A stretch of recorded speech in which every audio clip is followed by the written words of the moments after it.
Thank you for waiting. I finished checking your adventurer handbook. Here are your commission rewards. We have no other urgent commissions on the books at present. Thank you for all your hard work lately. Perhaps you two could consider taking a vacation. Amazing! Paimon never thought we'd end up having downtime and not cry. Things were pretty hectic when we first got here. Everywhere you looked, it was either the wild hunt causing chaos or the Fatui stirring up trouble. It felt like this whole region was one giant slime in a barrel, ready to go boom at any moment.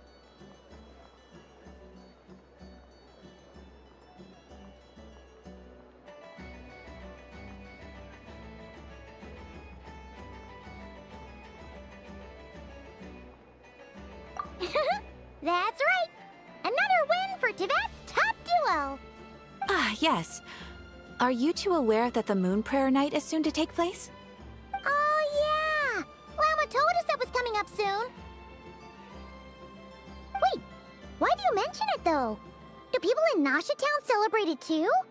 Paimon thought it was just for Moon Goddess worshippers. You're partially right. Most people in Nasha Town just see the festival as an opportunity to do business. They do not concern themselves with the religious element.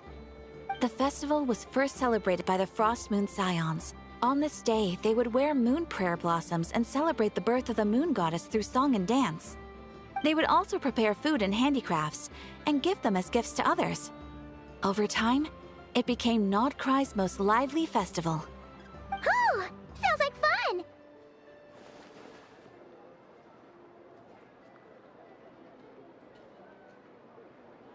Great! Well, in the meantime, since Catherine doesn't have any commissions for us, let's focus on some personal business instead. When we first got here, you mentioned that this was where your spaceship landed? We didn't get to follow up on it at the time, because we got wrapped up in that whole rare air situation, but now we can finally start investigating it properly.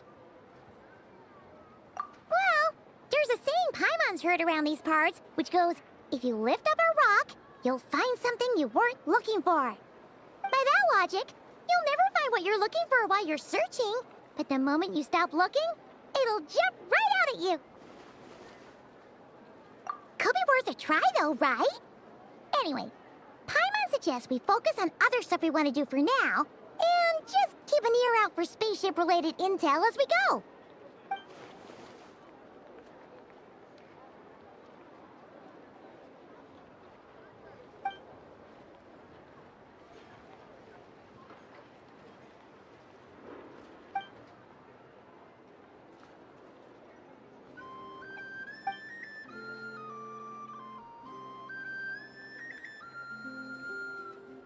What's wrong? He looks super serious all of a sudden. Huh? Paimon gets why you'd be concerned about Columbina, but what does the doctor have to do with anything?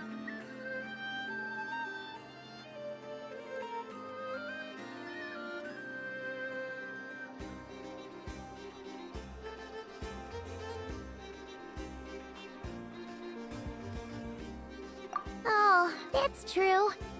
And now that you mention it, we're definitely overdue for a showdown with the Fatui. It is weird that he hasn't shown himself this whole time. What could he be up to?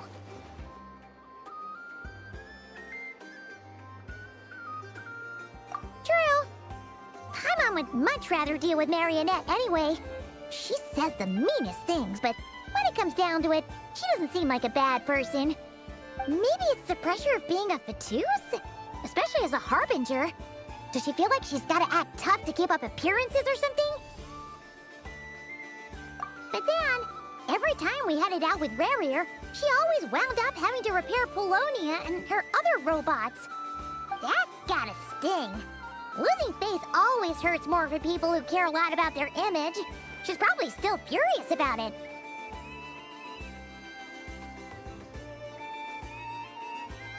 What? Relax! She's not even here! Huh? What's the matter? Oh, nothing, nothing! Sorry, we'll be on our way now. Where are we again? Oh yeah, Columbina? Right, yeah, let's go see Columbina.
she's sitting up! Is me sitting here a rare sight? No, we just thought you'd be resting. Perhaps I would have been, were it not for the sudden arrival of some unexpected guests. Not that I consider it a disturbance. After all, you are the only ones who are free to enter. Would it not be a little unfriendly of me to lie down while we speak? I didn't realize you put so much thought into little things like that.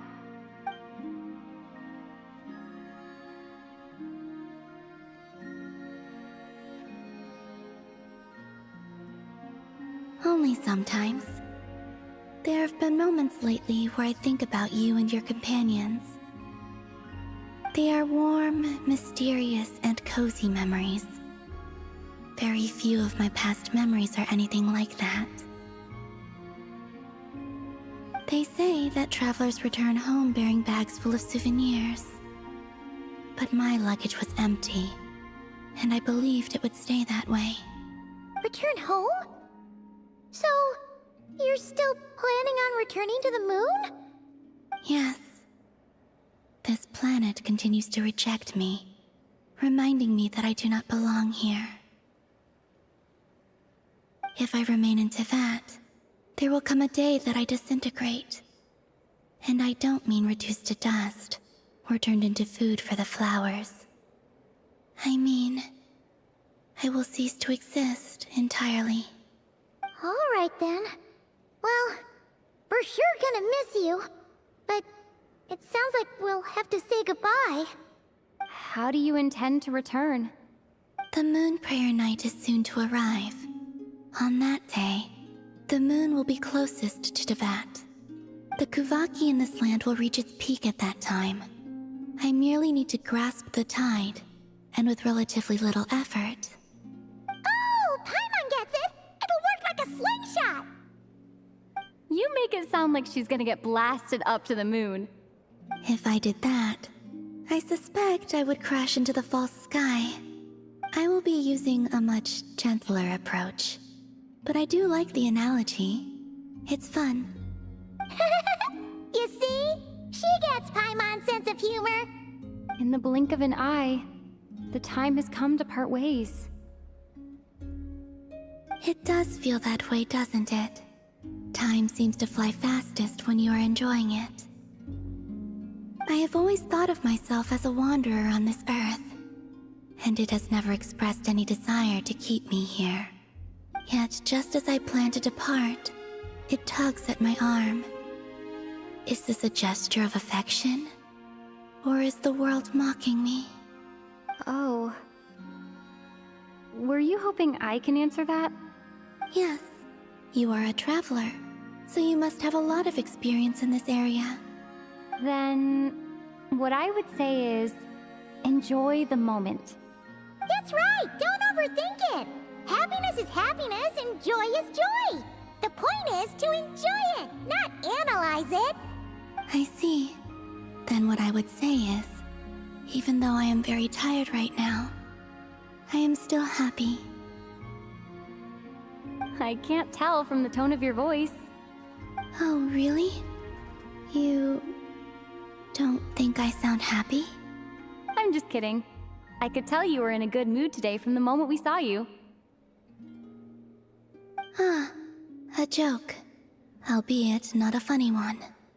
Anyway, I assume you're here about you-know-what. Give me your hand. Actually, it's not that. There's something else we wanted to discuss with you. Oh.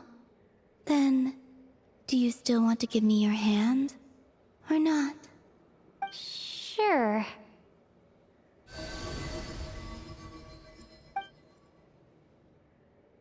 Thank you. So, I've heard that in the moon prayer nights of the past, people here would hold celebrations in the moon goddess's honor.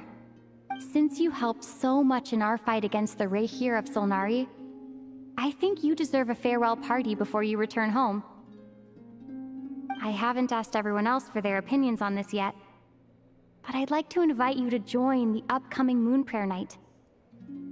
I've never joined a moon prayer night before. I'm not sure what I would even do. Oh, don't worry about that! We take everything. All you need to do is show up. Of course, there's no need to force it if you're not feeling strong enough. It's just, this kind of felt like a golden opportunity. But they call me Kutar, and the Fatui have an arrest warrant out for me. I shouldn't appear in public right now. I'll make it work. You have my word. Yeah, we got your back. Well, she does. Paimon's actually not too sure what she's planning. All right, if you're sure. I will not refuse your invitation. I suppose it wouldn't hurt to pack a few more sights from this world into my suitcase before finally learning what my homeland looks like. Oh, if you see Lauma, please tell her that my answer to the question she asked me is neither yes nor no. Rather, it is, there is no need. That was kind of cryptic, but sure. Guess it's between the two of you. We'll pass along the message. Bye for now.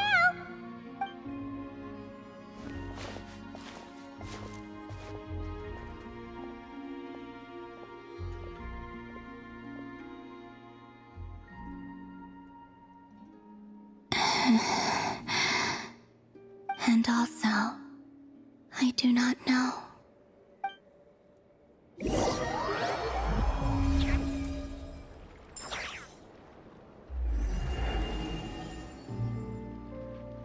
Since she's agreed to join the festival, let's go see who else wants to take part. Lauma's gotta be the person most familiar with the Moon Prayer Night. We should start with her. Also, what exactly is your plan to keep her safe? Not sure yet. I'll figure something out.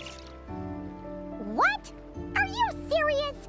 And Paimon even gave you her vote of confidence back there! When did you become so sneaky?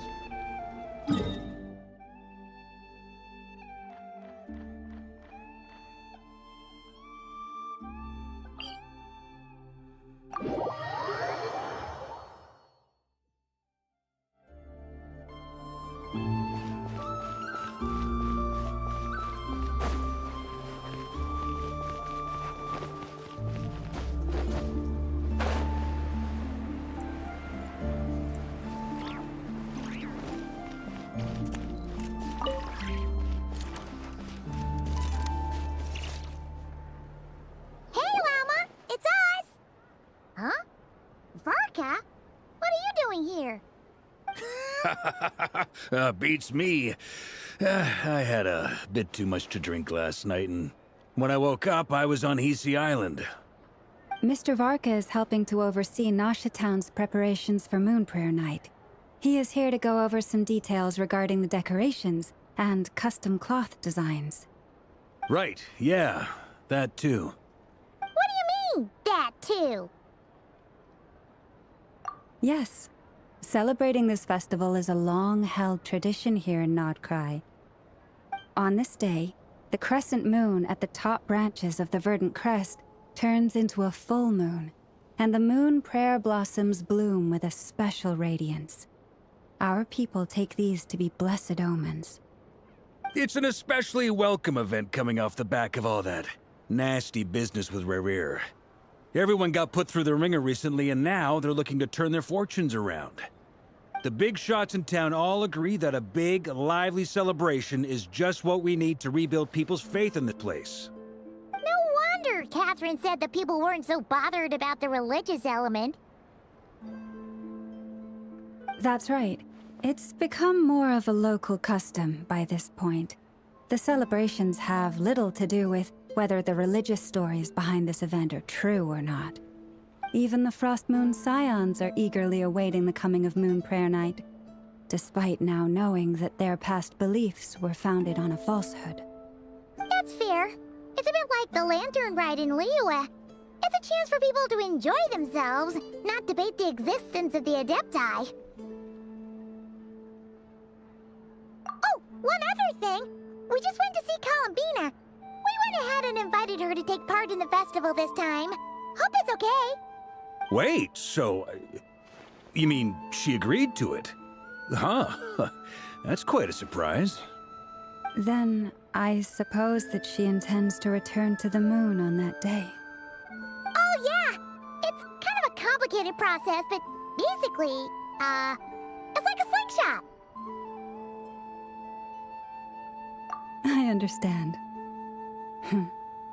In truth, I had a feeling that she might make such a decision. Well, if Kutar has decided to participate in the festival, we should prepare accordingly. Yeah, exactly. She was saying how it could be risky for her to show her face in public. We were wondering if there was any way we could hide her. Unfortunately, the people who carved the statues did an excellent job of capturing her likeness. It will be very challenging to hide a goddess whose face everyone is so familiar with. Darn! We may have bitten off more than we can chew here. Nah, don't sweat the small stuff. We can handle that. Huh? Are you saying you have a plan? Not as such, no, but the most important thing with a festival is to keep the mood light and your spirits up. You can't go preparing for a festival with those long faces. You'll never convince anyone to enjoy themselves. The Mondstatter spirit is strong with this one. As it happens, I agree with Mr. Varka. Let's start by making our appreciation for Kutar the beating heart of the festive atmosphere. And who knows? Once we get the ball rolling, perhaps everything will just fall into place. Hey! Did you catch that? Llama said the thing! Or close enough, at least. I'm looking forward to the Moon Prayer Night already. We have a festival in Mondstadt called Windbloom, and you can always tell which couples are celebrating it for their first time by the smiles on their faces. Big, beaming smiles like their whole face is glowing. And I have a feeling we'll get to see that same smile on the Moon Goddess's face at this festival. Not quite the same, surely. Anyway, I'll take care of business in the city, but I'll have to leave the decor up to you and the Frost Moon Scions. No one else can capture that traditional aesthetic quite like you guys. But lastly, there's the final key element that brings the festival to life. Companionship. Before you leave, let me show you something that we've been preparing. Mr. Varka had asked to see it already, so you may as well tag along. Also, I have some further questions about Kutar's decision.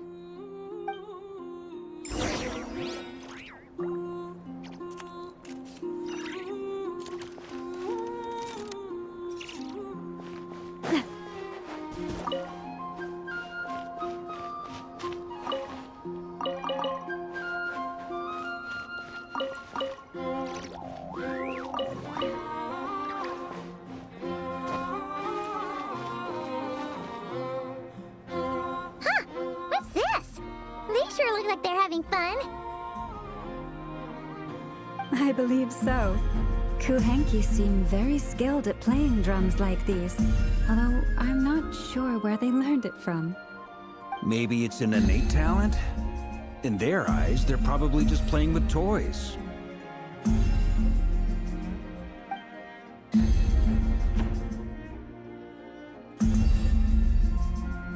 Wanatar! You wanna play too?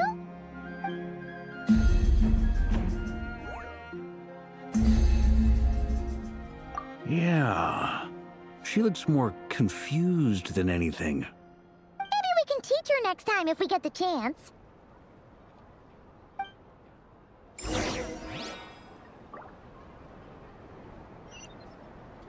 What are these floaty things? Moon veils. We hang them from buildings in the city during... Everyone seems hard at work. They're preparing items for Moon Prayer Night. For instance, the sculpture being made over here, Mr. Varka and I were just finalizing the details of where it will be placed. Ah, there she is. I didn't know the finished article would be so large. Not to worry, though. All the necessary arrangements have been made. Just let me know once it's ready, and I'll get some people to ship it over. You have my thanks. And over here, we are preparing a very traditional confection. Oh, look at all these colors! It looks great! Can Paimon try one? Of course. I have a feeling you'll like it a lot. You bet! Sweets and treats are Paimon's favorite! If you included those in the Feast of the Moon, I bet Paimon would have joined the Frost Moon Scions by now. There will also be verdant crests like this present in Nasha Town during the festival. The timing of Moon Prayer Night is not completely set in advance. We make a rough estimate, then observe the changes in the verdant crests and moon prayer blossoms to guide us. As such, the wait itself is a fun feature of this particular festival.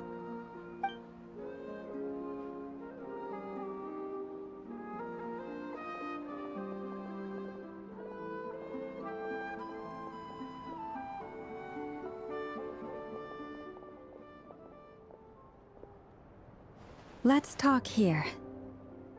To tell the truth, I am very surprised to hear that Kutar is willing to participate in the festival.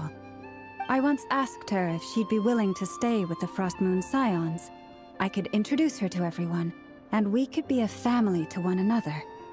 She did not answer, but she has not appeared here since. I took this to mean her answer was no, but if that were the case, she would not have accepted this invitation. Ah. I see. Maybe she is right. Maybe the Frost Moon Scions of today no longer need a moon goddess. But my wish was not for her to come here and be worshipped as a deity. I simply wanted to offer her a place to stay. I'm sure she believes that showing herself here might invite Fatui intervention, and as such, she does not wish to cause us trouble. But what really pains me about all this is that this is her birthplace. She ought to belong here, yet no one has been able to grant her shelter. I think I'm qualified to weigh in here. When someone's about to depart on a long trip, what they need is blessings, not burdens. We should wish her the best, not make the journey harder than it already is.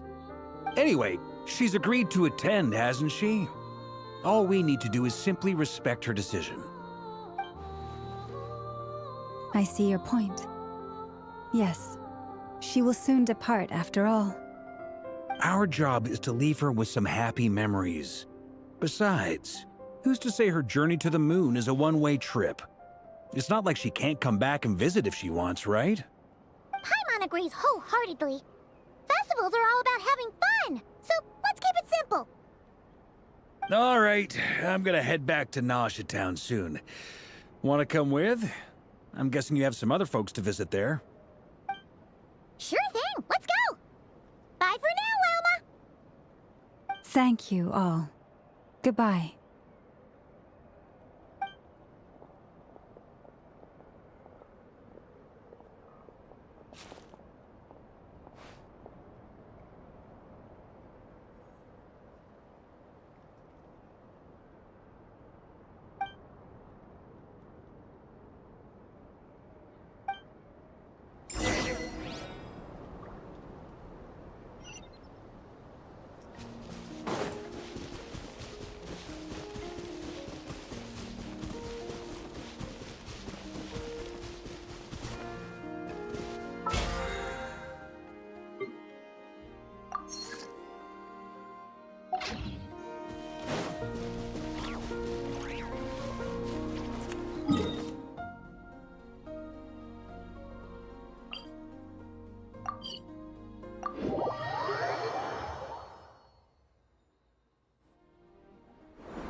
Huh?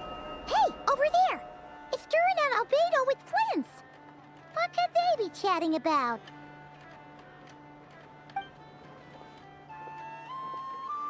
Your guess is as good as mine. Ah, Grand Master. and the Traveler and Paimon. Hello there. It's been a while. Perfect. We have some new volunteers for our investigation. Wait, let me guess. The righteous Lightkeepers are finally ready to hunt down the Abyssal Dragon? Yes, that too. Yeah, right. Oh, wait.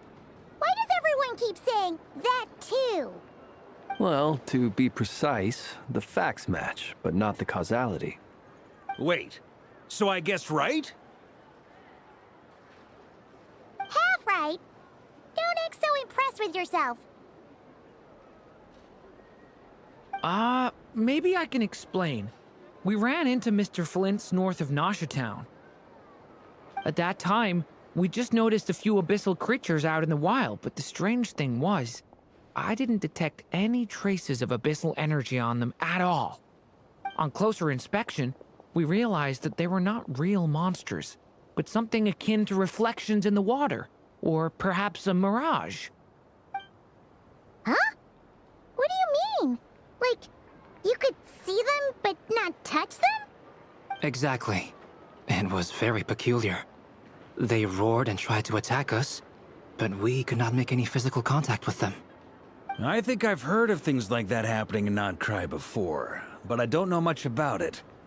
Yes, it's a known phenomenon. Mirage-like illusions tend to appear in Nodcry in the run-up to Moonprayer Night. From a distance, they appear quite real. I myself thought that Misters Durin and Albedo were locked in battle with abyssal monsters when I first arrived. But after sharing intel and investigating a little further, we can confirm that these illusions are harmless. There is no great cause for concern. All the Mirage stories I've heard are either animals, rocks, or small houses. Abyssal monsters, though? That's a first. It's a first for me, too. So I'm planning to look into it further just to be on the safe side. I intend to inspect a few more locations. What about you two? Any plans? Alice contacted me a few days ago. She'd like me and Durin to assist her with an experiment. But we lost contact shortly after receiving the message. I'm sure that comes as no surprise to anyone familiar with her.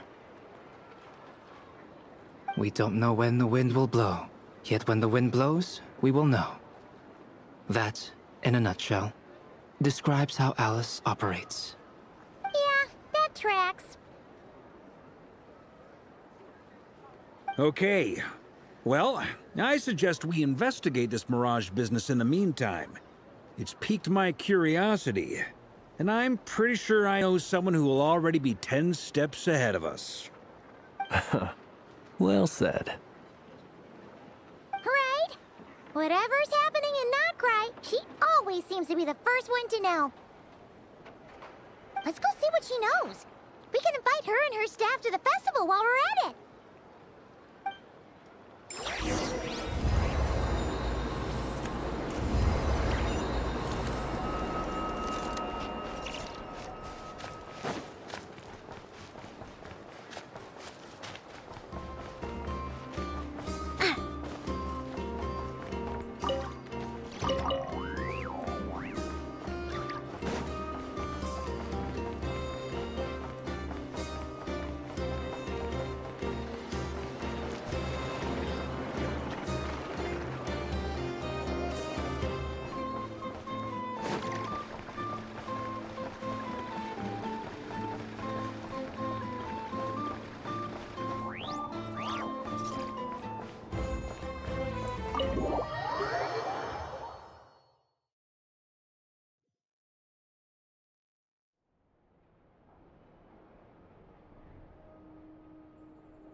You're right, I have noticed.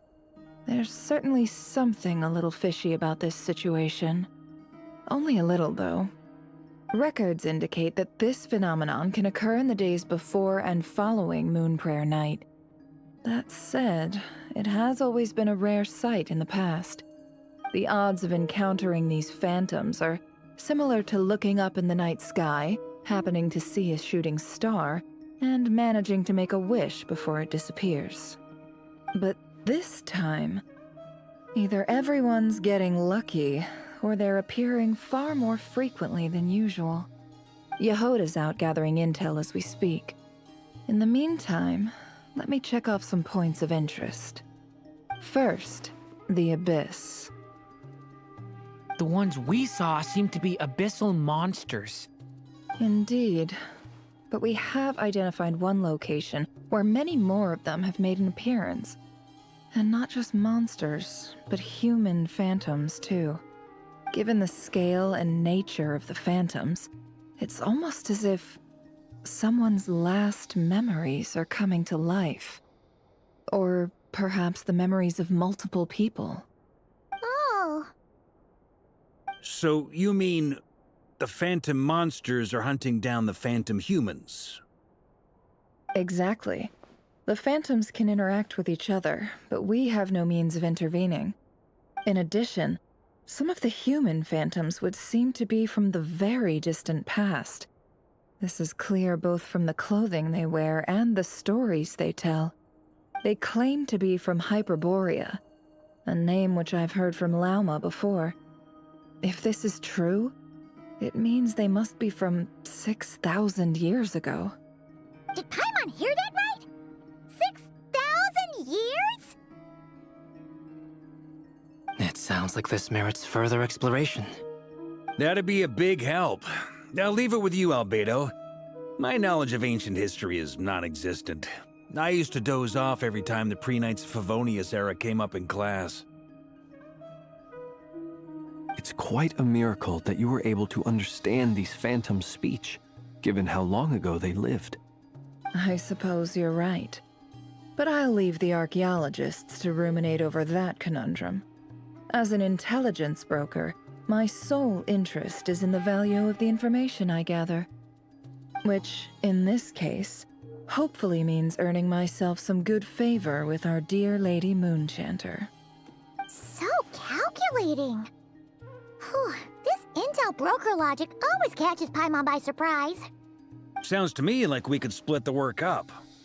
I think the abyssal phenomenon is best left to Albedo, Flint's, and me. Agreed. It coincides with my duty as a lightkeeper. For my part, I'd like to understand the abyss better. Even a little knowledge would go a long way. This is certainly a rare opportunity to study the Abyss. But even rarer, perhaps, is the chance to make contact with the Ancients. The Curatorium will take the lead on investigating the Hyperboreans. We put in the work to learn what we know so far. It seems only fair that we get some quantity of exclusive intel. That just leaves our trusty team of 2 unassigned. Since you became an honorary knight, of course. This was part of my grand plan all along. Ha ha ha! Oh yeah, by the way, we managed to convince Columbina to come to the Moon Prayer Night celebrations. Would you and Yehoda like to join too? She agreed to that? Huh. Quite an achievement. Never underestimate the traveler, I guess. I'd be happy to join. No point shutting myself inside when the streets are all decked out. I doubt any clients will be visiting during the festival in any case. And Yehoda loves a party, so I'm sure she'll jump at the opportunity. No. No. No. No. No. No. No. No. No. No. Way to contradict me in front of... Wait. No, that's not what I have bad news, boss. So many people. All right, everyone inside, quick!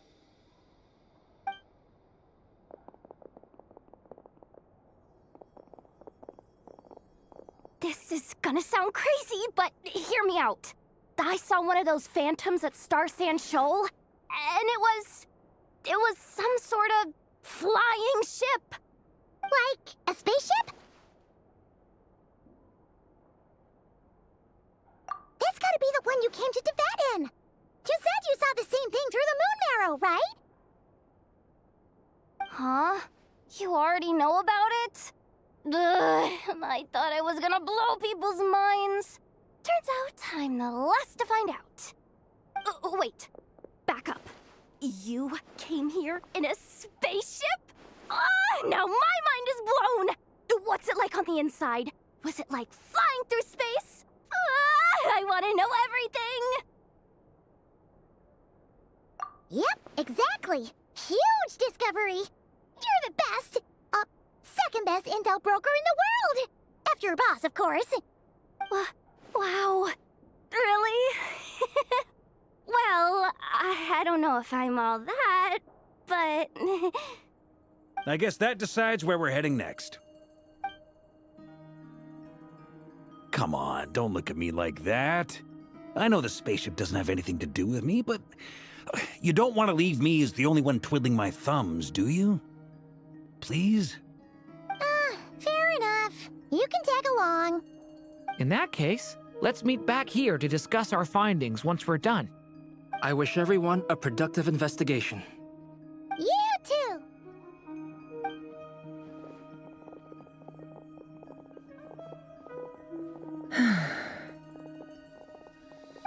What's up, boss? Aren't we gonna head out? Tell me, Yehoda, when did the curatorium start giving out intel for free? Oh, sorry, boss.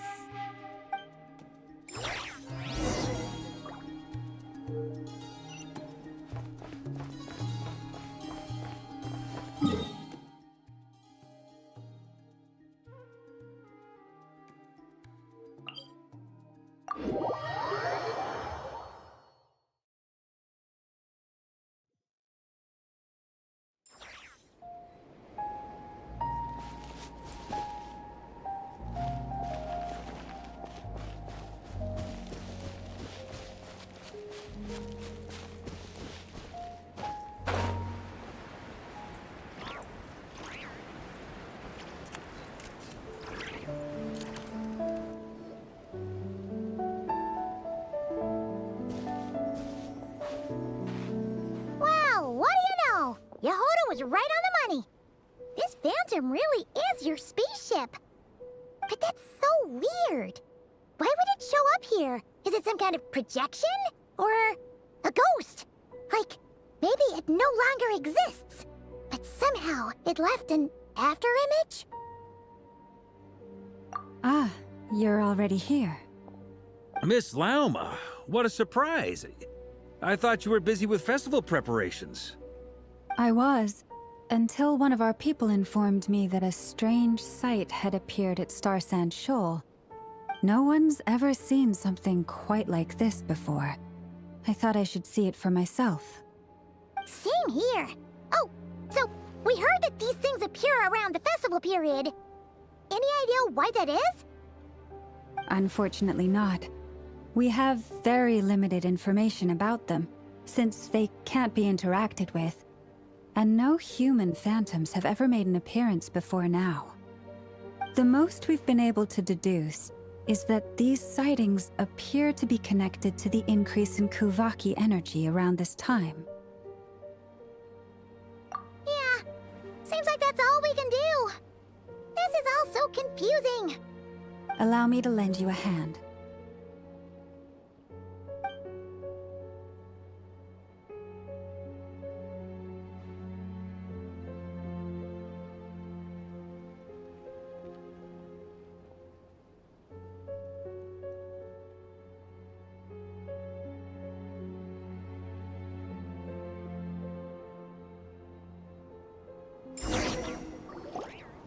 Everyone, our friend here should be able to provide us with some information. Is that a phantom rhymehorn deer? I've heard about how the Frost Moon Scions live in harmony with the animals and can even communicate with them. That's coming in handy now, for sure. Okay. Yes, I understand. Then how about this?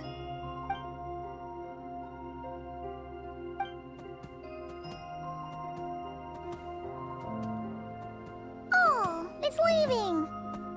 It appears to share our curiosity about this giant spaceship, So I asked it if it wouldn't mind investigating along with some friends. In return, I told it about some nearby spots where the wild fruit grows abundantly. We may live in a different era from these phantoms, but I trust that the terrain, climate, and ecology here are more resistant to the effects of time than some things are. Let's give them a moment and hope for the best.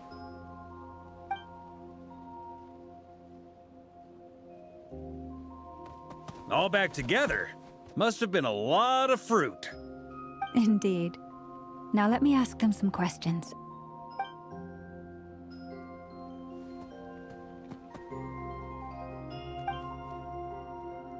It did find a lot of wild fruit, enough for them to feast for a long while. This puffin circled in the air several times, but didn't spot anything out of the ordinary. Certainly nothing to do with the spaceship. Huh. Well, it definitely makes sense to get a bird's eye view. Indeed. Other than that, I was also thinking that the world these phantoms see is also different from ours. Oh, I get what you mean. The wild fruit exist in both times and spaces, but there might also be things that only exist in that space-time, which we can't see.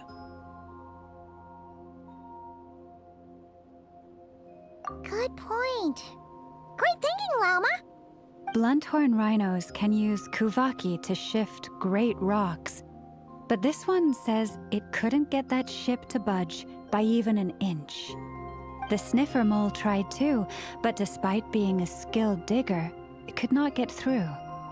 They say that the spaceship looks robust and undamaged. It seems completely impervious to any and all attacks. Whatever lies within is well defended from harm. So, just like us humans, there was nothing they could do about this spaceship either. Yes, still, they deserve our thanks. We are grateful for all your efforts, dear friends. Now go, and enjoy your feast. I've noticed some other human phantoms gathered nearby. Come on, let's go talk to them.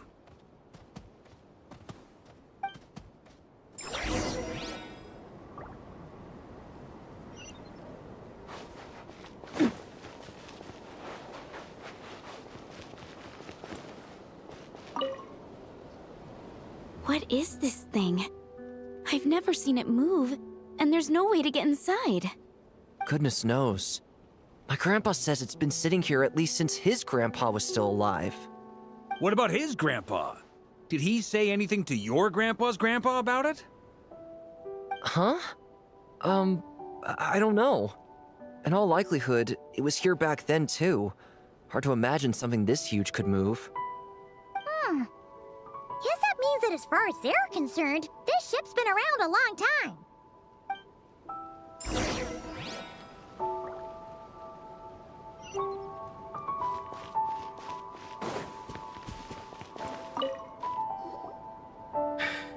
Come on, brothers.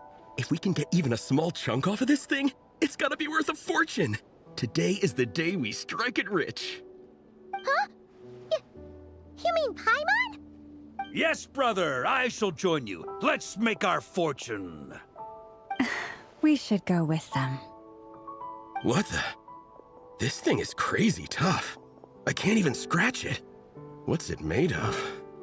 Sorry, brother. Looks like we'll have to seek our fortunes elsewhere. Enjoying yourself?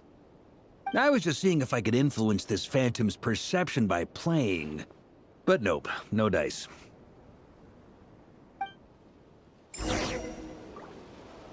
I'm sure we're all starting to build up an idea of what's going on here now that we've spoken to some of the people. These phantoms are reenacting real historical events in Nodcry. It's almost like we're in some kind of interactive stage play. We can talk to the actors, but the plot is fixed, and we can't influence it. It makes sense.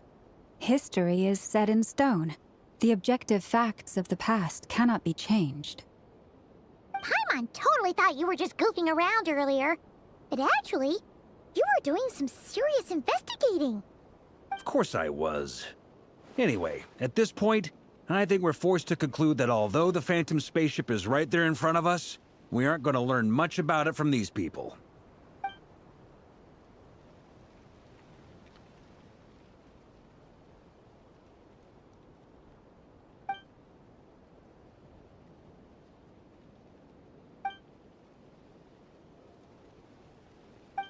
Don't be discouraged. If nothing else, this is proof of the ship's existence. And think about it. So many people tried to hack their way inside, but no one could get the door open. It's made of very tough material. To me, that says that we'll either find the ship itself or the story behind it. It's just a matter of time. Huh. Every now and then, when Varka gets serious, he actually does seem like Grandmaster material for once. I wonder how the others are doing. Let's head back for now. Sounds good. Also, drinks are on me if Team Knights of Favonius is the first to finish. Wait, we have a team name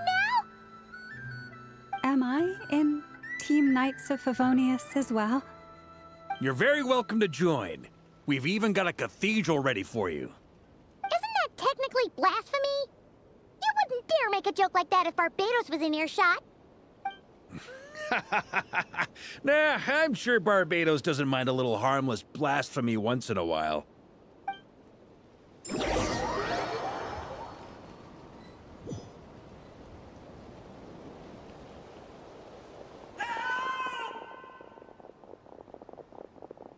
Oh, no! Get away! Oh.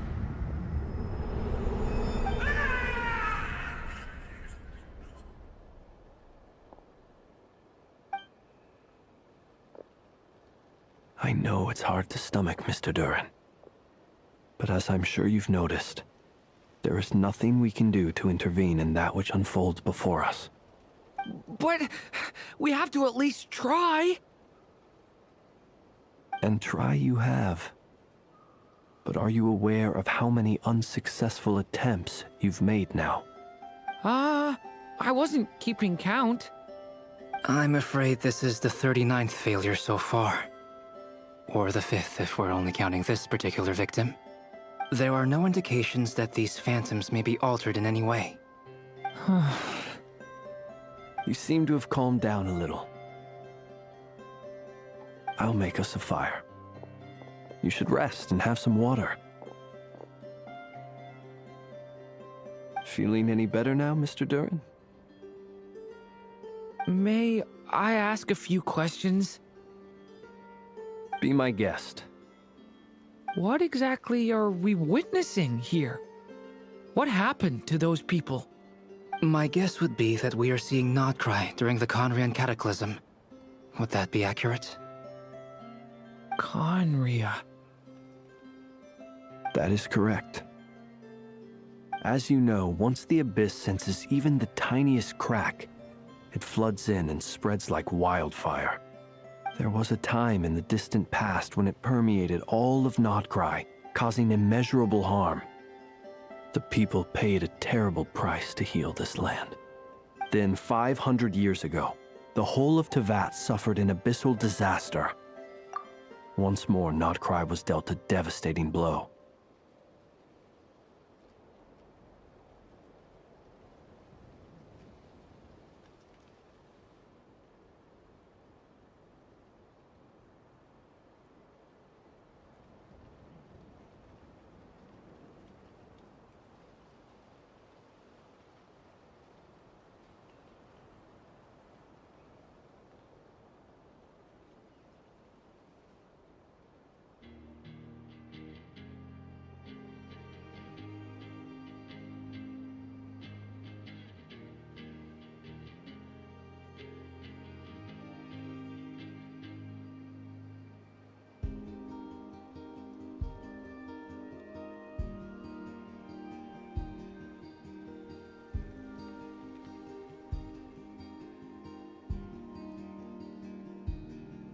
I see.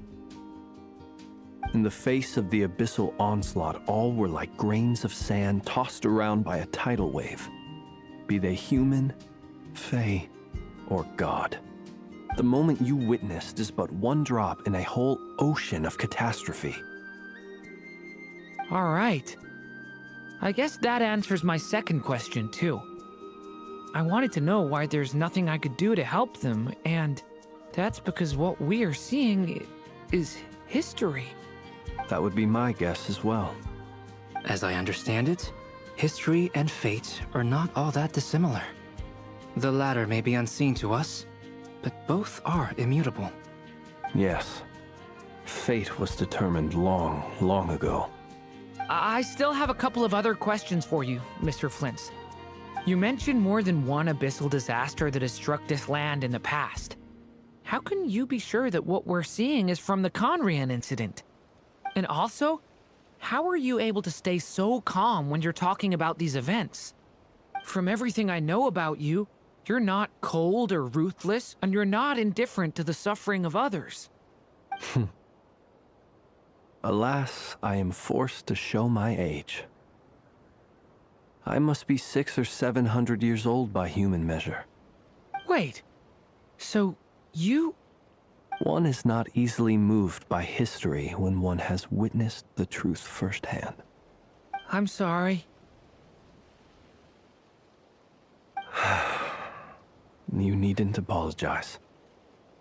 Your passion is a good thing to have. Treasure it, because someday you may find it in terribly short supply. Now, at the risk of offending you, I have a question in return. Your curiosity toward the abyss, is it born from hatred or because you sense its call? I only ask because I kept a fragment of Rerear's body in my lantern for a short time. Specifically, his heart. So I know what a burden it can be to carry the abyss with you. And I hear its power growling from somewhere within you. In my eyes, your mere existence is a miracle. My honest answer is... I don't know. I don't think I have the confidence to say for certain. What I will say is the abyss is not the only issue that haunts me. Even before I became who I am today, the question dogged me constantly. Should I even exist at all? My doubts remain unresolved. But when we fought Rerear, something became a little clearer to me. Sometimes it is the darkness within us that allows us to achieve the impossible. I certainly got the sense from your 39 attempts that you were trying to achieve the impossible. It sounds like you've resolved to see the truth for yourself. Absolutely. In that sense, he and I are quite similar. Then I wish you every success.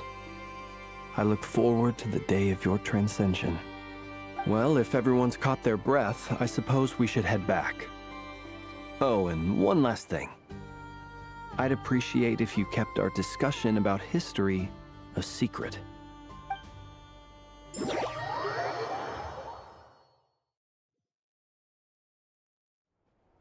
Incredibly, our separate investigations led us all to the same conclusion. Hooray for consensus!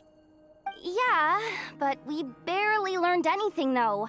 I totally thought this would be the mother lode. Talking with the ancients? I mean, come on! But nope. All we got was useless snippets of conversation. And all this stuff about moons and hyperopia. What a load of baloney. Seems like people back then had a few screws loose. I understand your frustration. We found the same issue.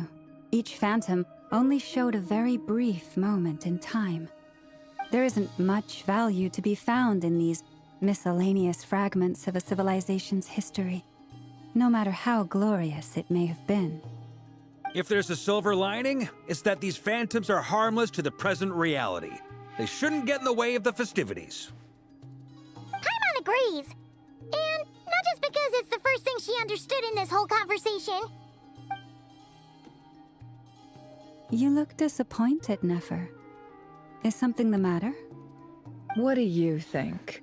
We all worked our tails off, but the only one to gain anything from it was you, Lady Moonjanter. Well, please do share the Hyperborean records with me. I will gladly inscribe them in our people's documents.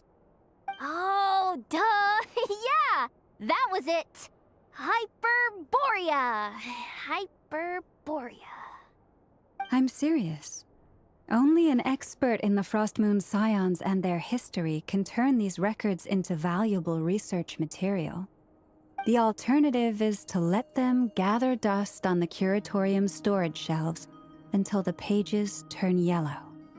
Nefer, you're wise enough to know that cooperating and sharing the profits is the best course of action here.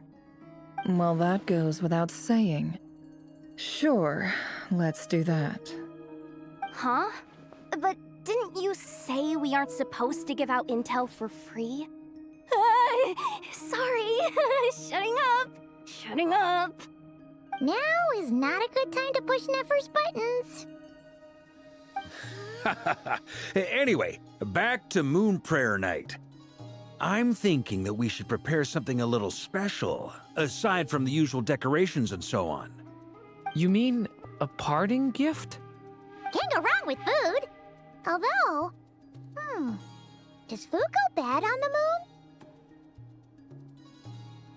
Perhaps a lantern would be a better choice. It might be dark up there. It could prove difficult to light a lantern on the moon. Magical stones might serve that purpose better. What about a clockwork mecha model from Fontaine? I've got a whole bunch at home. I use them for fighting practice in my free time. None of these sound like things she would be even remotely interested in. But we don't interact with her enough to know what she likes. Yeah. It would really save us the guesswork if someone could find out what she's into. Wait, what the? Traveler? They're all looking at you.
Great!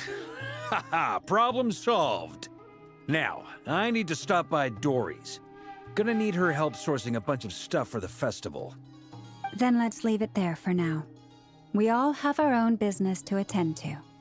Traveler, if you find out what Kutar likes, let us know right away.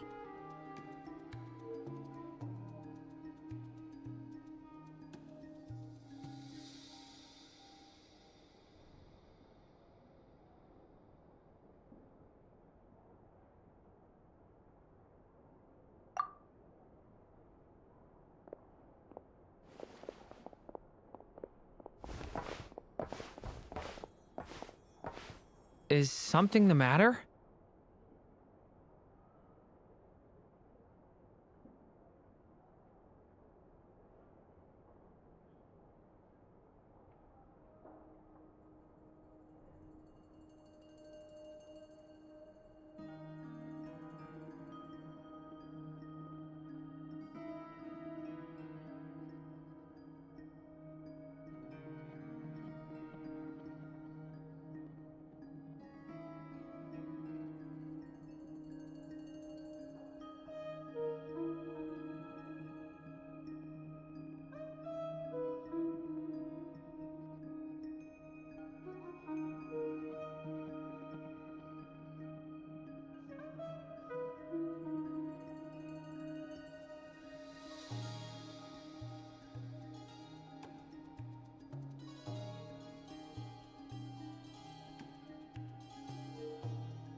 I'm fine.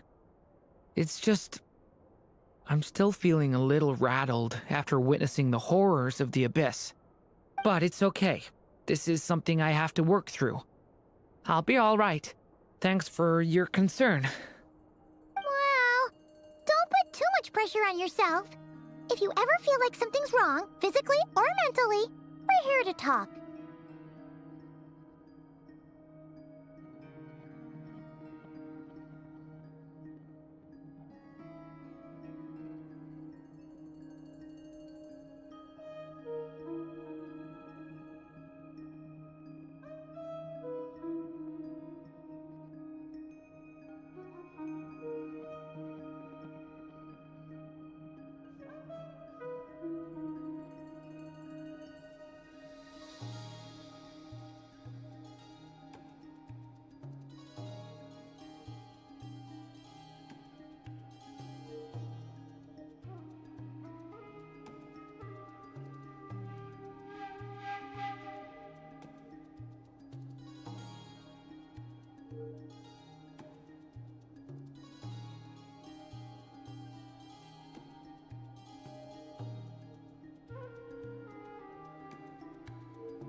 Come on. Stop treating me like a kid.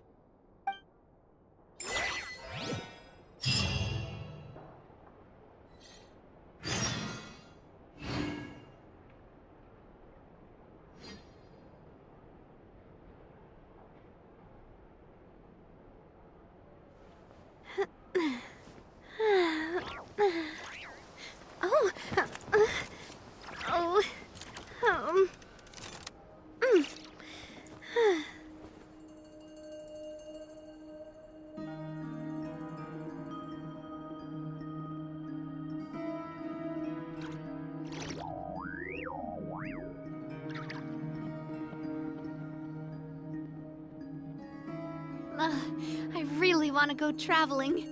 I don't mind where we go, as long as I have my friends with me.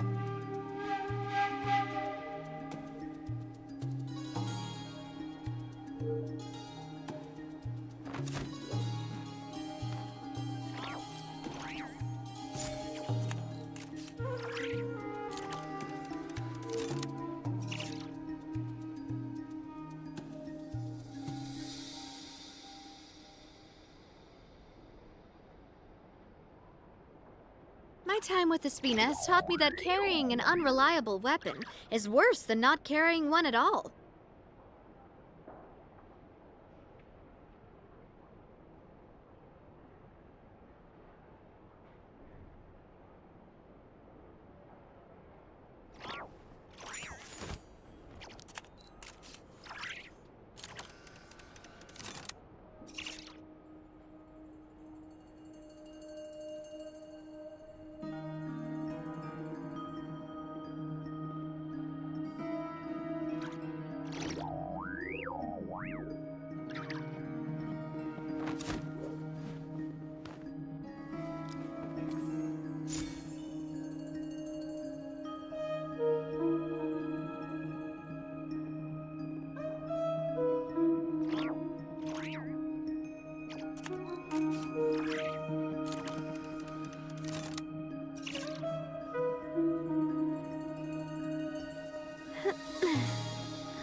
I do love Spina di Rosula's logo. It was designed by my mother. Have you noticed how it's shaped like a heart?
Weren't there a few Kuhenki here last time, too?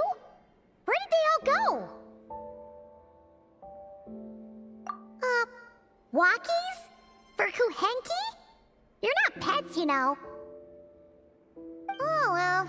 Looks like we just came at a bad time. Let's try again tomorrow. There's still a few days until Moon Prayer Night, so we're in no rush. Besides, she needs time to rest anyway.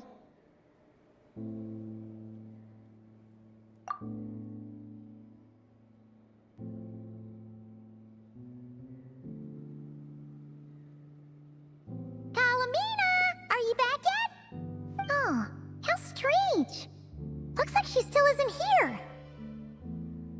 Right? It's not like her to spend so much time outside. Especially since she's worried about attracting unwanted attention.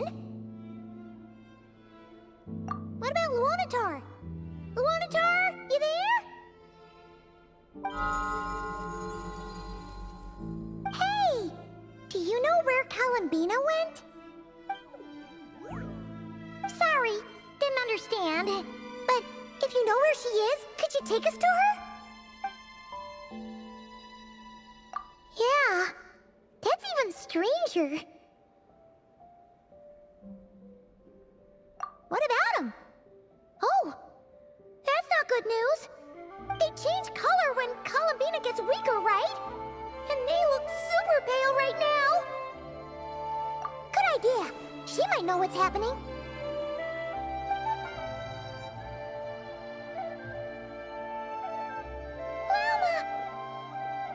Ah, it's you. How is Kutar? Is she okay? No, she hasn't. I came here to check on her after I noticed the flowers had changed color. Based on past precedent, she must be very weak right now. Even getting up to walk would be a struggle. It seems unlikely that she wandered off outside. Not to mention that but she doesn't do that at the best of times either.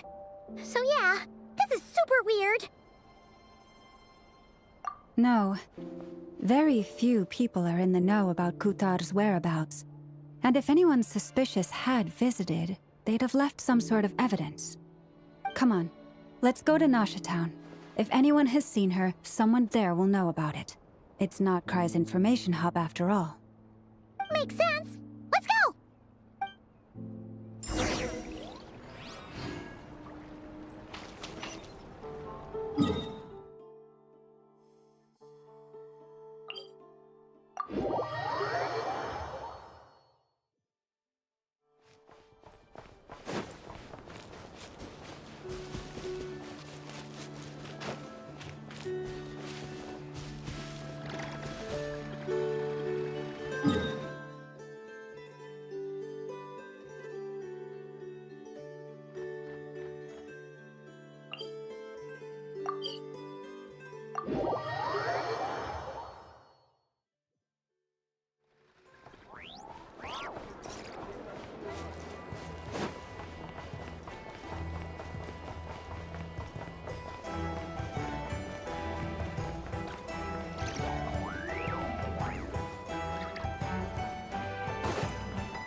Ad Astra Abyssosk.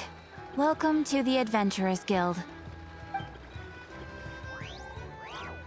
Thank you for completing today's Ad Astra Abyssosk.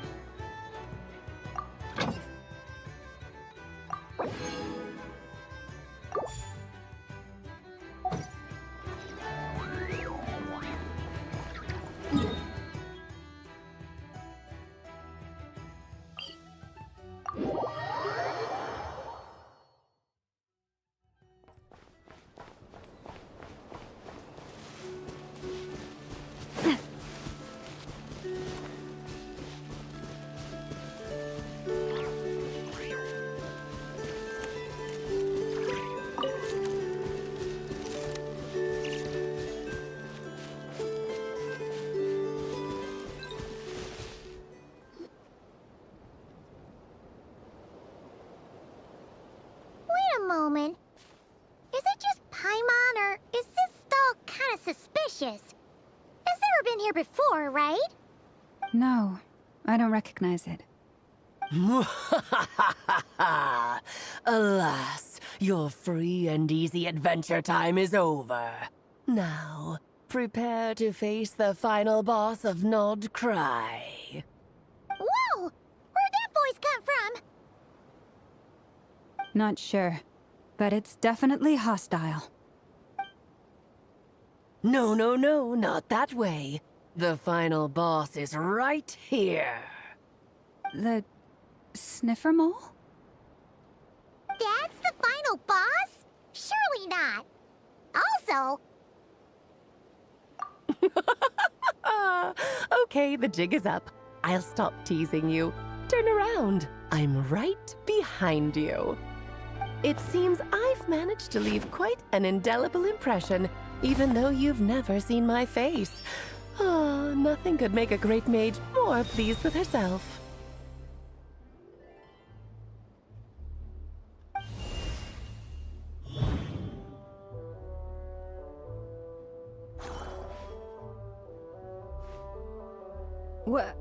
What is going on?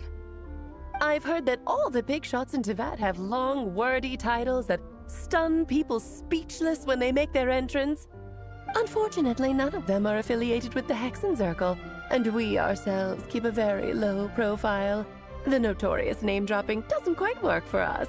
Still, I, for one, think I'm really quite amazing. So that didn't stop me from coming up with a title anyway. Alice? It's really you this time? Not a lantern or a Dodoko, but Alice in the flesh? Oh, that's right. So, what do you think? How does it feel to finally meet me? You look like...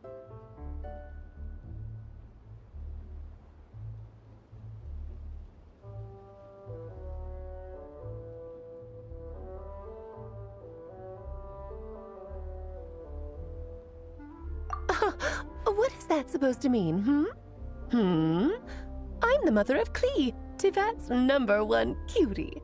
How old could I possibly be? So she's a friend of yours? Kind of. This is actually the first time we've seen her in person. I see. Madam Mage, that was, quite a powerful entrance. I certainly won't be forgetting it anytime soon. It's okay, Lauma, don't force it. Paimon will do the honors. This is Alice from the Hexen Circle. She's a friend of ours. And of Arcus, too. That's right. She's a good person, just kinda... unpredictable. Well, what is the human heart if not unpredictable? If we could not do as we please, how would we differ from machines? I am Lauma, Moon Chanter of the Frost Moon Scions. It is a pleasure to meet you. Oh, I know. Before you got here, I spent a good, 15 minutes getting up to speed on Nodcry's present situation. In other words, I've read the whole in the last episode part, so we can skip the pleasantries. Fair enough. Well, Miss Alice, I can already tell that you have quite a unique personality. You'll get used to it. Paimon sure is. So anyway, what are you doing in Nodcry, Alice? Oh, I thought I told you already. This time, I'm the final boss. And what a formidable foe I shall be. Powerful, confident, decisive, and good luck finding my weak spot. You will never succeed. Oh, drat! My one weakness, and you found it in an instant. Fate has been dealt a devastating blow.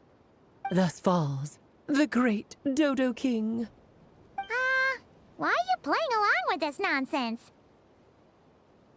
For funsies, of course. What's wrong, Paimon? Are you disappointed in me? Am I a gigantic letdown? No, it's just... you seem like a busy lady. And this is the one time you've shown up in person. Paimon figured it would be for something more high stakes than just goofing around. You're quite right. I'm here in Nodcry because something big happened. Something big enough it caught the attention of the Hexen Circle. It concerns the 3 moons, Tivat's borders, and of course, the moon goddess you are currently searching for. Kind of. Why don't we discuss this over a pot of tea? My main reason for coming on this trip to Tivat was, of course, to have some fun. But I do technically have a job to do as well, namely, maintaining the stability of Tivat's borders. I'll skip over the complicated parts, but to sum it up, abyssal energies are all that lie beyond Tivat's border. We'd find ourselves in a real pickle if they ever made it through. And the phantoms you've been seeing are a sign that the border has been disturbed. No wonder they tend to show up around Moon Prayer Night. Is it because the real moon is now so close to us that its power can cross the border? In part, but only a negligible amount passes through. Just enough to influence the verdant crests and so on. And as you've noticed, there has been an unprecedented number of phantoms appearing this year. The influence of the moon beyond the border cannot explain this. No, there is another far greater factor at play. The trilunar syzygy. A trilunar syzygy? Eons ago, before the heavenly principles came to Tivat, it was the then 3 moon goddesses who controlled the laws of this world.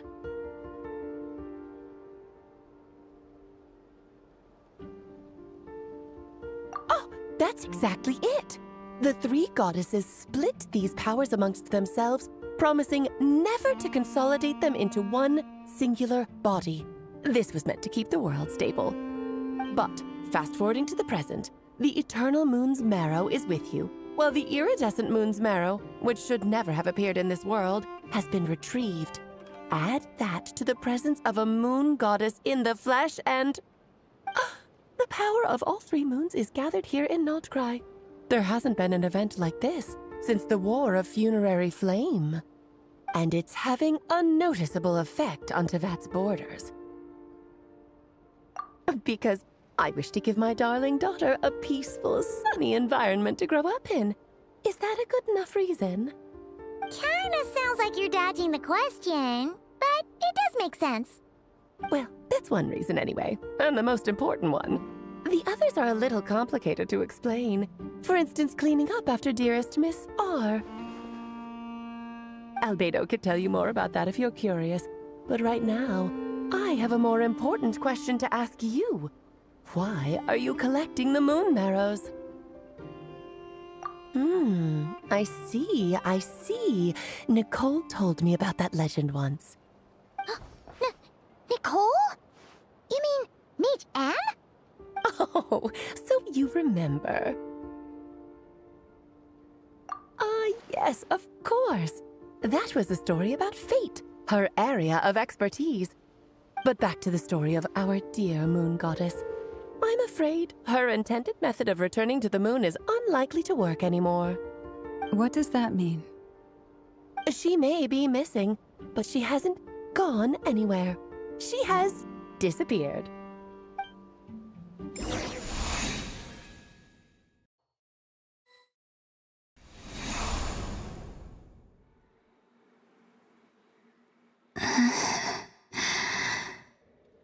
My body is so heavy.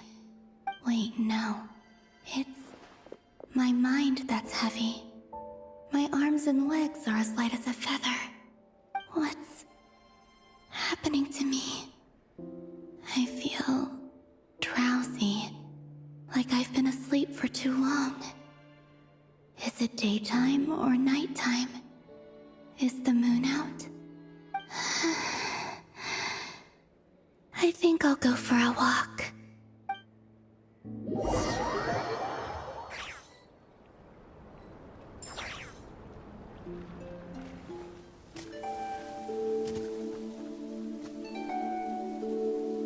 Are you out for a walk too? Huh?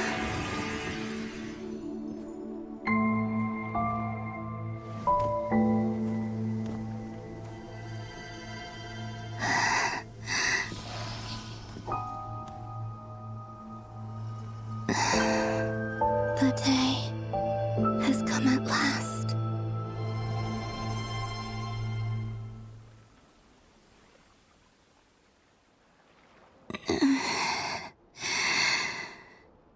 Have I grown so weak that I can't even sustain my physical form? But Moon Prayer Night is nearly here. I was so close to returning home. Death is near. Is this how it ends for me? Will I return to the moon after I disappear? Or... I don't want it to end like this. So far, at least, I still exist. Even if not physically, I can still feel. But as my power wanes, I'm sure that too will fade. I suppose I might take one final look at this world. The world where I was born.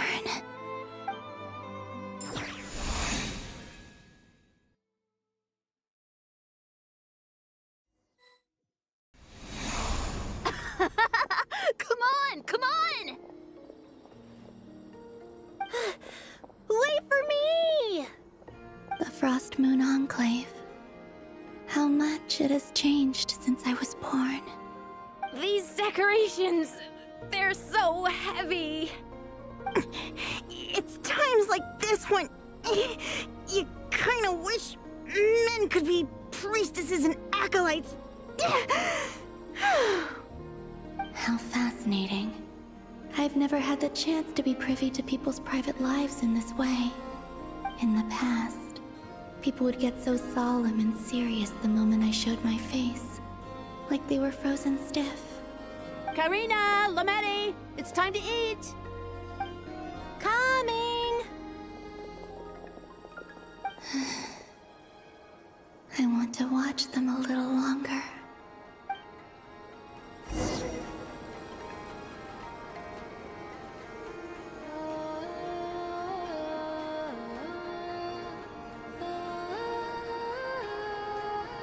So just fill these balloons with air, right? Yep. Try a couple now to test things out.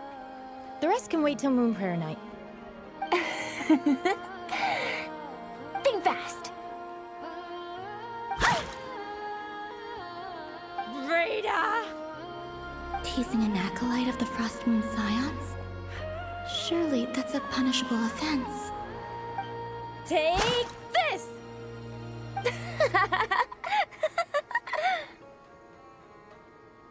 Huh?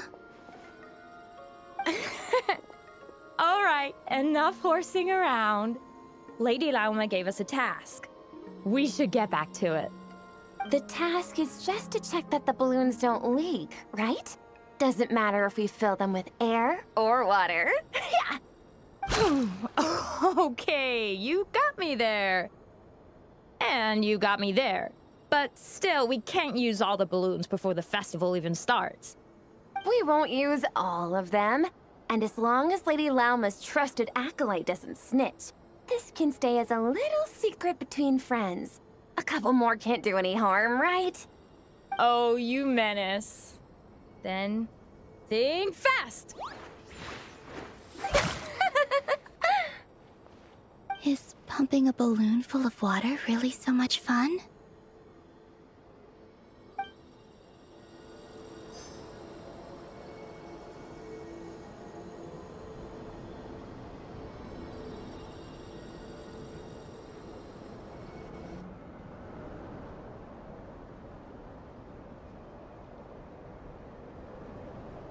I'm sure you're both tired from playing all day. Come on, eat up.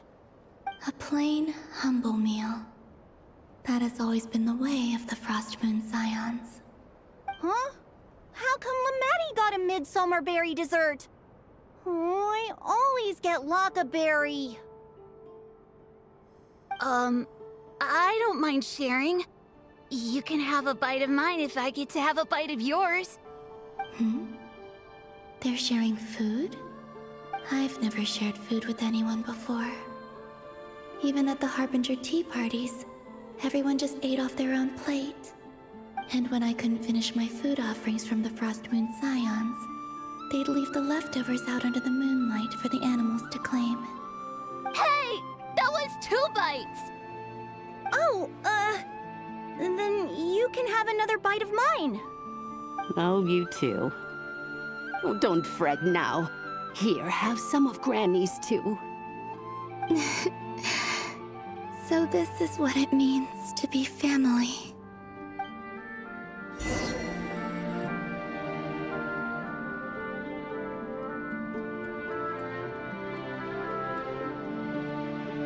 I'm seeing so much that I'd never usually get to see. They'd never act like this when I was around. It's nice, being able to just watch people in peace in these final moments. What a rare opportunity. I think I'll go take a look around Nasha Town, too. Maybe the Traveler will be there.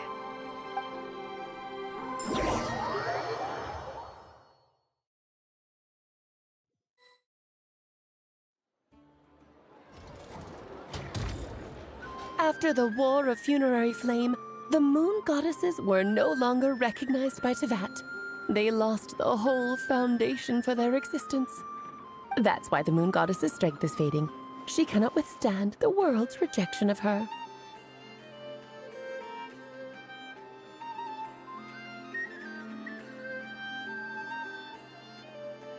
To be more pedantic about it, the Moon Goddesses did something to offend the heavenly principles, and that's why they were ousted.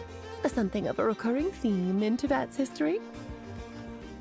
Theoretically, speaking so candidly should put me in their crosshairs too, but they can't tell me what to do. I'll say whatever I want. Anywho, the Moon Marrow energies were but a drop in the bucket for her, and that battle against the Ray Hair of Solnari only weakened her further. Fortunately, it happened close enough to Moon Prayer Night when the Kuvaki concentration here is high. That's the only reason she managed to survive this long. What do you mean, fortunately? You said she disappeared. We're too late. Oh, what a headache. I thought this was all common knowledge. I guess I have some more explaining to do. Okay, buckle up. It's time for another lecture.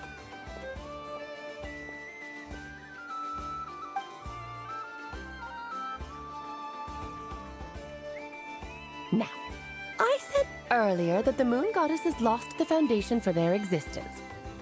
The reason for that has to do with the natural order. Basically, the rationale for their existence in Teyvat was lost. The same logic applies to the present moon goddess, too. Consider her existence so far. Her comrades in the Fatui called her Damselette. And she was worshipped as Kutar by the Frost Moon Scions. But these connections have now been severed, whether by her hand or yours. So, the rationale that once sustained her existence is now gone. Wait, we did that to her? Oh, well, strictly speaking, yes. But let's not start pointing fingers, shall we? I'll only end up as the big bad villain, and that's not the kind of final boss I want to be.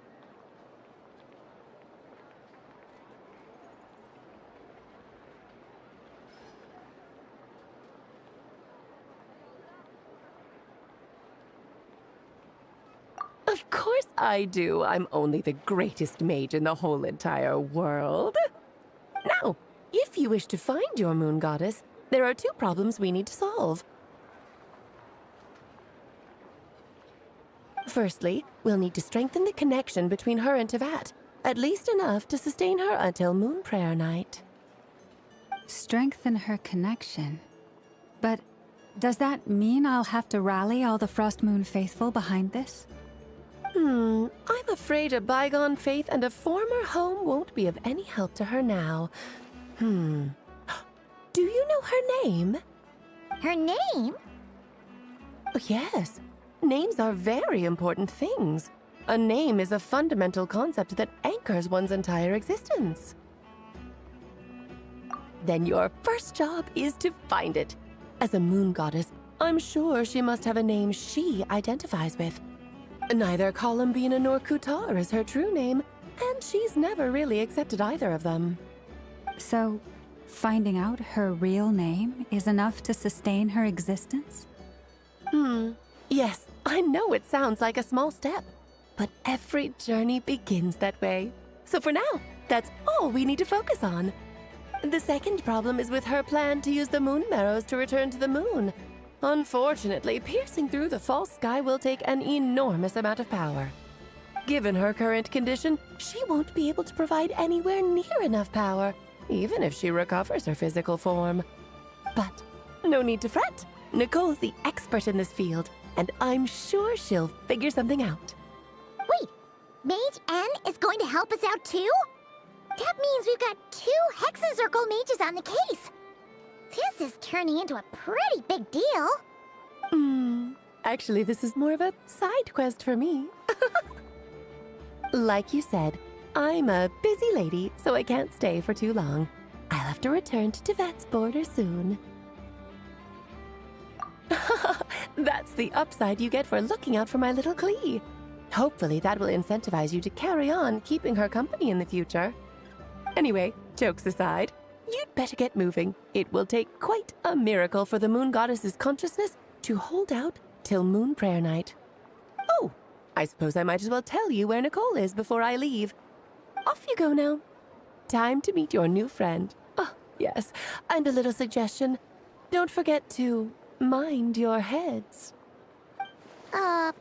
What? I wonder how Durin's doing. I should really go see him before I head back. You really are super busy.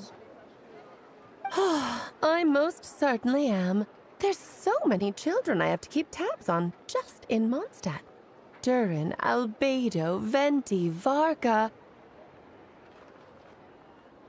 Klee didn't make the list, huh? Of course not. Klee is my pride and joy. I have no qualms about her, because she's the best child in the whole wide world. Yep. Klee's a little angel. I'm glad you agree. Well, all the best. See you when I see you.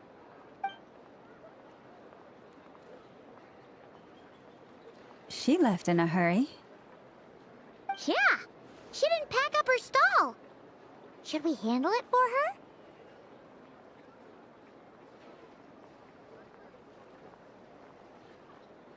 I must say, I'm now very curious about her daughter. Klee, wasn't it? What's she like? That's a long story. Come on, we'll fill you in as we go.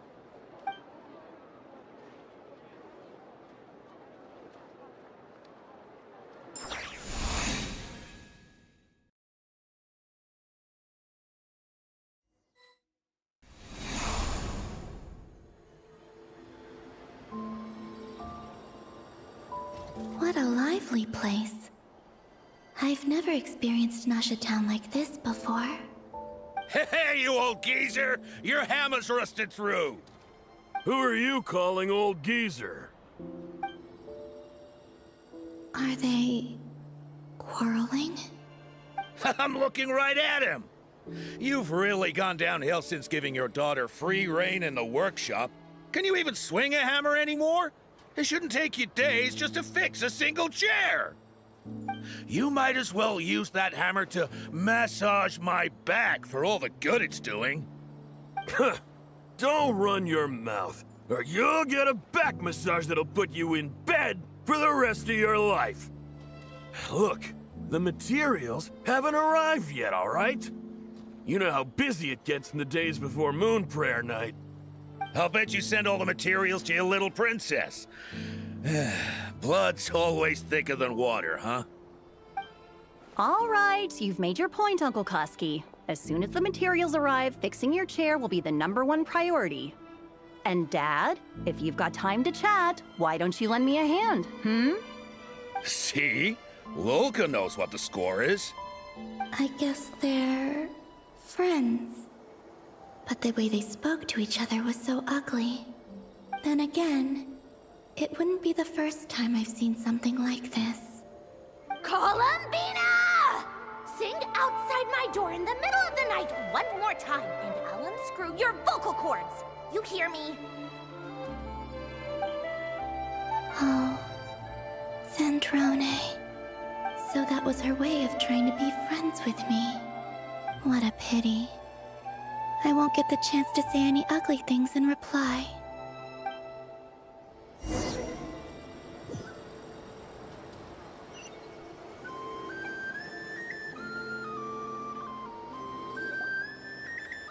Hey, have you decided what to give her for Moon Prayer Night?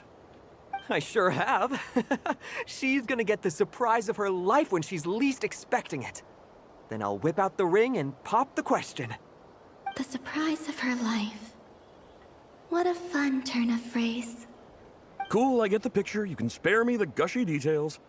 Ooh, looks like we have a customer. Hello there, ma'am. Would you like some Moon Prayer Night candy? Huh? Is he talking to me? Can he see me? Here you go.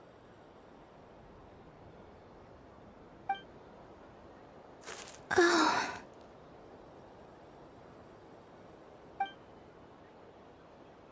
Come back anytime. Right. Now, where were we? I don't know why, but I still held out hope.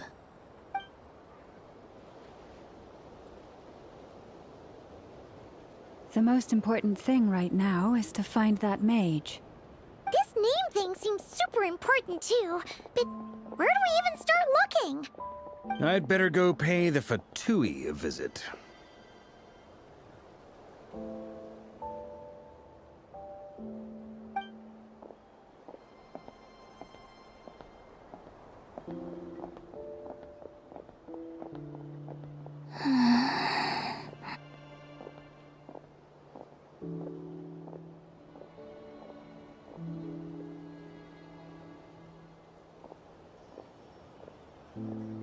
Columbina?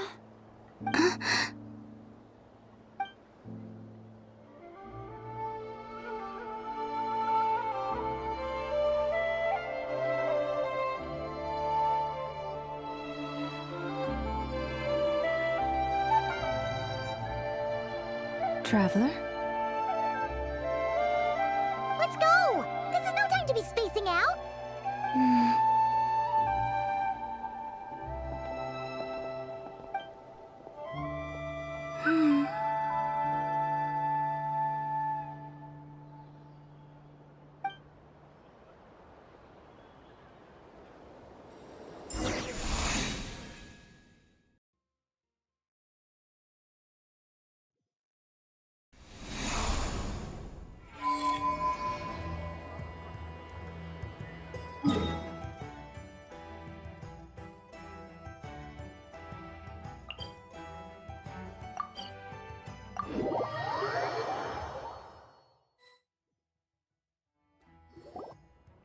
Where are they going?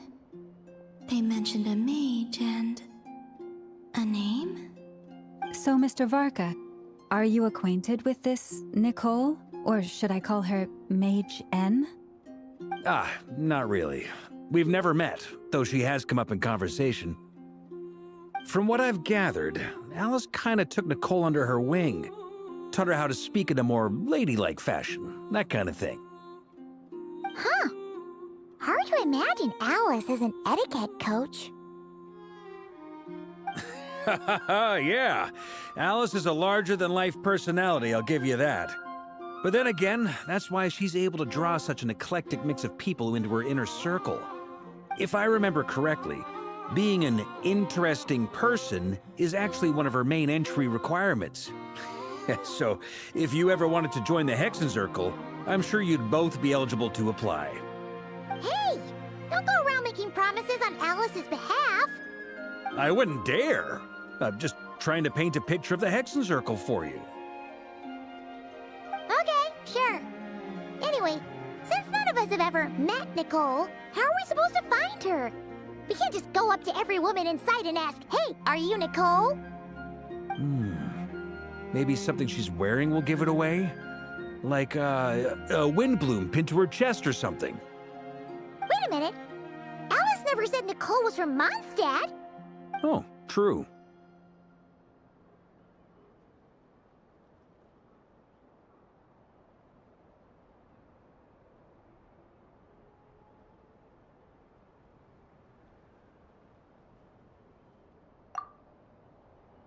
That would be... this young lady, then?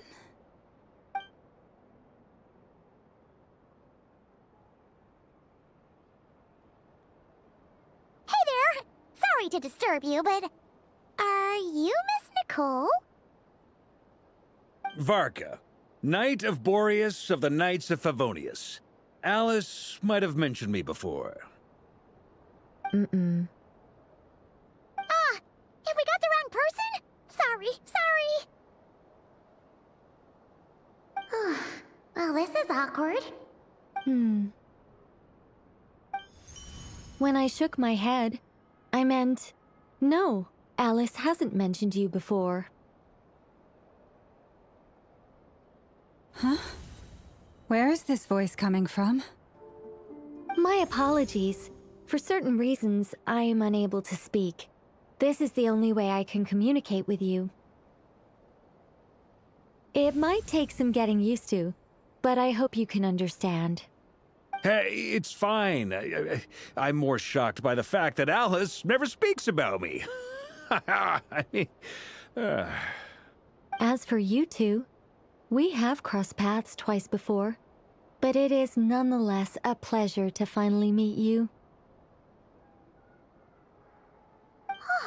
It's really you! Thanks for all your guidance in the past! You're quite welcome. This time, things are different. We have reached the unwritten pages of the story. You might say that we stand at the crossroads of fate.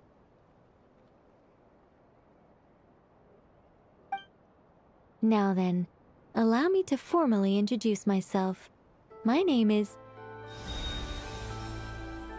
No, stop! Alice! I can't believe it! I had a whole speech prepared. I'd agonized over every single word. She always picks the worst moments to ruin other people's plans. I'm so sorry about that. Alice took the liberty of devising some bespoke self-introduction magic for each member of the Hexen Circle. But I could have sworn I deleted all of the triggering conditions for it. How did it bypass everything? Oh gosh, this is so embarrassing. This is a very different side of Nicole than what we're used to. Is she not used to face-to-face interactions? Don't worry about it. We've seen that introduction magic once already, so it wasn't too much of a shock. Please go on, Miss Nicole. We'd love to hear what you have to say, or, well, communicate. Huh? Are they talking to this lady? But... Will you all promise to forget that horrendously embarrassing introduction? Sorry? Embarrassing? When?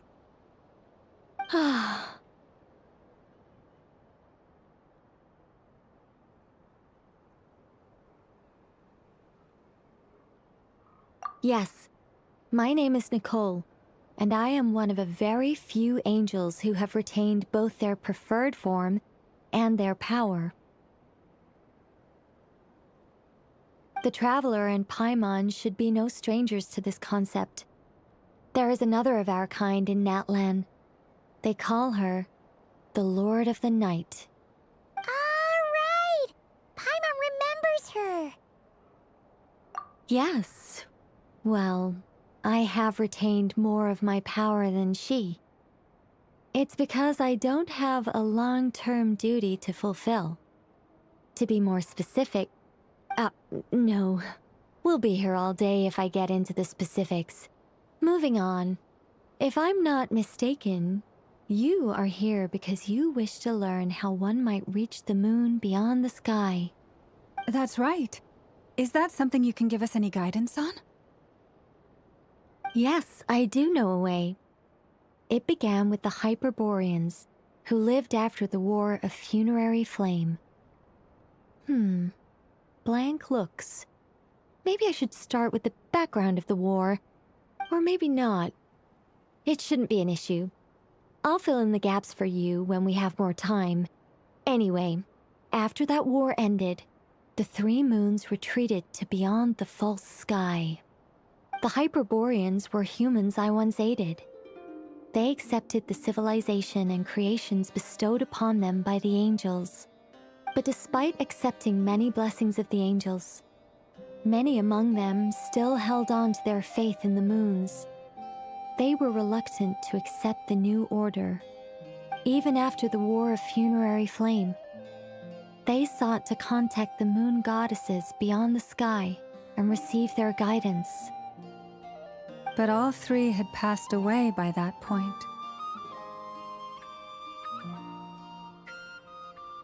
This mage has a unique method of communicating. Is she talking about the moons? Yes, but they did not know. And so, still they prayed for the moon goddess's mercy. After building titanic structures that consumed vast amounts of Kuvaki, at last they glimpsed the moons and heard their voices. But of course, they were gravely disappointed. For it was then that they realized the three moon goddesses were dead. Oh, that's such a sad story. It is. Humanity was in a very sorry state at that time. The angels who had once aided them were gone, and the War of Funerary Flames had left them homeless and destitute. Just a second, I gotta ask. How relevant is all this history to the task at hand? Well, I mean, it's... Okay, it seems we've drifted into irrelevant narrative waters. It's been a while since I've had the chance to speak inside someone's head. As soon as I got started, I lost control and the words just flowed out like a waterfall. What I'm trying to say is... Right, yes, that's it.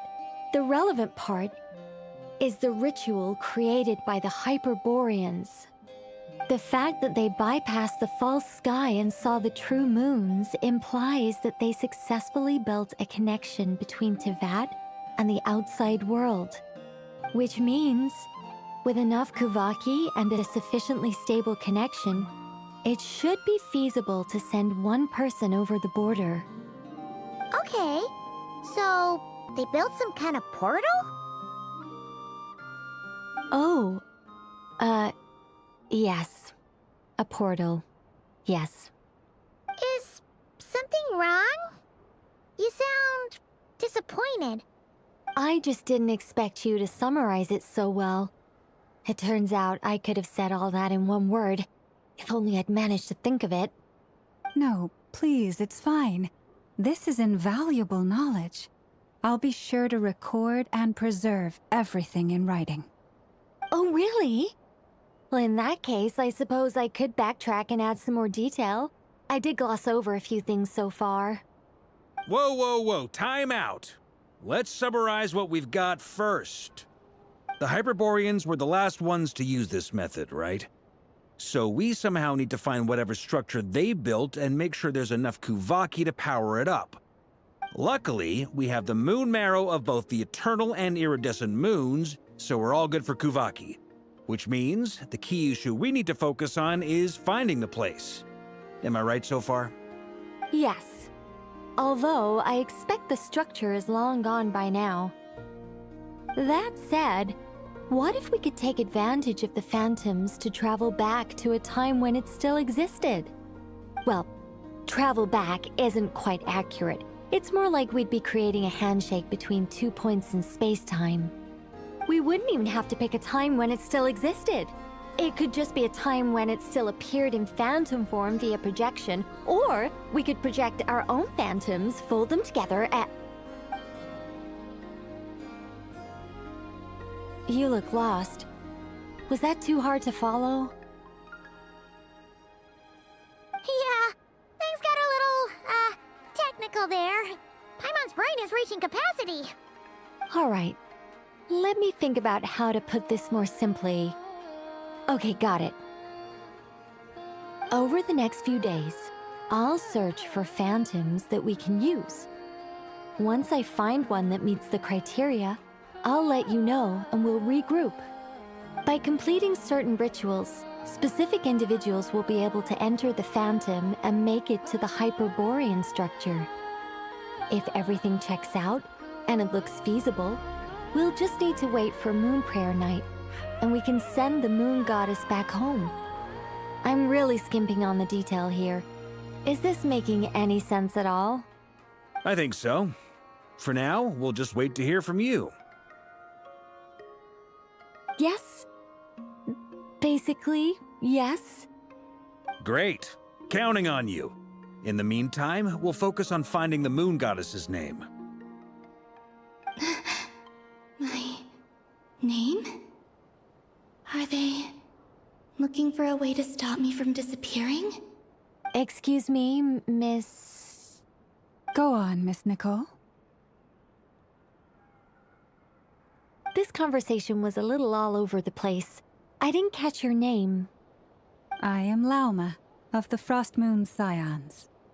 Ah, I did wonder. I noticed that you listened very intently when I spoke about Hyperborea and the moon's history. If you'd be interested, I'd love to visit you this evening and go through it again in greater detail. Also, if you were serious about making a record, it would be too risky to simply write down the raw details as is. I would suggest some tweaks. Maybe rewrite the stories as fairy tales or fables, perhaps even prayers. Anyway, we can cross that bridge when we come to it. So, see you later then? Oh, and no need to prepare anything. Just a cup of tea will do. See ya! She seems friendly. It's just... It's so nice to find someone who's actually willing to listen. I've been dying for a chance to finally go through all this systematically from start to finish. Any longer and I'd probably start forgetting it. Now Paimon gets why Alice told us to mind our heads. Ha ha ha ha, what did I tell you? A lot of quirky people in Alice's orbit. Now then, the next order of business is, where do we start looking for the moon goddess's name? Maybe the rest of what Nicole has to say might give us some clues. Once I've heard her out, I'll summarize the salient points and share them with you all. I'm also inclined to review our other documents. Yes, our faith was first established by our Hyperborean ancestors, but many of the more factually accurate records are from after Kutar's birth. Sounds like we're gonna follow Columbina's journey through Devat, huh? In that case, we'll start by heading to the Frost Moon Enclave. Sounds like a plan. Take this with you. I'll see about getting in touch with the Fatui. It'll probably just be Arlecchino and Sandroni again. They're the only ones who would want to help. Thank you, Mr. Varka. Don't mention it. Honestly, I'm more comfortable dealing with the Fatui than prying into the details of a young lady's childhood. Catch you later. I should follow them, just in case there's some way that I can help.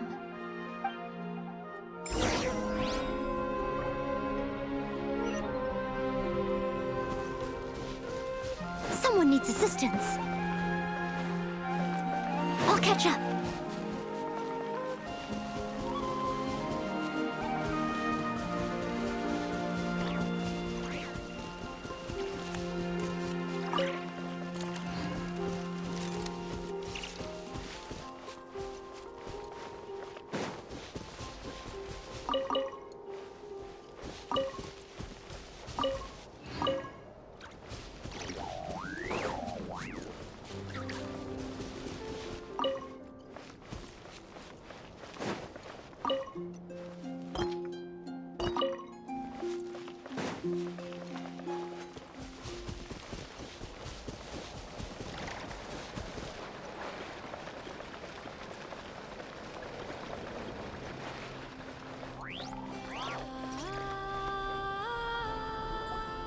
A while ago, I took the time to organize all documents in our possession that pertain to Kutar.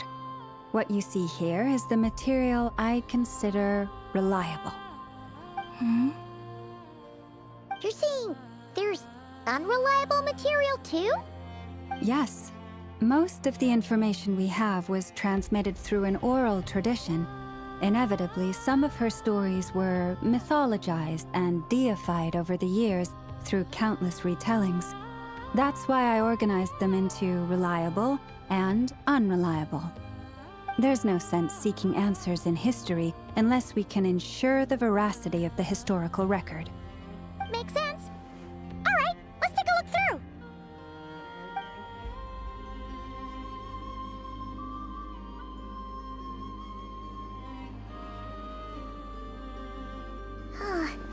Almost all these records refer to Kutar instead of Columbina. Although neither of those is her real name. Paimon's not sure what point she's trying to make. What we can gather from these records is that the Frost Moon Scions worshipped her as a god, placing impossible expectations upon her. I cannot fault them for their earnest faith, but for all their devotion, worshipping her day in, day out changed nothing. I imagine that none of it resonated with Columbina. It wouldn't surprise me if, even back then, she had already begun to reject the name Kutar and everything it represented. Lama speaks the truth. When I heard them call upon Kutar with hope and expectation in their voices, they may as well have been calling upon somebody else.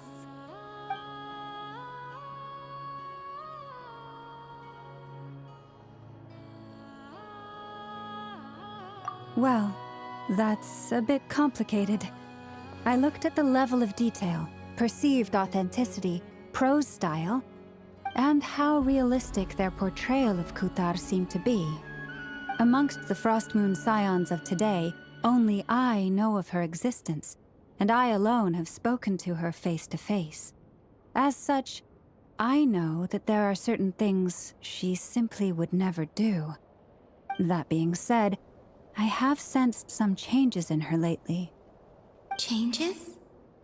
Me? Seems like this is getting us nowhere. For what it's worth, why don't we check the unreliable sources too? Sure. Give me a moment.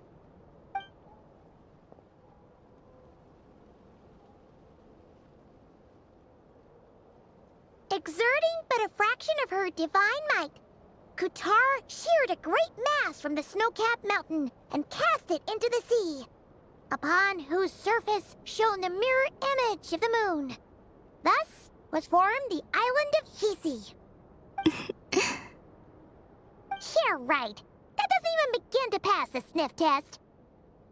The 3 moons are naught but lies through and through. Only one moon has ever shone for us, and Utara is her name.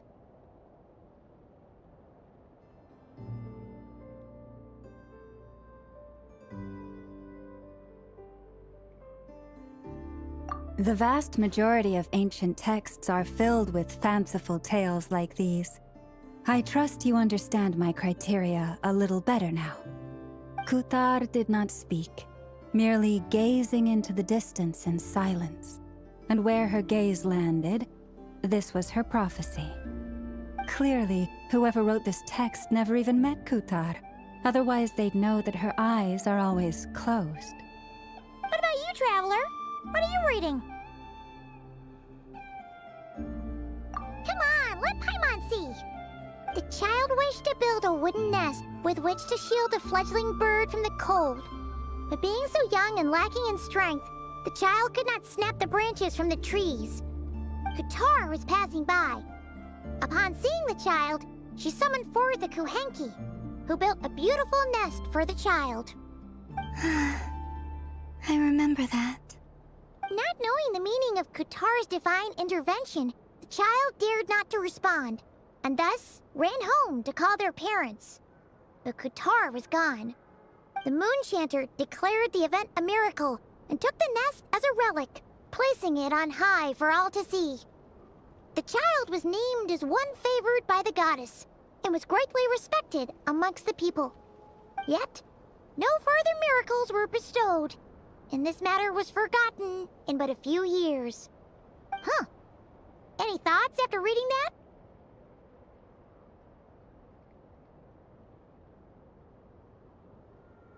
Yeah. Columbina probably just wanted to join the kid in making nests. Ah. I'd originally considered this a fabrication, because Utara did not perform any similar actions in subsequent records. But now that I think about it, it does seem like something Columbina would do. It's just that... She didn't know how other people would interpret her actions. She was probably worried about making things difficult for people. So, she gradually stopped joining in. Yes. Oh, that's so sad.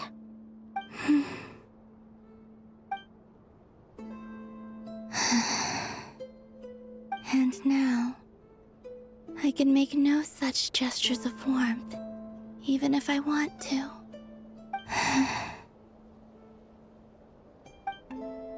Still no name.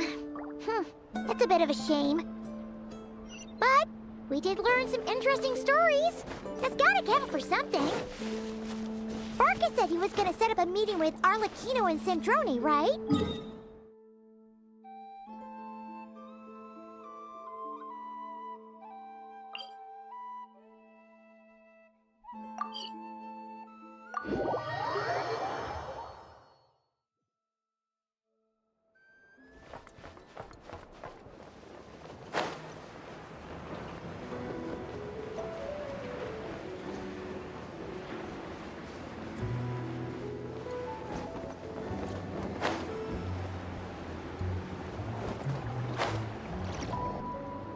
Let's see. There's Varka. Oh, and it's Durin and Albedo too. Yeah, this is pretty much the same place we bumped into each other last time. I convinced them to stick around a little longer. We were all waiting on people, so I figured having a little company would help pass the time. Ah, so you've been waiting for us? Does this mean that you've already arranged things with the Fatui? Sure does. Now you're back, we can go meet up with them together. How'd your investigation at the Frost Moon Enclave go? Well, we didn't find out Columbina's true name. But apart from that, it went pretty well. Aha, just as well that I didn't tag along then. I'm sure our moon goddess wouldn't want every man and his dog knowing all about her private life. Still, desperate times, desperate measures, I guess. Someone had to do it. So, Varka was waiting on us, but what about you two? Are you waiting for Alice? Oh, no. We already met with her. We discussed that experiment I mentioned to you last time. Oh, and she also handed me this communication device.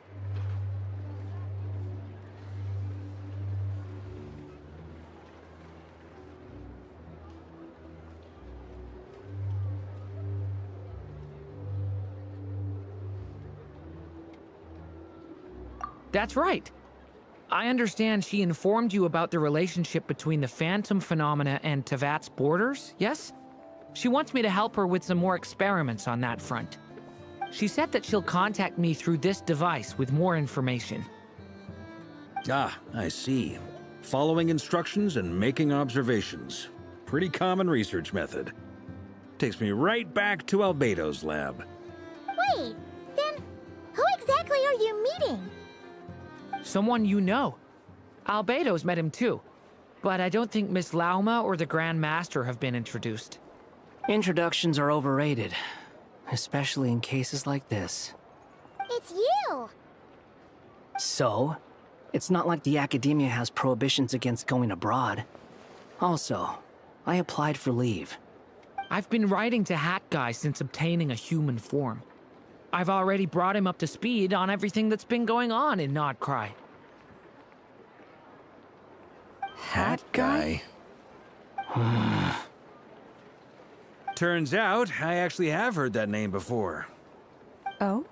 Then why did you react the same way I did? I only knew the name, not the fella. But since we're all here, let's do some introductions for what it's worth. I'm Varka, Grand Master of the Knights of Favonius. Lauma, Moon Chanter of the Frost Moon Scions. And I'm a Driosh from the Vahumana Darshan of the Sumero Academia. Hat Guy. Good to see you again, Mr. Guy. I believe we last saw each other on the boat ride here.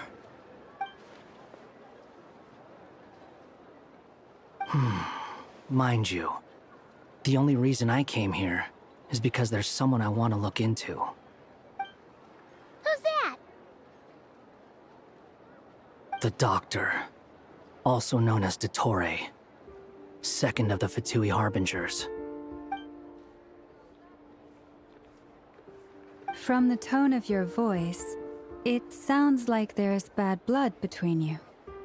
I was reviewing our archives and noticed that a lot of information about him was missing.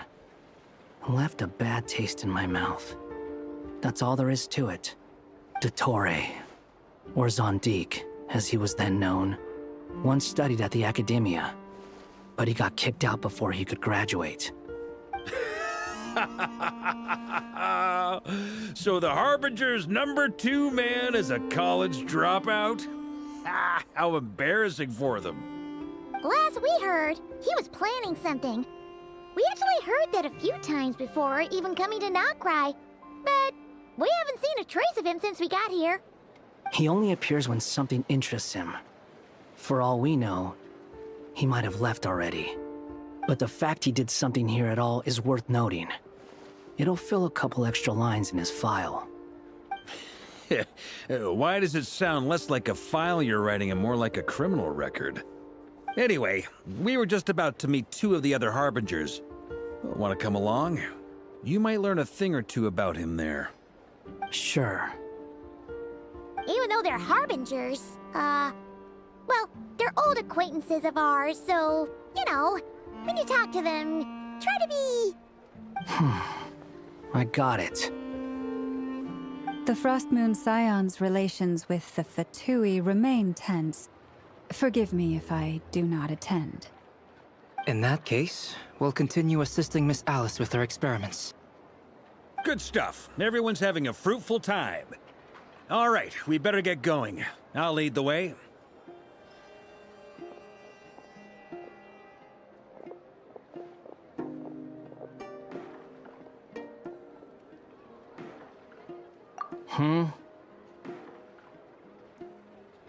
Well, yeah, that's obviously part of it. But I'm not the only one who has a score to settle with him. Neither you, nor Lesser Lord Kusanali, nor I want to see him meddling with things again.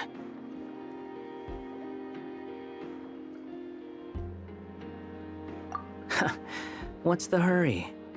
Don't worry. Pigeons always know which way home is.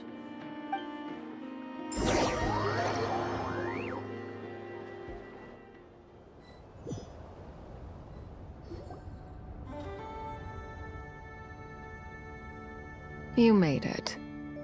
Who is this? A scholar from Sumeru. They call him Hat Guy.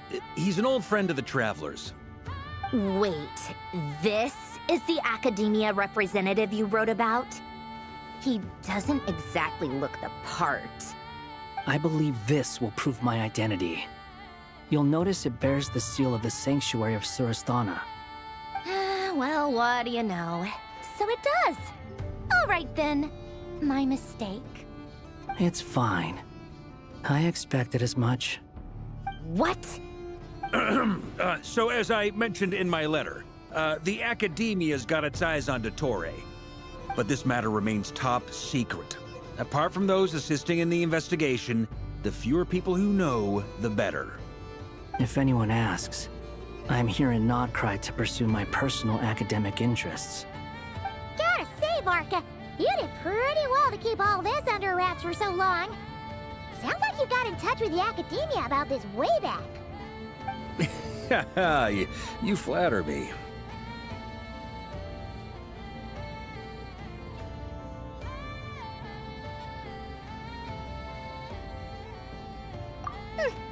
Where do I even start? Remember that time we fought Rerir at Star Sand Shoal? He sure let me have it then, didn't he? I'll bet Dottore had that all sketched out, with me as his convenient little pawn. He could not care less about us if he tried, but hey! The feeling's mutual. Does Dottore really strike you as the sort who values his relationships with his colleagues? Fair point. Definitely not. Which is why I always keep my guard up whenever he starts making suspicious moves. To that extent, our motivations align. On top of which, I consider you trustworthy people. Now, back on topic. In the wake of the Reikir of Solnari episode, Sandrone and I grew suspicious about Dottore's complete inaction during the entire affair. So we tried to find out what he'd been up to, but unfortunately to no avail. He never lets anyone in on his plans. The more he cares about something, the more secretive he gets. Indeed. Perhaps he believes that by keeping a low profile, he can avoid trouble. But that trick isn't going to work on his colleagues. Yeah, I mean, he's been researching the ancient moon's remnants. And he's been trying to get his paws on the moon marrows. Only an idiot would believe he doesn't have something more planned. With this in mind, I returned to Snezhnaya and relayed my thoughts to Her Majesty the Tsaritsa, entreating her to have him recalled. That's pretty direct. Did the Tsaritsa agree? Yes. I made it abundantly clear that the Fatui's business in Nodcry is almost concluded, and we do not need 3 harbingers in this territory. Her Majesty concurred. Accordingly, Dottore has returned at her orders. I imagine he is continuing with experiments, which no one besides he would ever have any interest in. Common sense might mean nothing to him, but he's not stupid. He knows that no good can come from opposing the Tsaritsa. Smarts alone won't get him all the way. He needs the Rooster's resources and Regrator's Mora, both of which the Tsaritsa can strip from him by waggling a finger.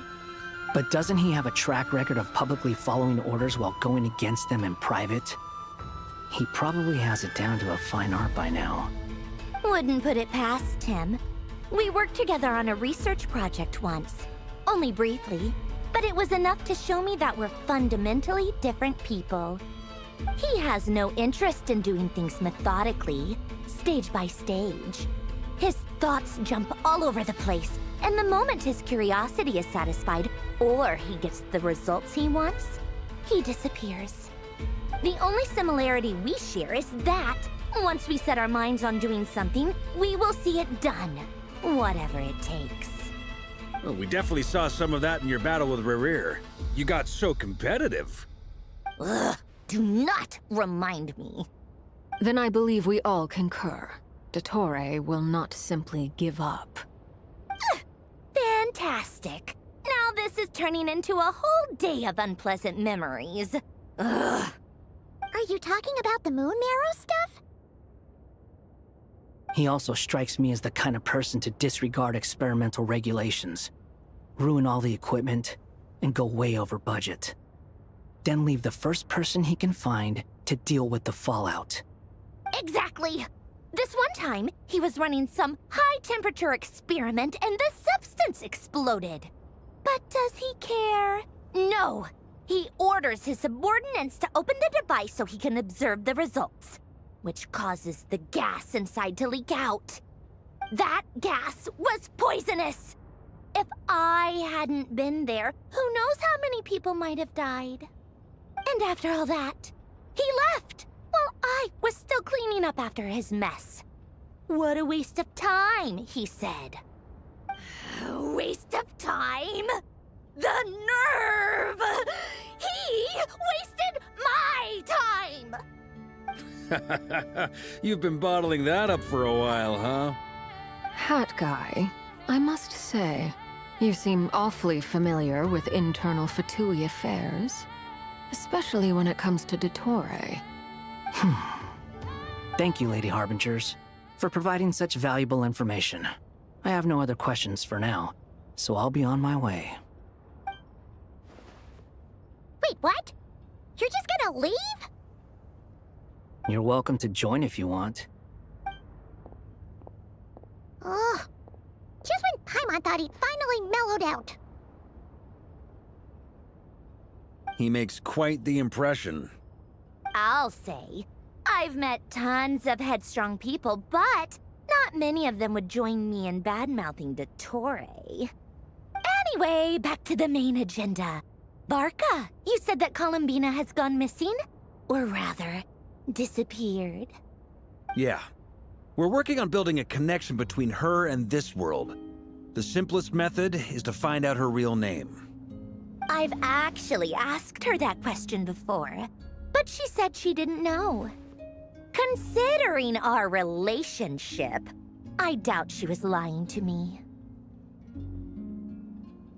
As far as I recall, she was never dispatched by Her Majesty to claim a gnosis or anything like that. The Tsaritsa's plans had long contained a place specifically for her. I always thought that was weird. What could she do that the rest of us couldn't?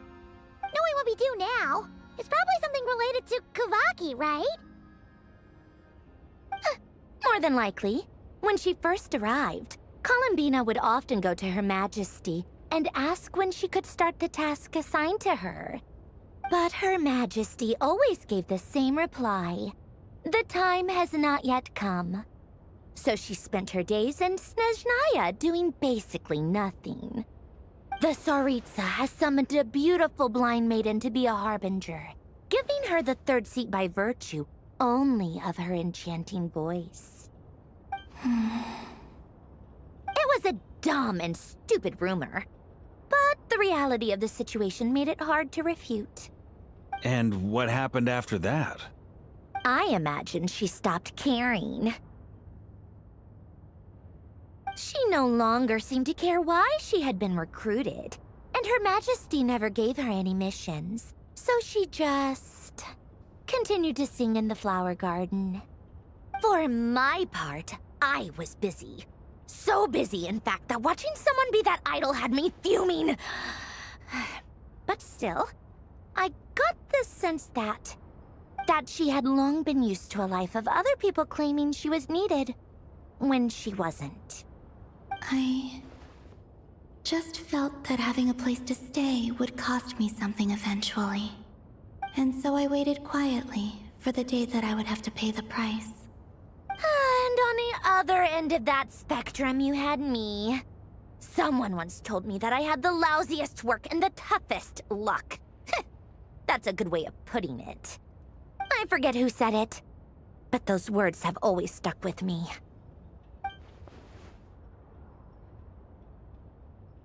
But you've done your job exceptionally well all this time. Because at heart, you are a conscientious person. What is it? Something come to mind?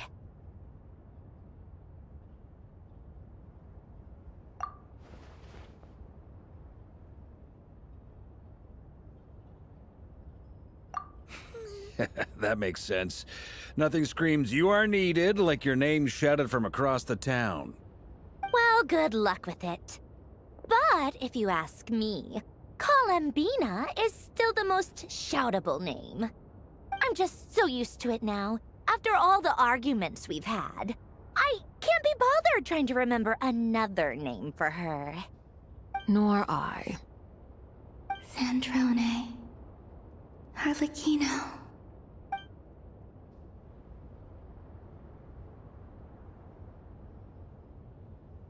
Huh! It's a Sealy!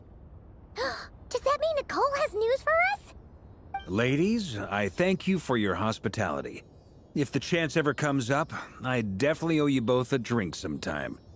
I'm sure it will. You can make your own way out. Heck, you've been here enough times, you probably know your way around better than I do. Okay, time to do what adventurers do best. Follow that Sealy!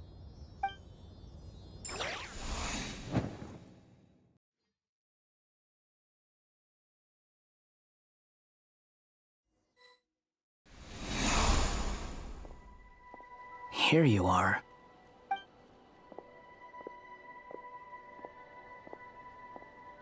Oh, hat guy. How come you're back so soon? Did things go all right with the Fatui? Fine. Dotori's been summoned home by the Tsaritsa. Couldn't get much more than that. How about you? Any progress with the investigation? Unfortunately not. We've tried everything. Different phantoms, different locations, different points in history. But the results were the same each time. Abyssal monsters roaming the land. People crying out in despair, with no hope of being rescued. Every time I see it, I can't help but think, is this what it was like in Mondstadt when Dragonspine Durin attacked? And if I fail in the task I've been given, will I create yet another tragedy? That's just meaningless speculation. When we encountered similar phenomena previously, I tried to interfere with those illusions, using sounds and lights to guide them. However, we could not change their fates. At most, we were able to extend their existences. The events of the past are like fate that has been written into Irminsul. There isn't a living thing in Teyvat that can escape its past. But Miss Alice instructed us to try to find ways to change the outcome that these phantoms face. It's an impossible task. Can't you just refuse? Since she asked us to do this, I feel like it can't truly be impossible. Or if it is, well, mages can make the impossible possible. I could not have been born as Durin otherwise.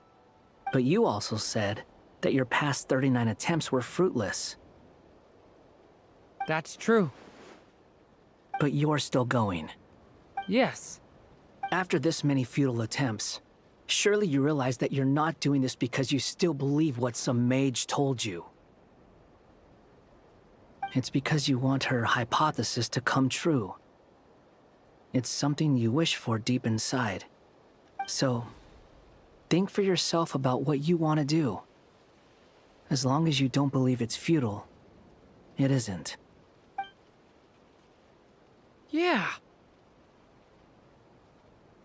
Previous experience indicates that we cannot touch the phantoms, which limits the effectiveness of our interventions.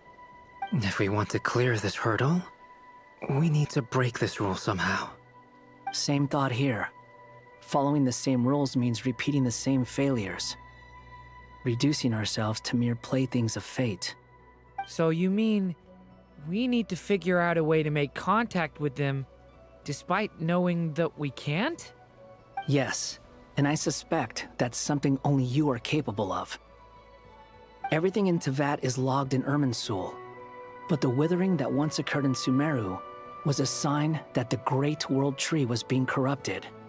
This corruption allowed things that should not have existed in Teyvat to appear. This is tantamount to rewriting reality to an extent. You're saying abyssal power might be able to affect those phantoms? No one's ever tried it before. If you're gonna try it, it'll take courage. And you have to be confident that you can control it. Is anyone there? Has anyone seen my daughter? She's missing. I have to find her. I hear someone inside. Spargana? Are you in there? Ah! If I can use my abyssal powers to warn him that there is danger here, maybe it'll change his decision. Maybe he'll stay away. Yes. The important thing is not the nature of the power, but rather how you use it. To intimidate and obstruct. Sounds about right for the Abyss. Let me try. I should be able to influence that thing. Have you seen a little girl? What? This isn't the time for that! Just run!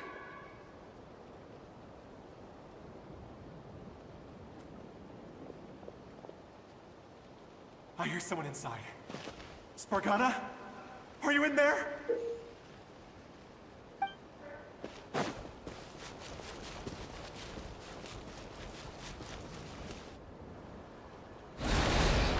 Ah!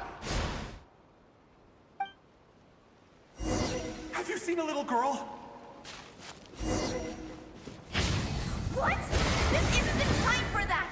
Just run!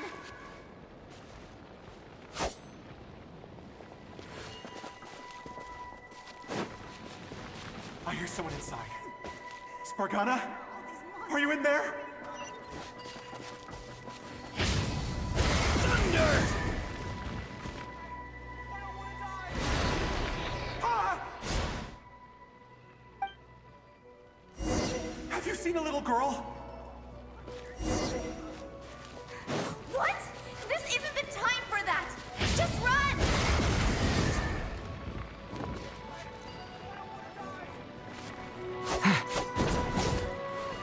I hear someone inside. Spargana? Are you in there? What is this? Looks dangerous. I should get out of here.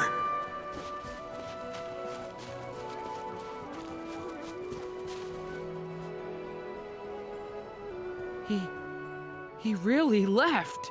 Ha! We did it! Don't celebrate too soon. Follow him. See what he does next.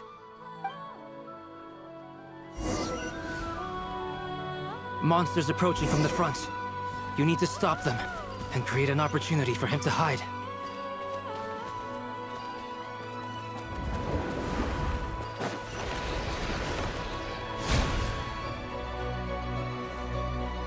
Help me!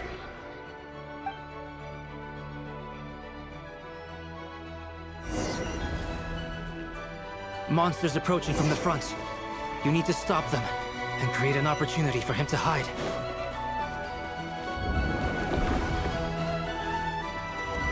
No! There's monsters ahead!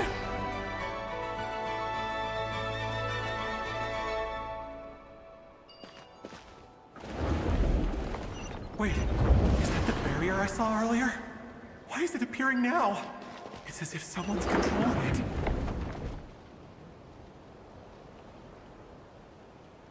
The monsters are gone. Is it safe now?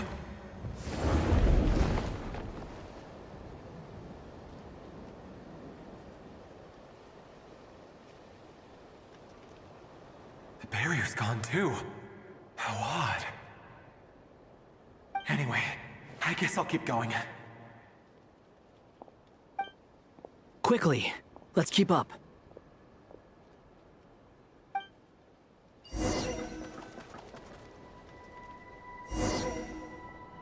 Wait, there was someone else here? Don't go any further. We've got anti-monster traps laid out everywhere.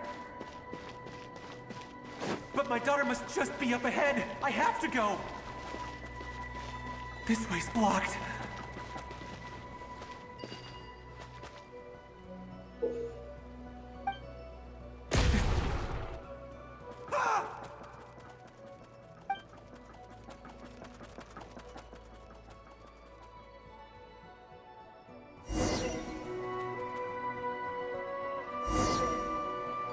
Wait, there was someone else here? Don't go any further. We've got anti-monster traps laid out everywhere. But my daughter must just be up ahead. I have to go. This way's blocked.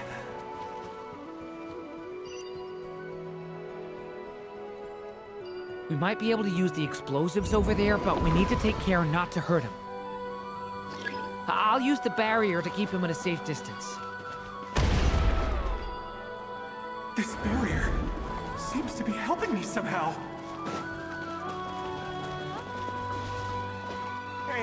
Hey, wake up! Oh, no good. Gotta keep moving ahead.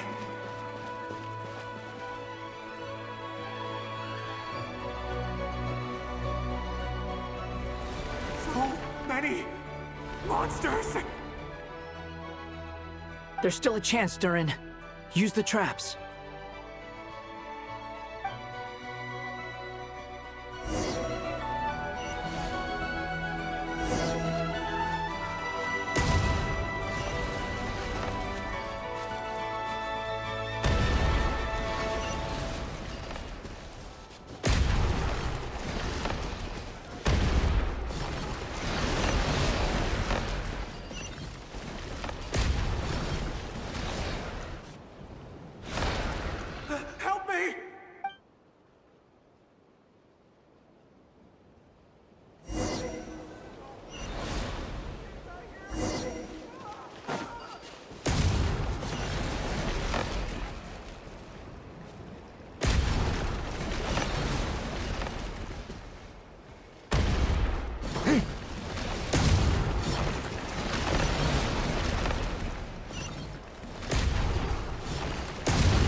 This is a new development. I've never seen this happen before. We might just be able to save this person.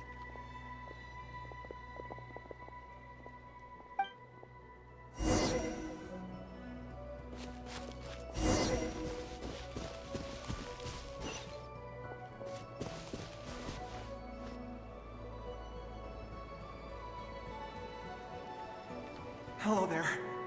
Have you seen my daughter? Spargana's her name. She's carrying a large backpack. Get out while you still can, you fool. You won't find any survivors here. But I can't just leave her here. She must be so scared right now. Sorry. Wish I could help, but I haven't seen her. You'll just have to keep looking. Okay, thank you. If I do find her, I'll get her to shelter and come back for you. Don't bother. I've got nowhere left to go.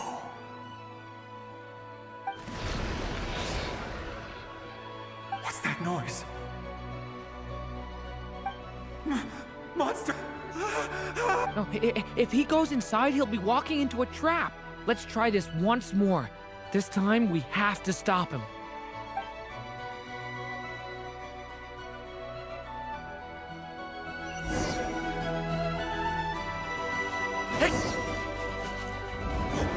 Why? How will I know where Spargana's gone like this? You know what? I'll trust this strange barrier. It's gotten me this far after all.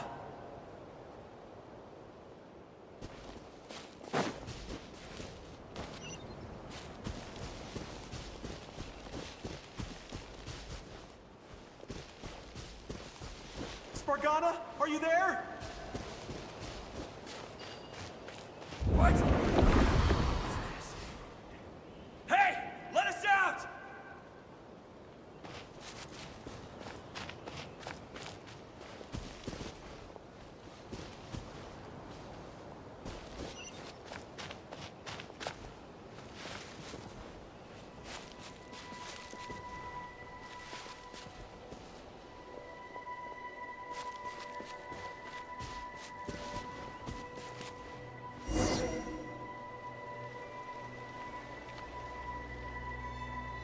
Huh? That looks like one of my daughter's books! Thank you. Thank you! Yes, it's one of hers for sure. That's her name on it right there. She left her backpack here.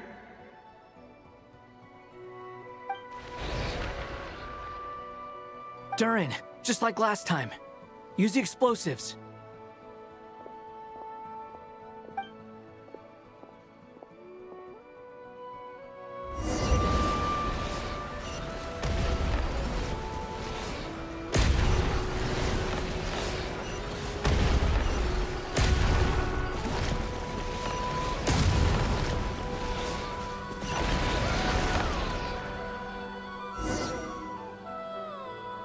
It won't work. There's not enough left. If he makes it in, he'll die. But then, this clue could be the key to him finding his daughter. It might not be the only one. Better he misses that clue than loses his life. I guess so.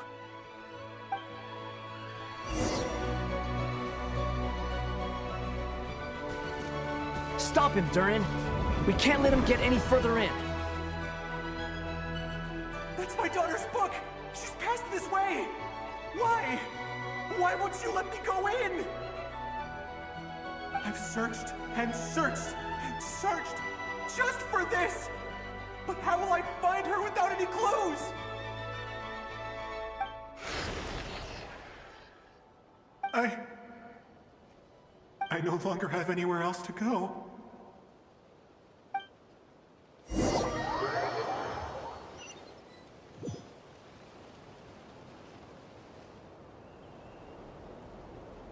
I'm sorry. I'm so sorry. He refuses to go anywhere else. Whether he opens this door or not, all that awaits him now is death. We couldn't change his fate. Albedo? Hat Guy? Let's try one more time. I don't know how we're gonna do this, but I don't want to give up either.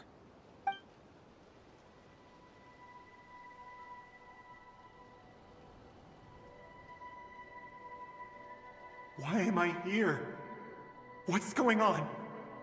All these scenes running through my head. Where are they from? Huh? What's going on?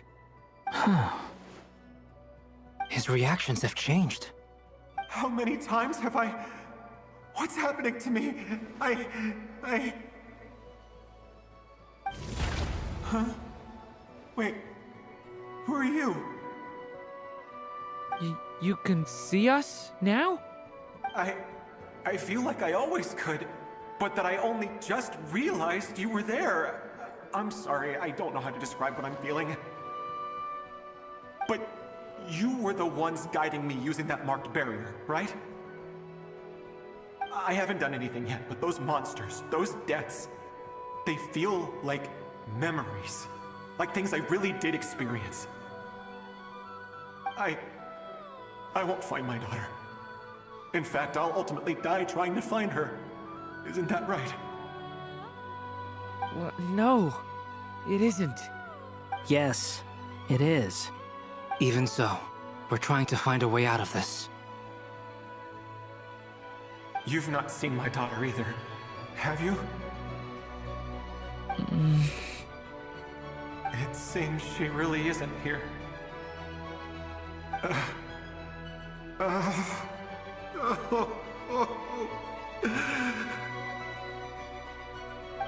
I'm sorry we couldn't help you.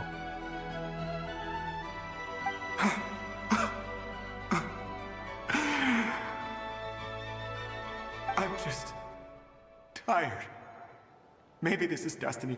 Maybe it doesn't matter how hard I search. How long do I have left? Experience says 15 to 20 minutes. 15 to 20.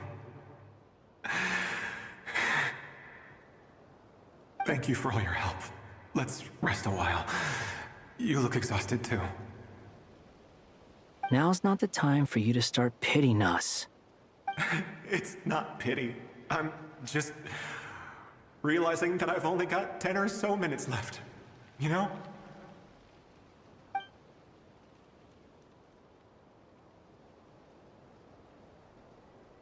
You say you're from Mondstadt, yes? A place with windmills, where people enjoy limitless freedom? And you're from Sumeru, where they've built an academy into a giant tree? Yes. It seems you've never heard of either place. Those names are unknown to me, I'm afraid, yes.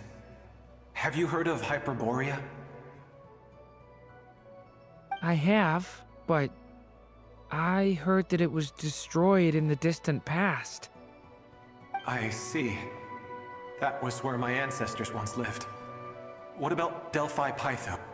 Was it later rebuilt? I've never heard that name. Then what about Salvindaknir? I have seen that name on stone tablets on Dragonspine.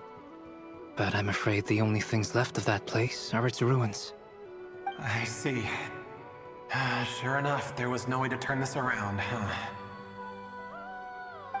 I'm sorry. I was the one who asked to chat, but it seems like we're too many ages apart. There's barely any common ground to start from. It's all right. We did hear something new, at least. From how you speak of your lives, things must be going all right for you, I guess. They are. Mondstadt is a place of freedom and happiness. There's a lot of good people in the church and the Knights of Favonius, and even outsiders find that it's an easy place to feel at home. We have festivals a few times a year. Everyone gets together to drink, sing, and be merry. Sumeru's a lot more uptight. Not really the kind of place where you can relax. It's a nation fraught with problems wherever you look. But if all you want in life is to seek knowledge, I guess it's pretty much paradise. That's wonderful. In other words, after this all-devouring black tide passed, humanity did not merely avoid extinction, but rose to build prosperous civilizations anew. I mean, I can see you all right now. That must mean the future isn't a total mess, right? That's true. Well, time's almost up. Let's part ways, I think. Might be best if you don't waste too much time on me. The chances are slim, I know, but I'd like to spend these last few minutes looking for Spargana. If things work out, I'd love to tell her about what I've heard. May we meet again. Well, or not, most probably. In that case, may your wishes come true.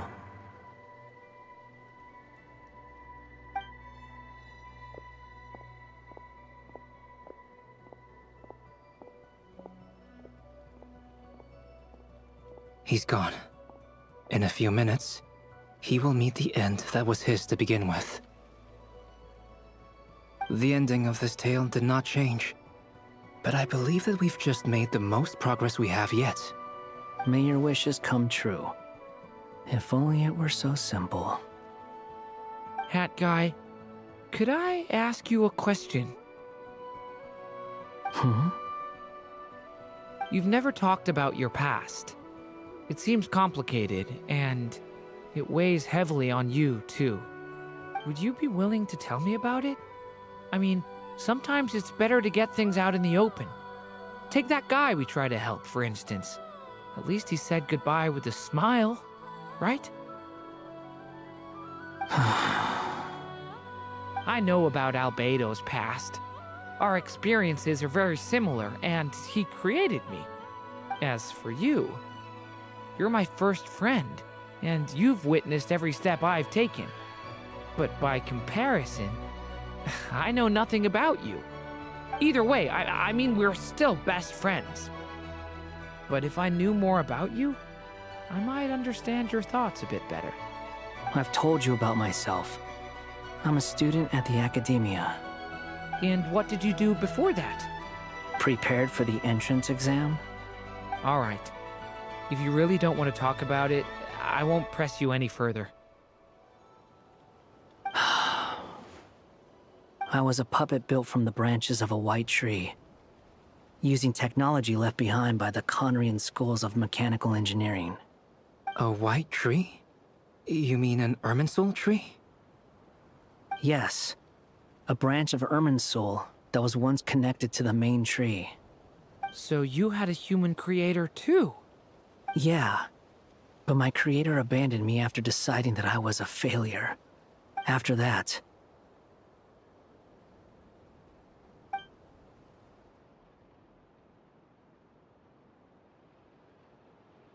Durin. Resisting the influence of the Abyss, suppressing the urge to destroy, trying to do the right thing. None of these things are easy. But no matter how hard they are, trying to rewrite past wrongs is far harder. You asked me if you would create a new tragedy if you failed. I told you there was no point speculating about that. But the real answer is, yes, you absolutely will. That guy. But at least you've got people here to help steer you away from the wrong path. So, just keep aiming towards the light. I will. I promise. All right, break time's over. Hello? Durin speaking. Hello, friends, it's me. What have you been up to, I'm detecting some unmistakable fluctuations here at the border. The amplitude isn't particularly high, but they're completely different signals from the ones before, and the scale is comparable to those I've detected previously. Alice, we were unable to save that person. However, he appears to have retained a portion of the memories gained through that cycle, and was able to hold a conversation with us. I see. Well, that is rather odd indeed. It definitely merits further attention. Could I trouble you to keep trying the same approach? I need to gather some more data. Counting on you. I should probably have Nicole come and check this out as well.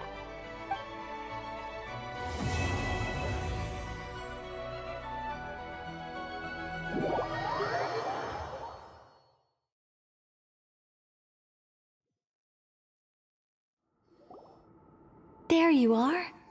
I was worried you might stop to collect treasure chests opened by the Seelie along the way. It would have taken you so much longer to get here. Another conversation I cannot hear. I am delighted to see that you understand what takes priority, and that your adventurer's instinct has not swayed your resolve. Really, I must applaud you for it. You should know. Paimon's head. Okay, I'll try and keep it short. My senses are telling me that this is where we shall find the entrance to the ruins. Oh, cool! Well, what are we waiting for? Let's open it up and see! Patience. This was a sanctuary of great importance to the Hyperboreans. A special process is required to open the gate. Oh! Like the place that housed the Eternal Moon's Marrow? Okay, so what's the plan? Need us to do anything? And just the short version, if you can.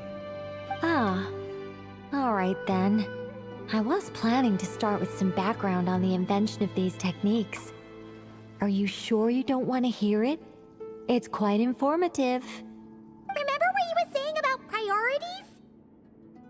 Fine. Simply put, we need 3 human representatives to successfully undergo a process of Kuvaki resonance. Think of it as a test from the 3 moon goddesses to see if the entrants are qualified, with the most recognizable qualification being Kuvaki. Pretty sure Lauma would ace that test. Oh, wait. But we need 3 people. I also have no doubt that the Moon Chanter would be qualified. But we would need 2 other people with the same constitution. Therefore, the most feasible method is not so much to follow the rules, but to figure out how the test functions and find a workaround. I've done some research, and it turns out the mechanism is rather crude. We'll simply need humans to stand before it who have sufficient Kuvaki energy within them. I'm with you so far. How do we get the Kuvaki in them? The easiest way would be transfusion. Take some Kuvaki from Nodkrai's soil, put it into the bloodstream, and get it circulating in the body. So we're going to cheat on the test? Precisely.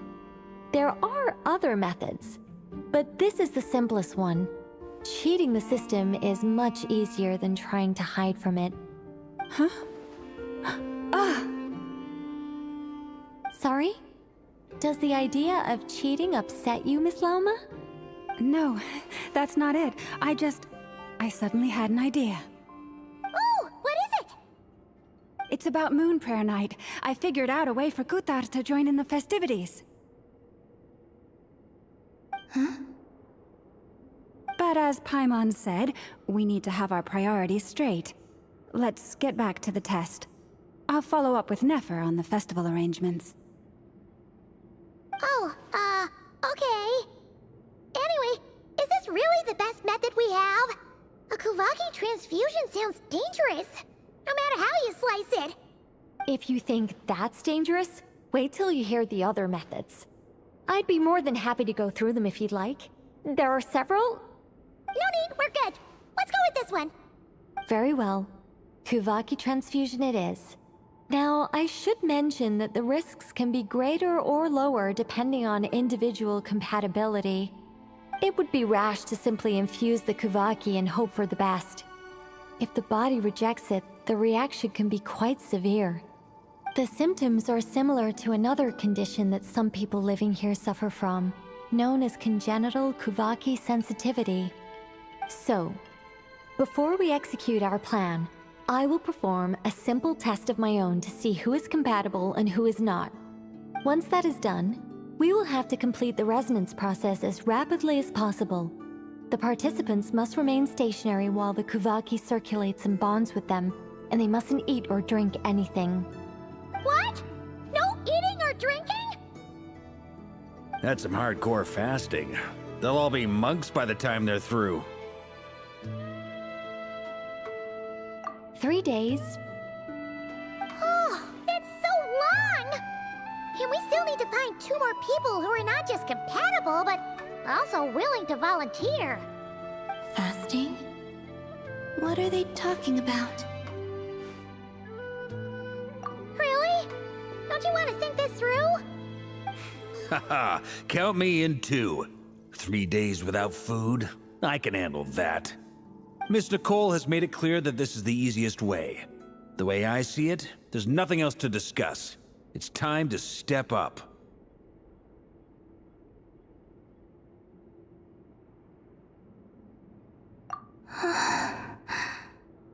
Yeah, you're right. In that case, Paimon volunteers to be Captain of Logistics. She'll keep the fires lit and grab some spare clothes to keep you comfortable. Then we'll start with you first, Traveler. Please step forward.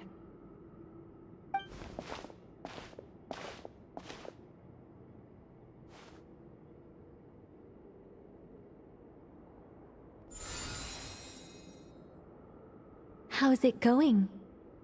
Do you feel anything? How about now?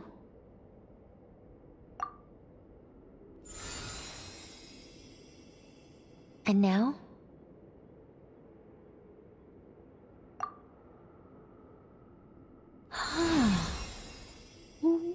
What about now?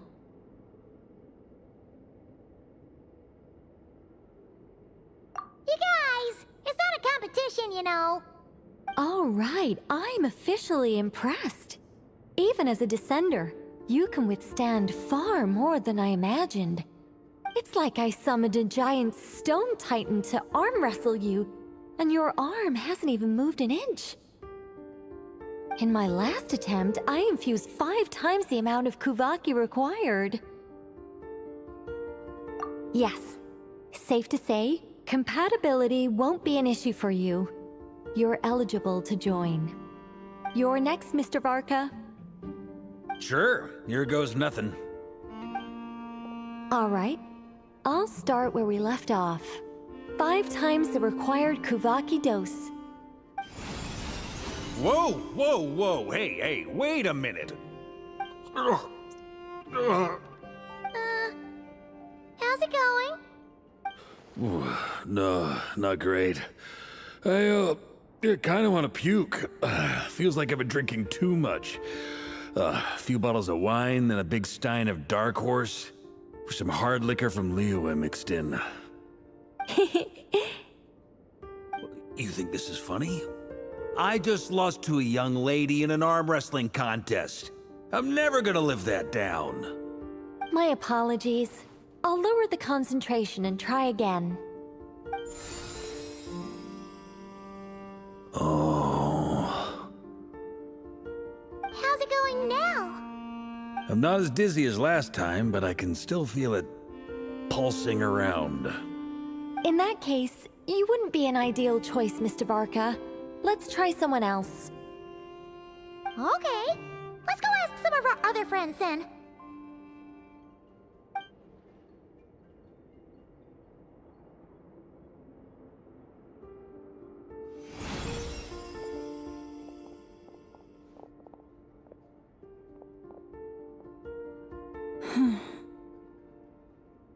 No surprises here, Miss Moonchanter.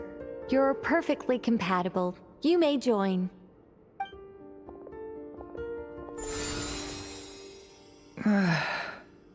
I'm getting a slight headache. Shame. You were so close. Whoa! I'm itching all over! Allergic reaction. We can't have that. Huh? Well, are you gonna start or what? The Hexenzirkel is an organization that cares for and protects children. We will not have them do dangerous things. Not even tests.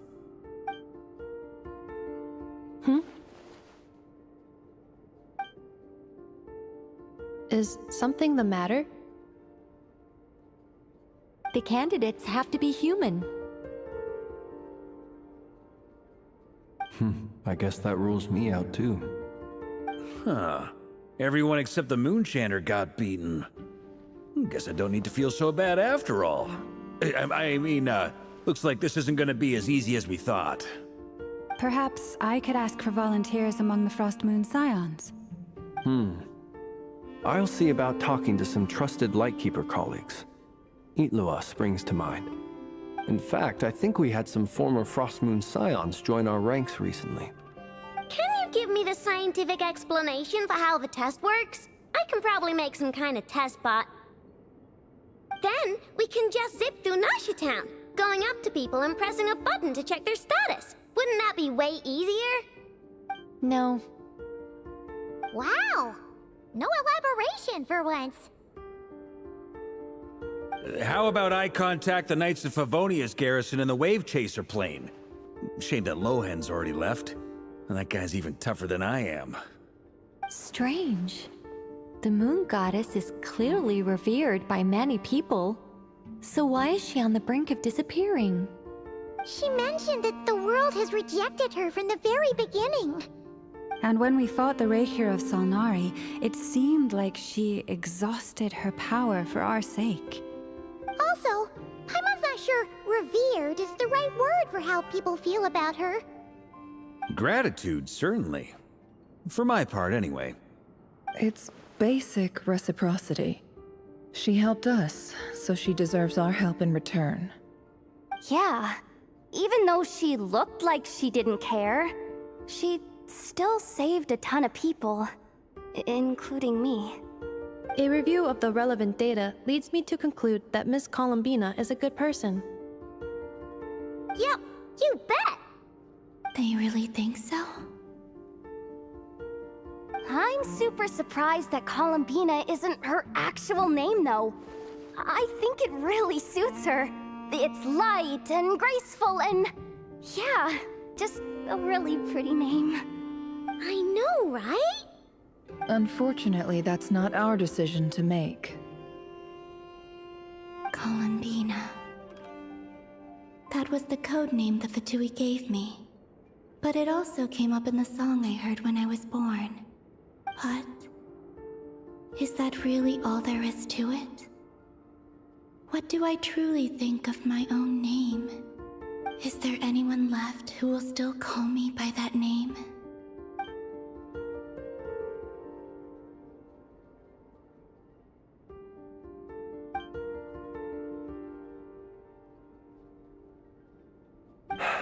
Moon Prayer Night is getting closer by the day. We're running out of time. We need to look for other candidates. Then allow me to try. Huh? What are you doing here? You contacted your friends via the Adventurers Guild. Sandrone has been keeping an eye out for something like that, so she informed me. Since I have the ability to accommodate a moon marrow, I should prove to be a suitable candidate. Arlecchino. When can we begin? I see. We can begin right away. How was it? Did you feel any discomfort? Not at all. Then it seems we shan't need to look for additional candidates after all. Great! Cool. Alright, like Paimon said, the rest of us can take turns making sure the three of them stay warm and comfy. Then, my job is to take care of the caretakers. I will ensure everyone receives food and accommodation. I'm ready as well.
The work is done.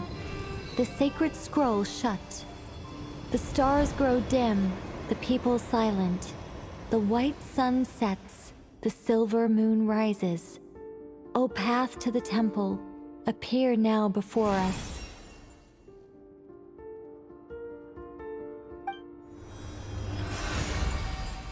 Wow! It really opened!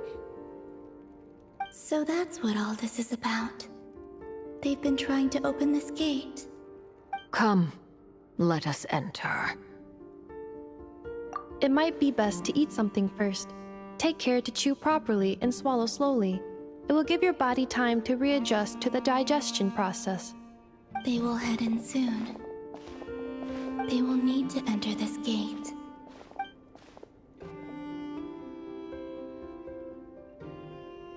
Huh?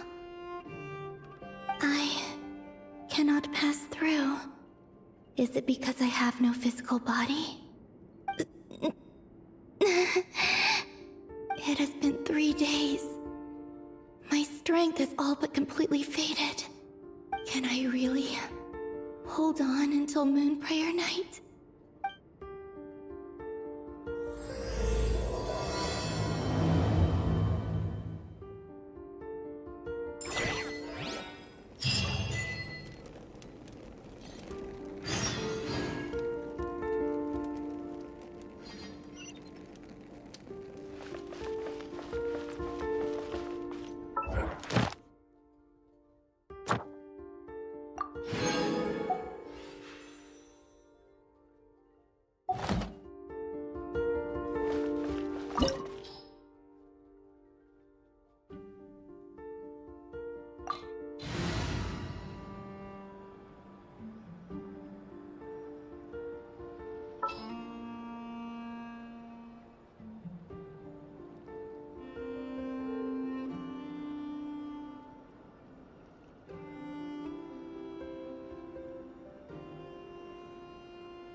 Are these people...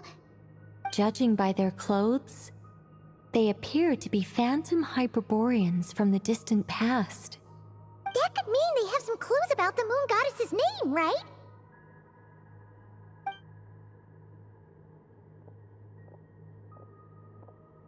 Hey there!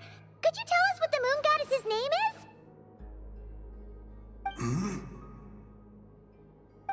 Sorry. That's probably a weird question, huh? How do we explain this? The moons are long gone, and their goddesses are dead. Their names no longer mean anything. When a new moon goddess is born, we will surely know her name. We have used every last resource at our disposal. All that remains is to wait, patiently and quietly.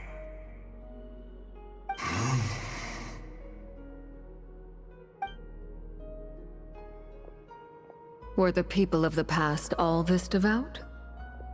It looks like this phantom doesn't intend to converse with us any further. Surely the new moon goddess he speaks of must be Columbina. Alas, Kutar's birth came long after the age in which he lived.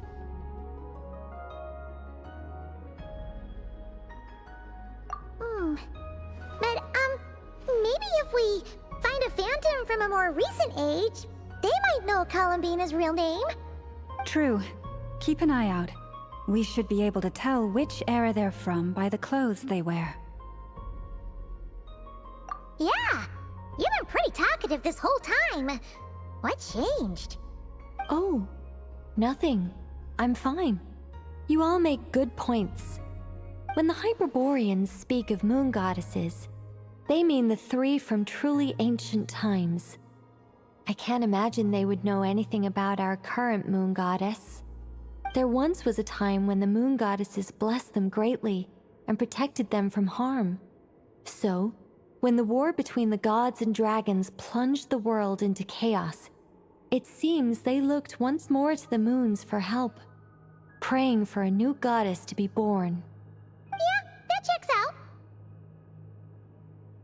Let's continue on. Who knows what else we may discover?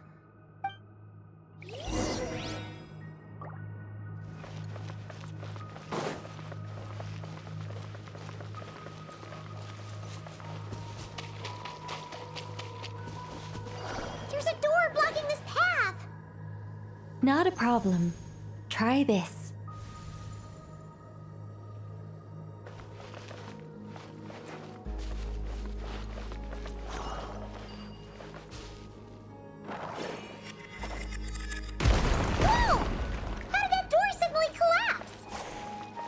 device was maintaining the door's integrity. Remove the core, and the device stops working.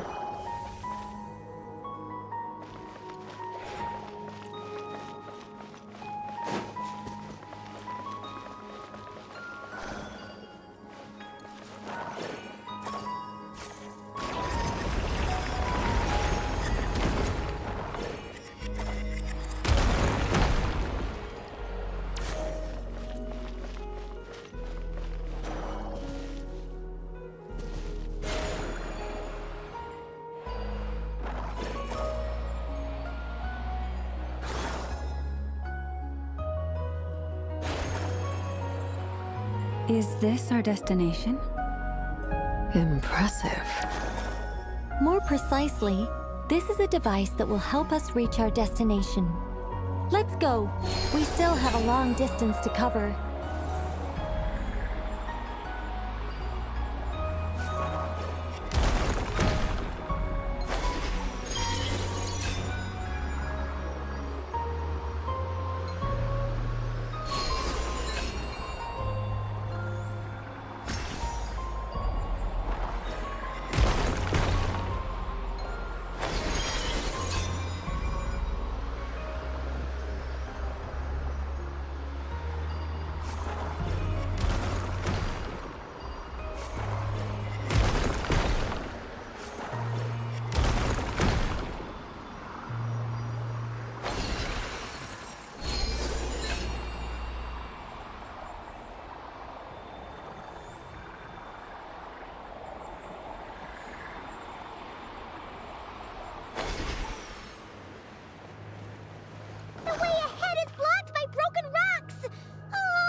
Let's try that device again.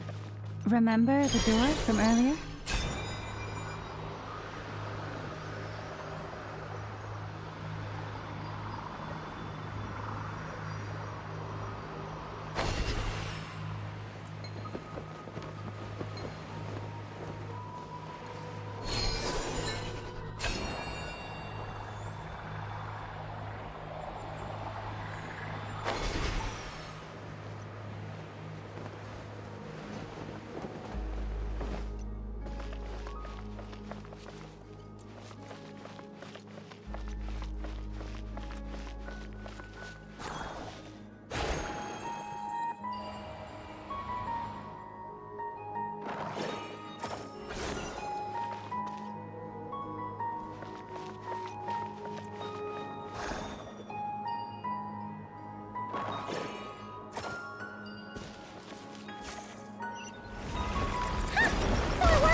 The humans we see are all phantoms, but the monsters are real. What a fascinating place. There'll be plenty of time to admire it later.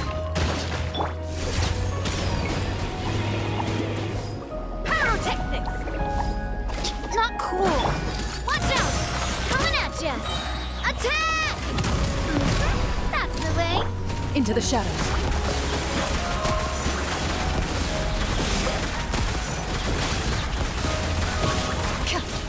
Time to testify. Coming at ya! Hey there!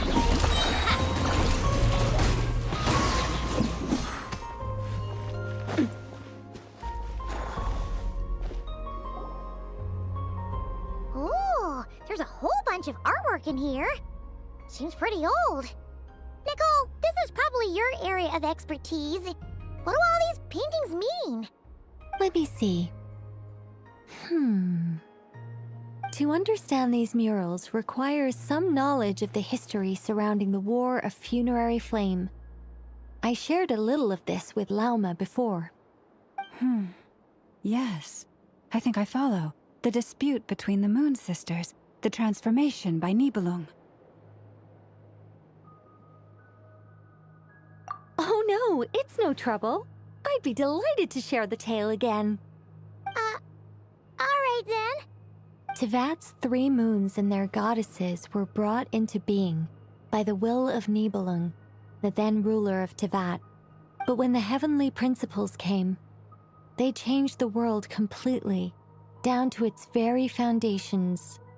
The moon goddesses were nowhere near strong enough to challenge this entity.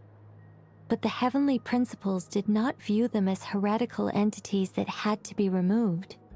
Essentially, the 3 moons existed to keep this planet alive and operational, which did not directly conflict with the heavenly principles' aims.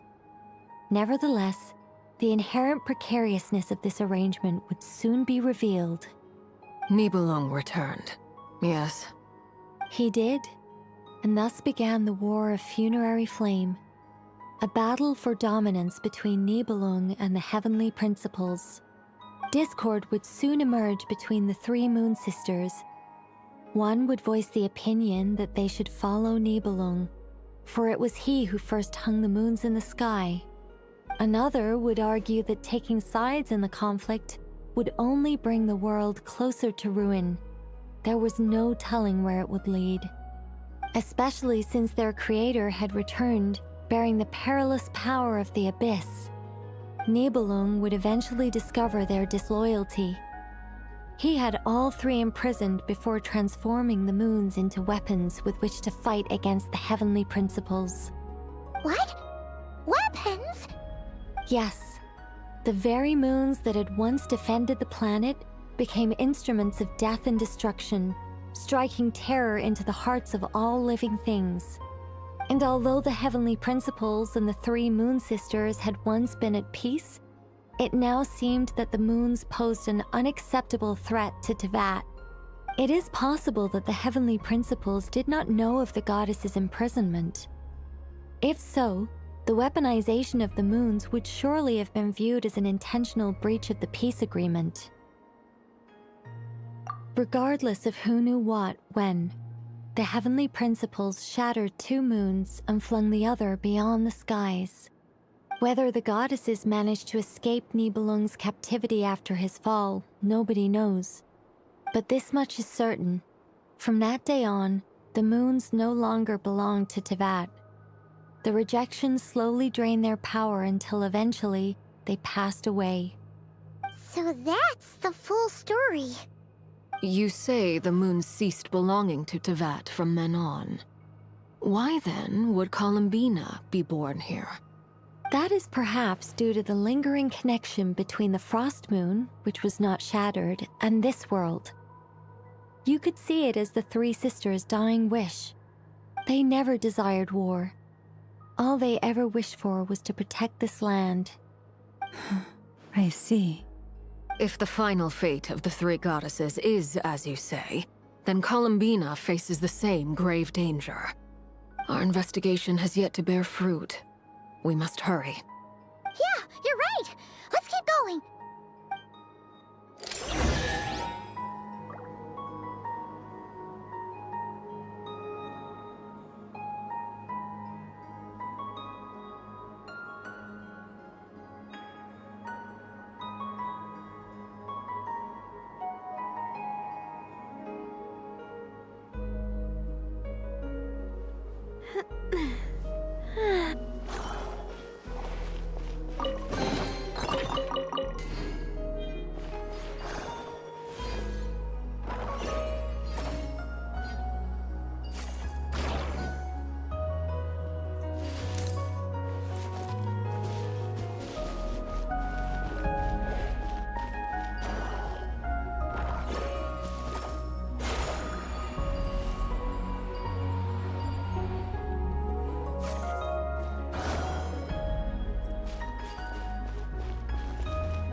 Should we trust him to keep his promise?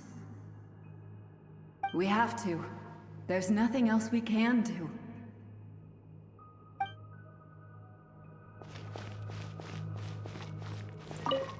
Why? Why do the creators of this world no longer show mercy upon their people? Remember his words. We must change our fate with our own hands. Wait, that's odd. Who is he? Is something wrong?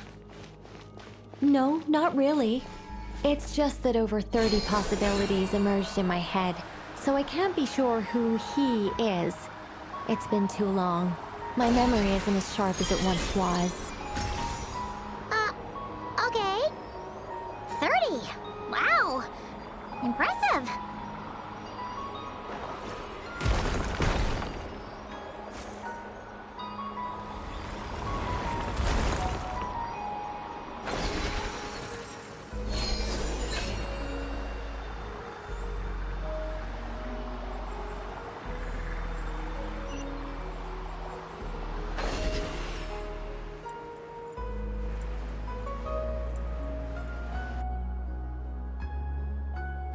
We're finally here! Guessing we'll need to activate this thing? Indeed. I was a little worried about that at first, but as we got closer, I sensed that the Kuvaki within it flows unimpeded. It should be functioning normally. The only issue is how to activate it. It's looking a little worse for wear. What about the cores from some of the other devices we've seen? Can we repair it using those?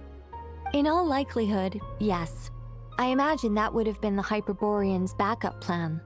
Let's look for some cores.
Watch out!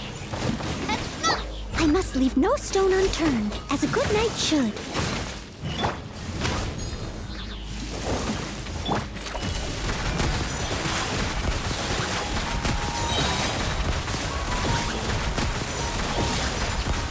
Hunt them down. Attack! Coming at ya! Strike till I'm dead! Power cord! Leave it all to me. Hey there!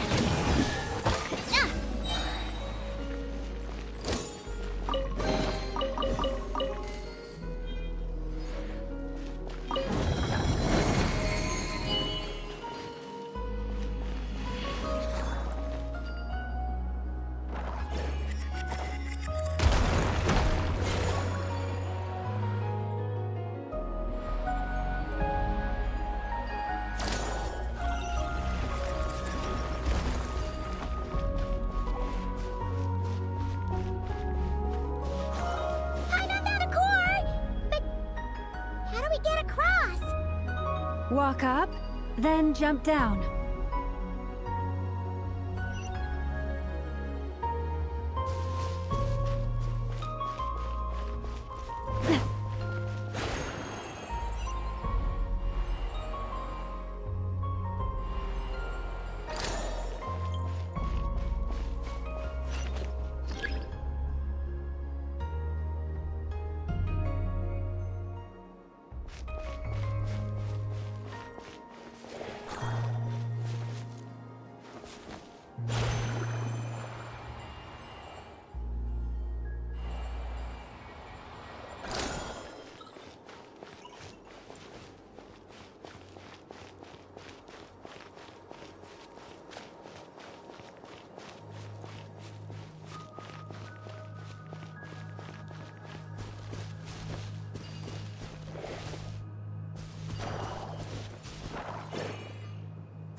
to be enough cores.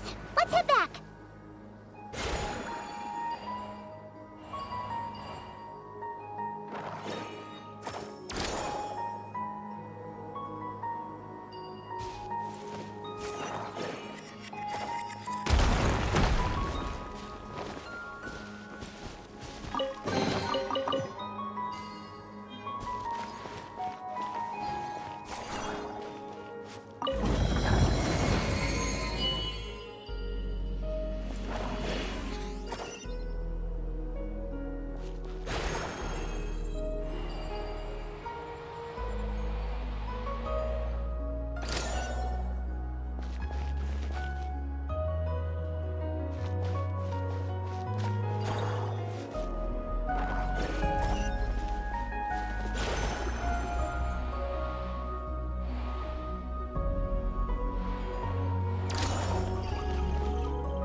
The device is up and running.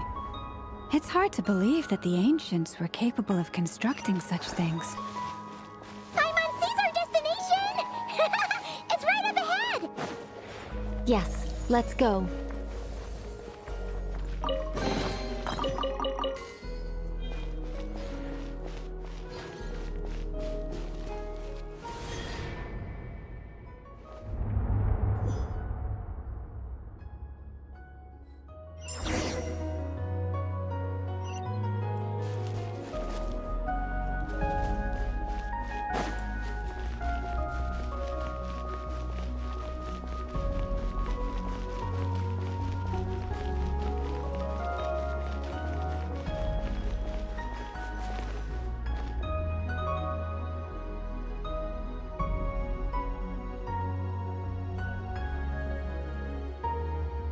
This is where the people of Hyperborea communicated with the moons.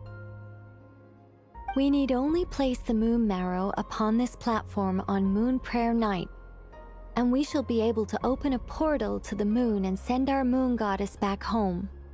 The assumption being, of course, that we can find her first.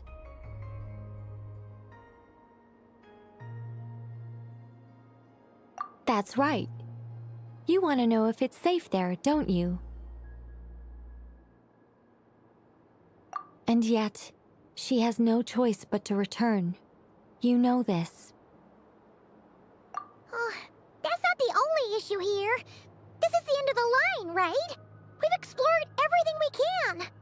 And despite looking at historical artwork and talking to people from Hyperborean times, we're still no closer to learning Columbina's name.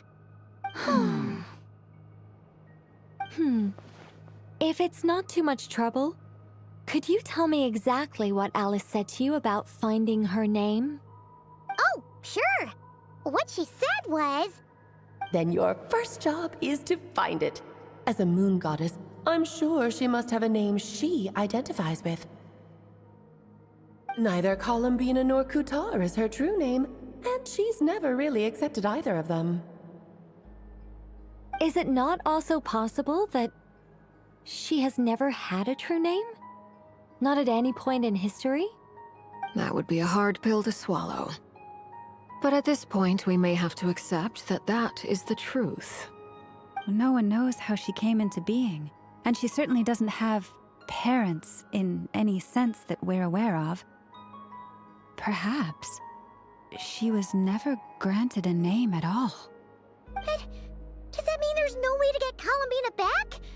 She's just gonna disappear and there's nothing we can do about it? Huh? Wait, why all this pessimism? Was it the way I phrased this question? You all seem to be taking this in completely the wrong way. Well, just because she's never had a real name in the past doesn't mean she can't have one now. What?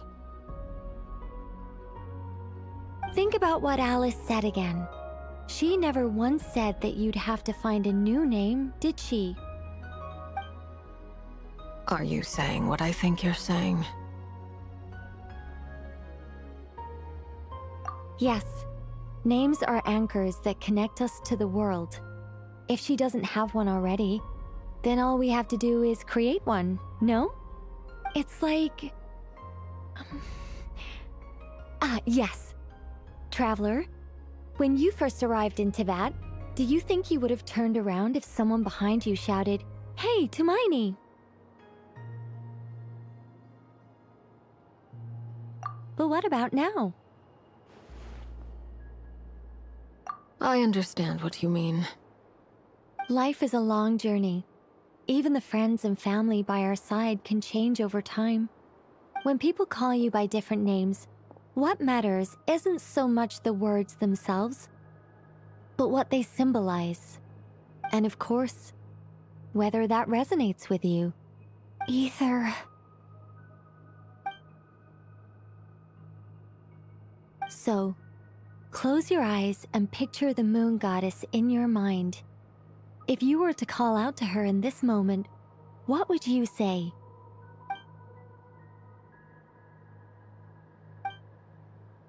Columbina. Columbina. Paimon would call her Columbina too. Well, she has long forsaken everything that Kutar represents. I think from now on I should call her Columbina too. Well, it sounds to me like you found your answer. Are you sure? Is it really that simple? We haven't found her this whole time, and not for lack of trying. For a journey like this, the process is every bit as important as the outcome. Had you not searched far and wide, rejecting every other answer you were offered? How could you have come to an answer you felt was finally correct?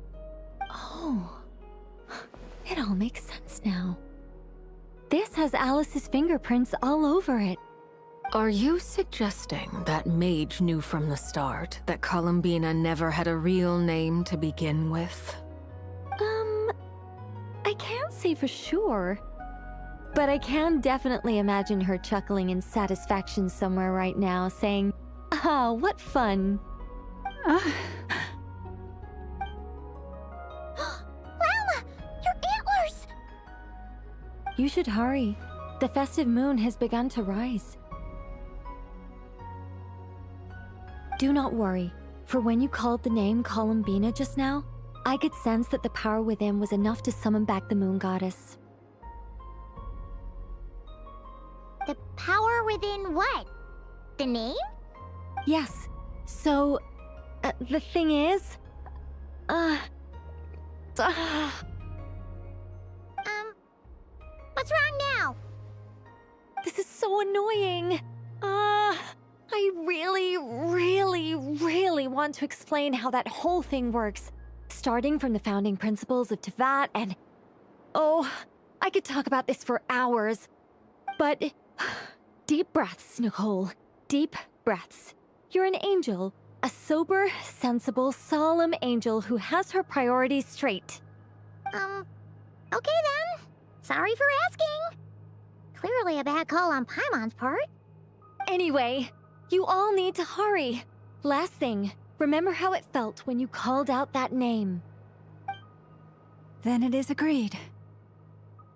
By the name Columbina, we shall find her. Then we'll throw her the best Moon Pair Night party ever! And at last, we will send her home.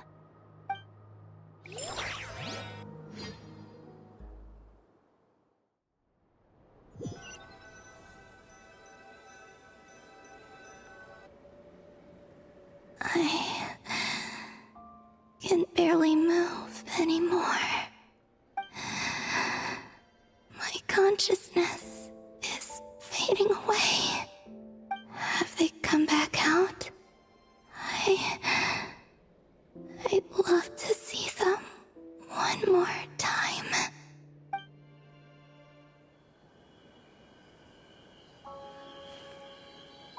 They didn't make it.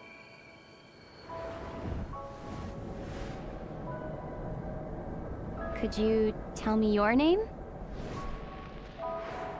My name is... Columbina!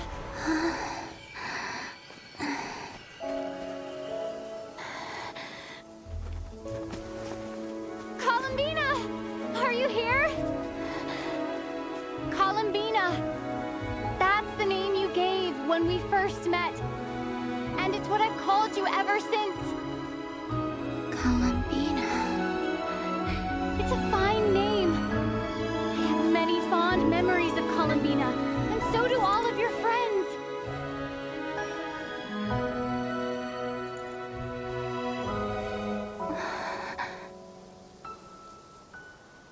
If you like this name,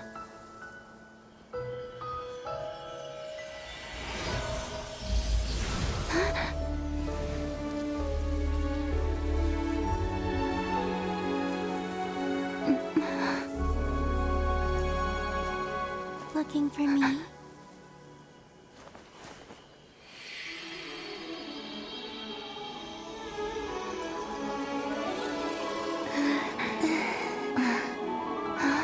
I like it. You can carry on using it. My name is Columbina Hyposelenia.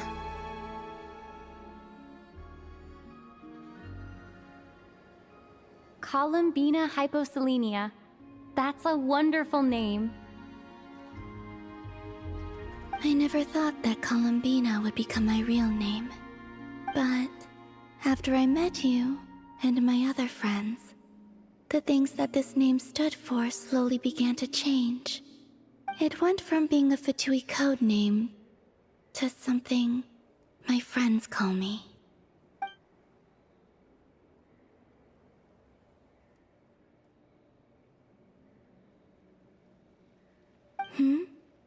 What is it? Why aren't you saying anything? I'm just so happy for you. Thank you. So, where's everyone else? We can go and meet them very soon. Everyone went to different places to try calling your name. Great. I'd like to thank them as well. Everyone's done so much for me. Searching for my name, entering those ancient ruins. Huh? Wait, so you were... Yes, I was there. Not physically, but my consciousness was still holding on. I followed you the whole way.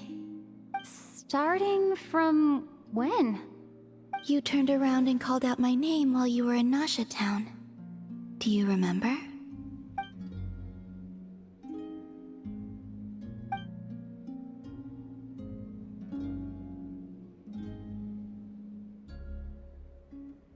Let's go. We don't want to keep them waiting. Sure. In that case, come with me. But... Hmm? Before that, could you call my name one more time? Sure. Come with me, Columbina Hyposelenia.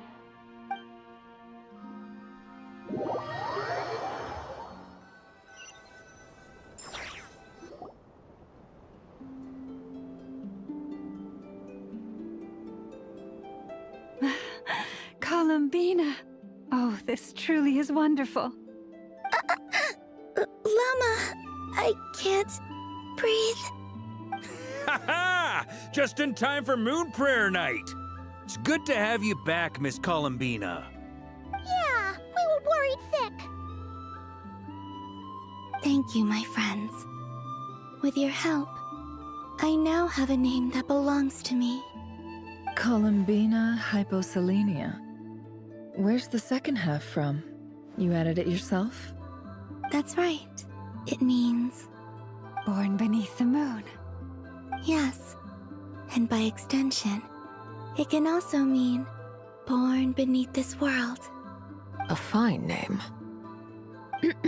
Now, as much as it pains me to interrupt this beautiful reunion, I feel obliged to remind you that the Moon Prayer Night celebrations in Nasha Town have already begun. Don't you want to enjoy the festivities? There's so much to see and do.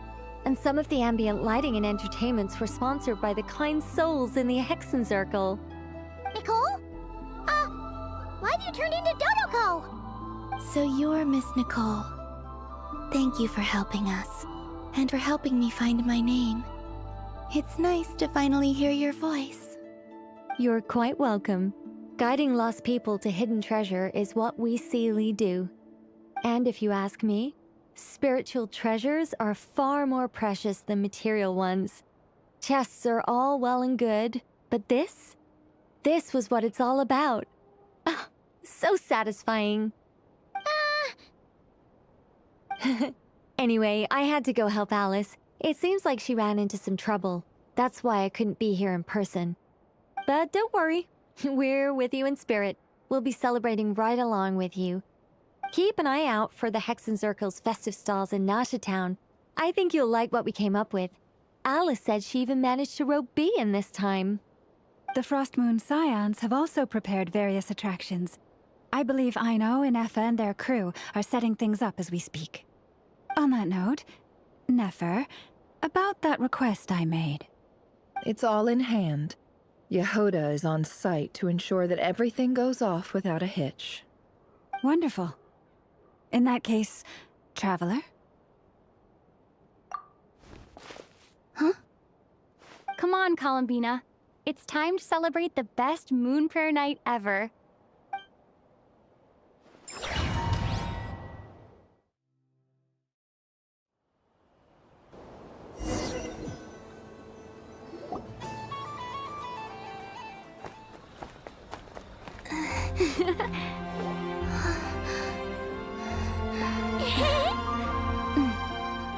Hey, young lady. Would you like some Moon Prayer Night candy? Happy Moon Prayer Night. Oh, yeah. I almost forgot to say. Welcome home, Moon Goddess.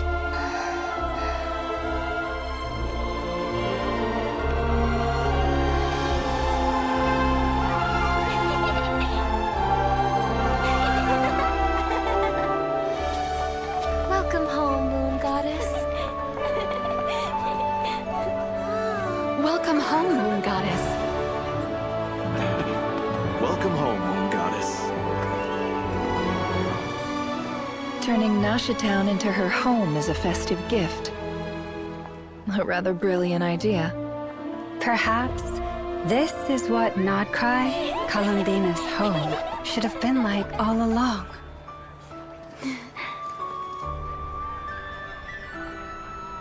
Thank you for the gift. I like it a lot.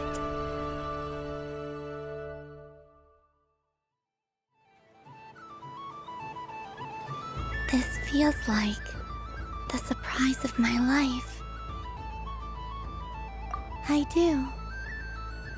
I never imagined I'd ever get to enjoy Moon Prayer Night with everyone so freely. If you're happy, we're happy. Quite a strategy you came up with. Hide the tree in the forest. It's not your usual style, Lauma. Is there something about Moon Prayer Night that enhances what's in your head as well as the antlers on top? Apparently so. It even inspired a perennial penny pincher to use their resources for a greater cause. It truly is a magical festival.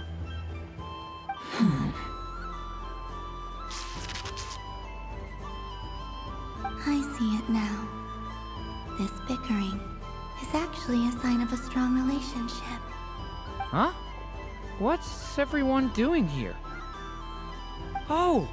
Miss Columbina, you're back! Yes, I'm fine now. Thanks for your concern. How's your progress with Alice's assignment? Very well indeed. I've never heard her sound so excited. Not like this. This time her excitement seems more serious. Seems like she's had a major breakthrough. She said she'll contact us once she knows more. In the meantime, we're free to relax and have some fun. Enjoy the time off while it lasts. I have a feeling that our next task won't be so simple.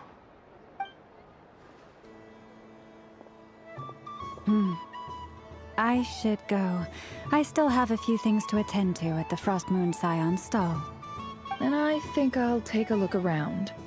With any luck, this once-in-a-year festival will come with once-in-a-year opportunities. Hold up a second. Where's Varka? I believe he made a beeline for the flagship the moment he entered Nasha Town. Ah, that's Mondstadters for you. They know what they want when festivals roll around. Goodbye for now, Columbina. I hope you have a wonderful night. I will.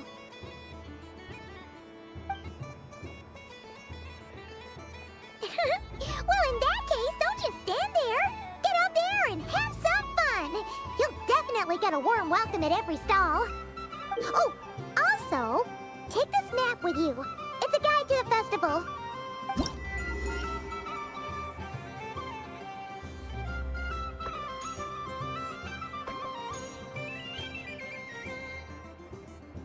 The Frost Moon Scion stall is over here. Lauma's invited a whole bunch of cute animals to celebrate too. Over there is the Hexencircle section.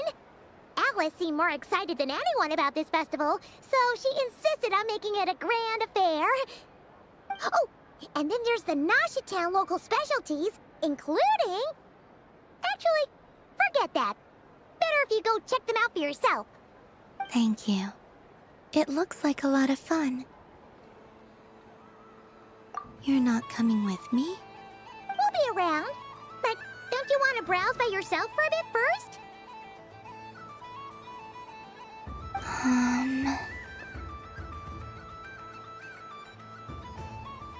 Yep. If you find something you like and want to try it out together, just give us a shout. We'll be right with you. Otherwise, just relax and enjoy yourself. There's so much on offer, so try to experience as much as you can. And don't forget to stuff yourself with all the delicious festival food!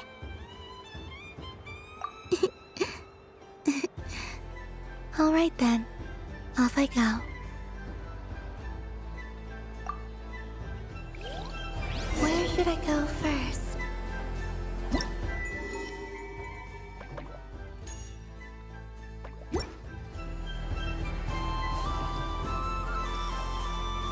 This must be the mage's.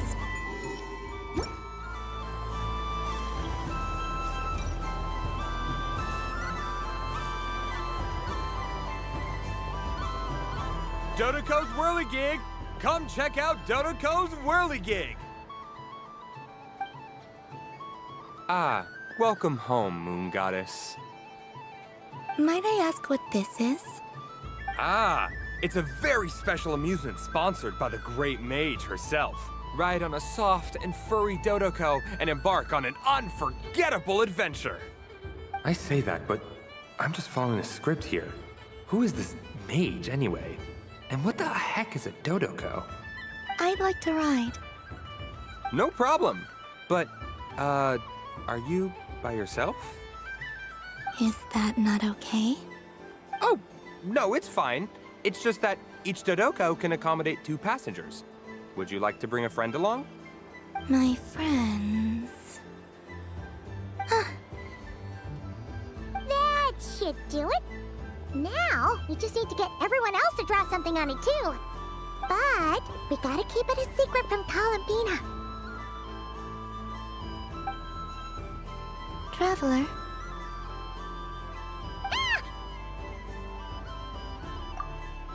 I want to go on that ride. Will you join me? Let's go then.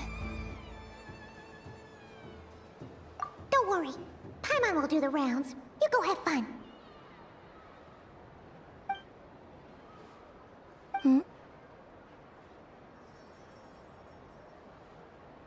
All right. I think we have to wait in line over there.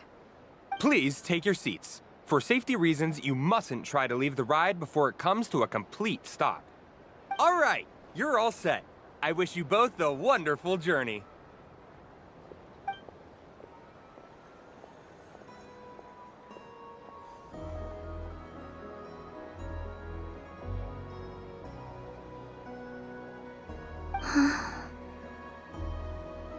Not bad.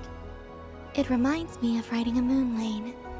Sometimes, the Kuhenki circle around me like this, playing their beautiful melodies.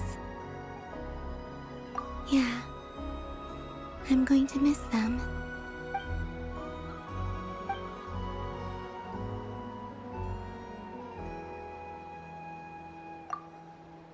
It does. I've felt scared in the past, too. But this is a little different. You know something? I got to see a lot of fascinating things during my disappearance.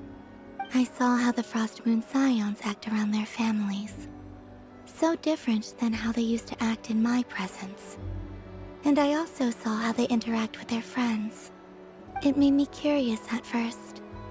Why do people act so sincere when they're worshipping gods, but save their truest, warmest feelings for each other? Slowly, I came to realize that it's because they trust one another. They know, deep down, that they'll be accepted for who they are. All of it. The good and the bad. I know. I knew it the moment you started calling out my name. What I fear now is the end.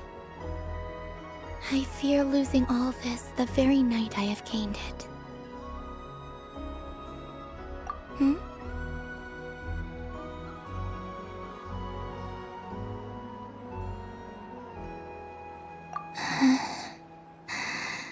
Thank you for this conversation. Thank you for listening to me. Don't worry. This fear I have, and the unknown that awaits me, they cannot hurt me. Not when I possess a treasure far greater. I just want you to remember this version of me, the real me, on this final night together. Dear passengers, Dodoko's awesome adventure has come to a close. Please leave in an orderly fashion, and we look forward to seeing you again in the future. Don't want the journey to end, huh? Don't worry, you two. There's always another adventure waiting just around the corner.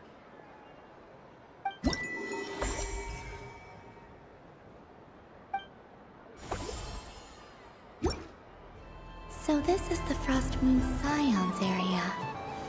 It feels very familiar. But everyone looks much happier than usual.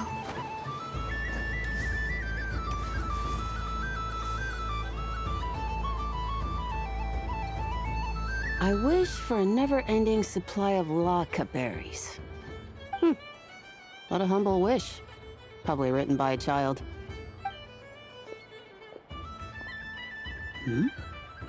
Is that Lama the Moon Chanter?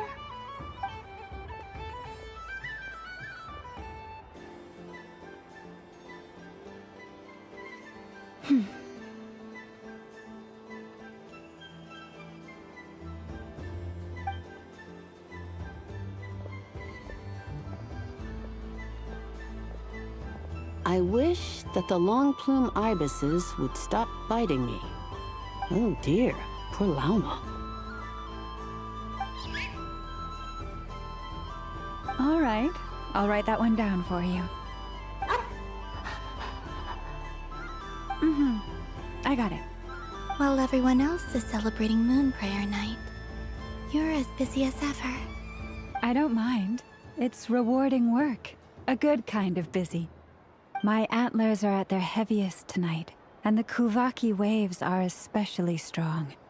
But as I help these dear friends hang their wishes up, I feel a great peace within myself that is hard to describe. You see, they are all such beautiful wishes, and they are ones that we can fulfill by our own strength. Do you blame me, Lauma? I want to hear your honest answer. It is by the help of so many people that I can return to the moon. But I feel as though I've hardly done anything in return. You've done plenty, Columbina. I say this in earnest, both as someone who knows your history, and also as a friend who has seen what you've been through. What about as a moon chanter? I feel proud to honor our moon goddess's wish. And I'm sure any moon chanter in history would have felt the same way. Thank you for your kind words, Lauma. But... Since you asked for my honesty, I won't lie to you. My feelings are mixed right now. Besides pride, I also feel...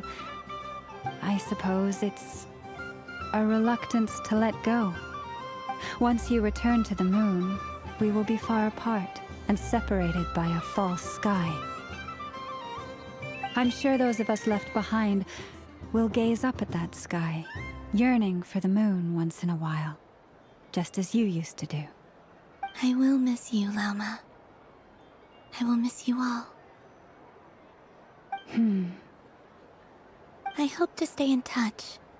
I will try and find some way to send messages down from the moon. Perhaps you could use Kuvaki. I've heard Yehoda say that signals can be sent using long and short waves, or strong and weak lights. That sounds a little complicated. What if we forget what the signals mean? We could prepare a codebook beforehand, but... You're right. It wouldn't really suit you.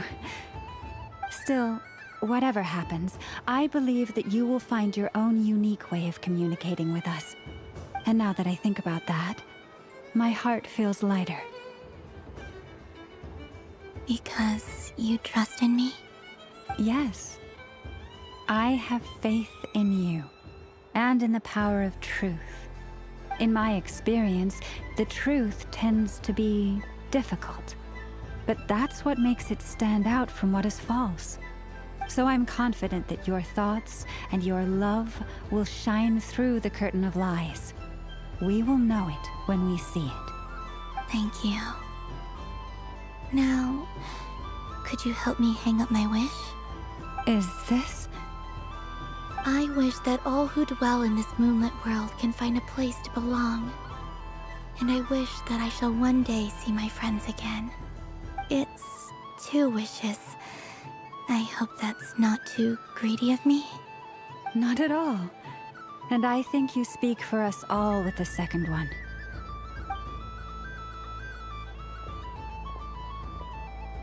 I shall continue to pray until the day that all of these wishes come true.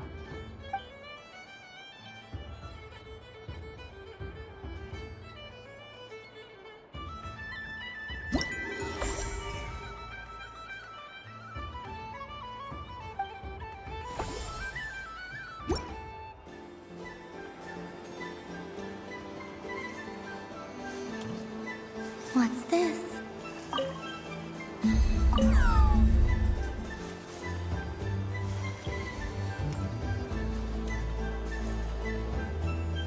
sunny days. I prefer sunny days. Ah, well, you are as warm as the sun itself, Moon Goddess. Very well. I believe your spirit animal has to be this most adorable chic badger. Wow! Thank you, Mr. Talking Magic Lamp. Have a very happy festival, Moon Goddess. Flint's? That's you, isn't it? Shh. It's our little secret, my dear traveler in Paimon. Okay, sure, but why are you here selling sugar sculptures? Everyone celebrates in their own way. After gazing into the abyss and spending time around gravestones all year, what better way to relax than to see sunny smiles on the faces of the living? Besides that, I like to think of myself as a fair judge of character. I dare say matching personalities to confection suits me rather well. That's not what Paimon was talking about. Aren't you afraid that your true identity might be exposed? Should I be? There is all manner of magic in the air this moon prayer night, thanks to the work of the great mages. I see Miss Columbina is hiding in plain sight. Why should I not do the same? Why miss this rare opportunity to enjoy a special evening in my true form? Fair enough. You got a point there. People who don't know you will probably think you're just a talking lantern. Well, now that we see eye to eye, what brings you here? Not a search for your spirit animal, I presume? Ah, well, actually... Here, see for yourself. Oh, this is... How wonderful. A beautiful idea. Yeah, we just met Barca, and he said that having everyone draw their own section was kind of boring. So, he did your bit for you. Ah, Varka. Ever the maverick. I see his artistic skills are truly one of a kind. In that case, I shall paint something on Mr. Albedo's behalf in a short while. What? Why not now? Ahem. Welcome home, Moon Goddess. Phew, that was close. Hello, Flint. She recognized you right away! What keen eyes you have, Miss Columbina.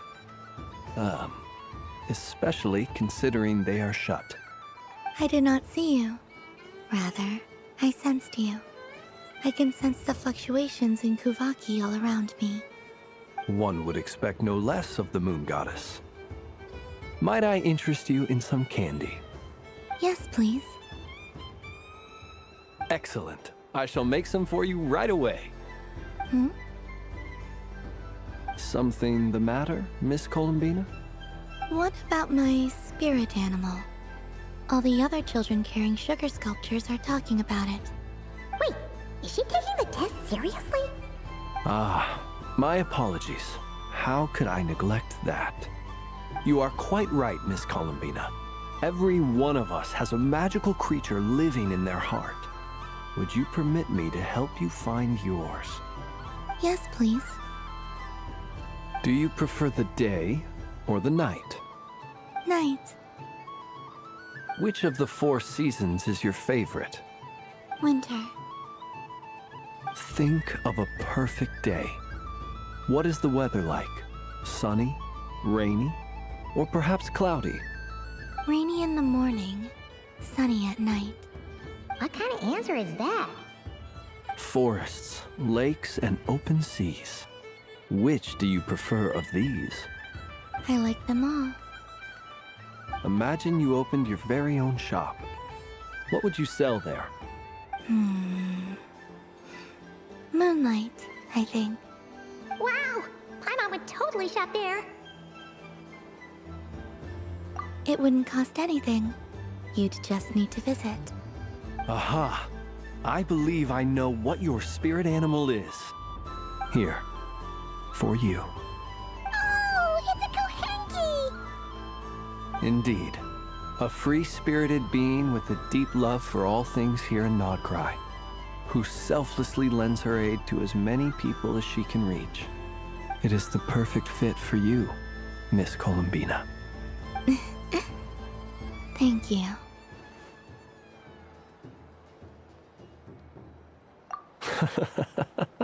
It would be my honor. But you shall have to forgive me. We have known each other for quite some time. I doubt there is any answer I could give that would come as a surprise to you. So instead, would you accept this sugar sculpture as a token of our friendship? It's a lantern. Hey, why don't you two go enjoy your candy over there? Paimon wants to try out this spirit animal thing too. Right, Flint's? Come on, play ball. I got this drawing done. But I want to hear Paimon's answers. But it'll probably take ages. Paimon's a complex soul. And we don't want your candy to melt while you wait, huh? Oh. Okay then.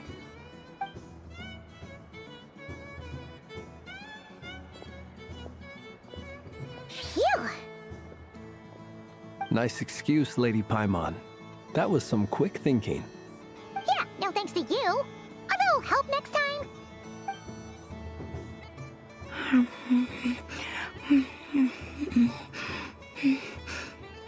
It's sweet. Is that Lockaberry? I wonder what flavor the traveler got. This way, this way! It's the candy-selling lantern! I'm coming! Of course. Traveler, maybe we can share? Yes. I found out recently that people share their food sometimes, so I'd like to try it. Or... is that a no? Thank you.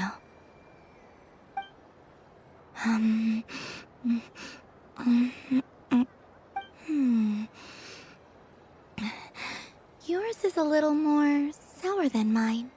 Here. Are you sure? Amazing. My sugar sculpture has shrunk, yet my heart is filled with feelings of sweetness. I will remember this feeling. Sure.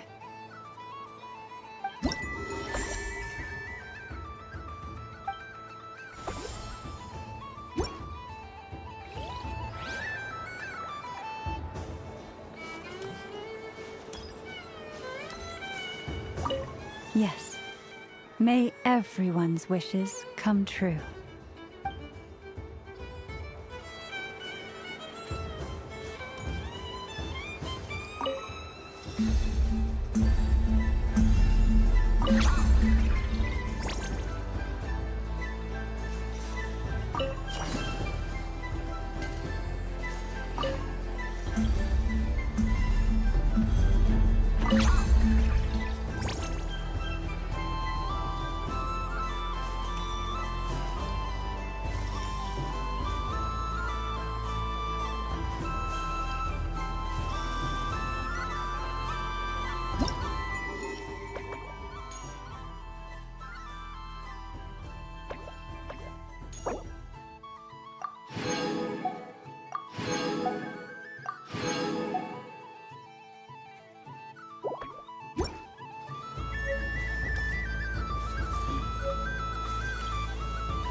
Welcome home, Moon Goddess. Oh, you're the genuine article. Alice was right. This moon prayer night was worth watching after all. Another one that talks. Greetings. Pleased to make your acquaintance. I am the Hexenzirkel member they call B. Barbeloth Trismegistus. Columbina Hyposelenia. Pleased to meet you too. Hyposelenia. A fine name indeed. Now then, Miss Columbina, do you wish to hear a mage's divination? Divination? The Frost Moon Scions used to ask me what would happen in the future. Is this like that? From the perspective of the one seeking answers, perhaps. As you look to your journey ahead, if you seek to understand the unknown, resolve your doubts, and soothe the confusion in your heart, divination could be for you. The unknowns on my journey. Of course, if one wishes to peer into fate, then hydromancy is the more precise option. But that is a complex affair, and to relegate that majestic art to the status of a festive amusement would seem somewhat uncouth. Besides, it is sometimes better to not know fate with great certainty. Hence, I shall use the suitably festive Luna Arcana to tell your fortune instead. It is more popular with the youth in any case. Lunar Arcana. Indeed. Unlike hydromancy, this will only display possibilities and trends. People like to think of themselves as creatures of agency and free will. Peering too far and too clearly into the future is detrimental to both body and soul. I'd like to give it a try. Of course you may. Come then, take a seat, Miss Columbina. Before we begin, are there any specific questions you would like to ask? Let's stick to general possibilities and trends, like you suggested. Ah, very well. Then I shall use the basic Lunar Arcana deck. Now, try to relax. Cast your mind upon the things you have experienced and the things you are soon to experience. I will shuffle the deck. Would you like to cut the cards yourself? You do it. No problem. Now then, to make things easier for the seeker, that is to say, you, I shall decipher the cards from your perspective.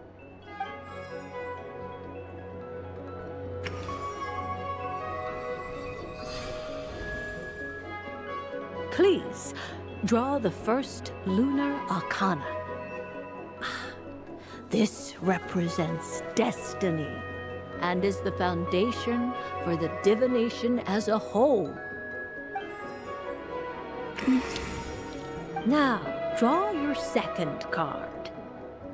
This will stand for the past, the sum of all your experiences that have come before.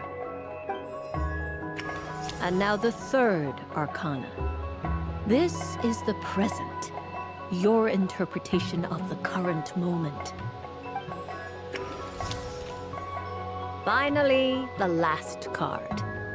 This shall speak of the future, which... Oh. Kuvaki Pulse? Fascinating. I've never encountered this before in my role as a diviner. Something has exerted an influence upon this card, causing it to leave its designated position. What do you make of this, Miss Columbina? Perhaps this is the guiding hand of fate in action.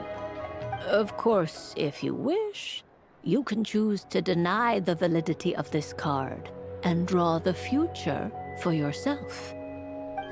No, it's fine. Let's go with this one. A bold decision. I must say I'm looking forward to the results. Well then, Let us flip the lunar arcana in sequence and see what emerges. Sure. First, destiny. No surprises here. The card that represents yours is the moon. The moon. Indeed. The moon can represent the truth at some times, but deception at others. False peace, destructive calamity, and the world-changing power that lies within. When the moon is placed on the destiny tile, it indicates that your destiny is not what it may appear on the surface. Instead, it may yet have a hidden side. It symbolizes a journey through the fog, fraught with uncertainty and deception, where one must face inner challenges head-on. I don't understand. Patience, my dear.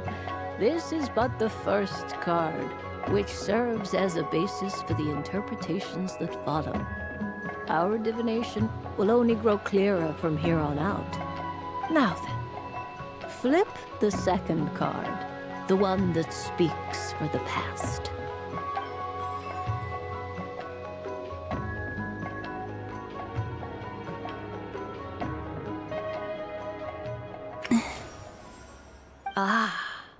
The Hermit, but inverted. Inverted? Yes. The Hermit symbolizes solitude, introspection, and the pursuit of truth.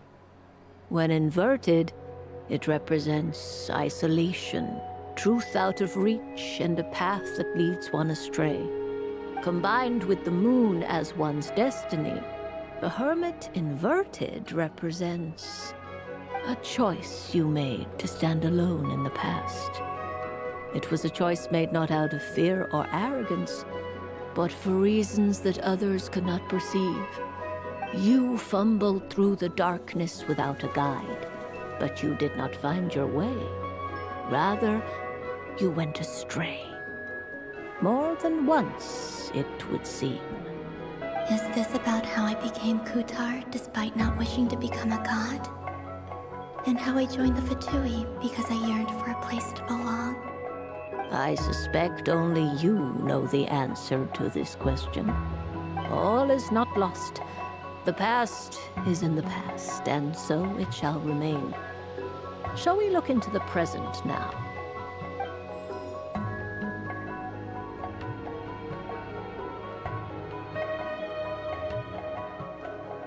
Oh my. The Lovers. One of the most interesting Luna Arcana. What does this one mean? This means that you have had an unprecedented emotional experience.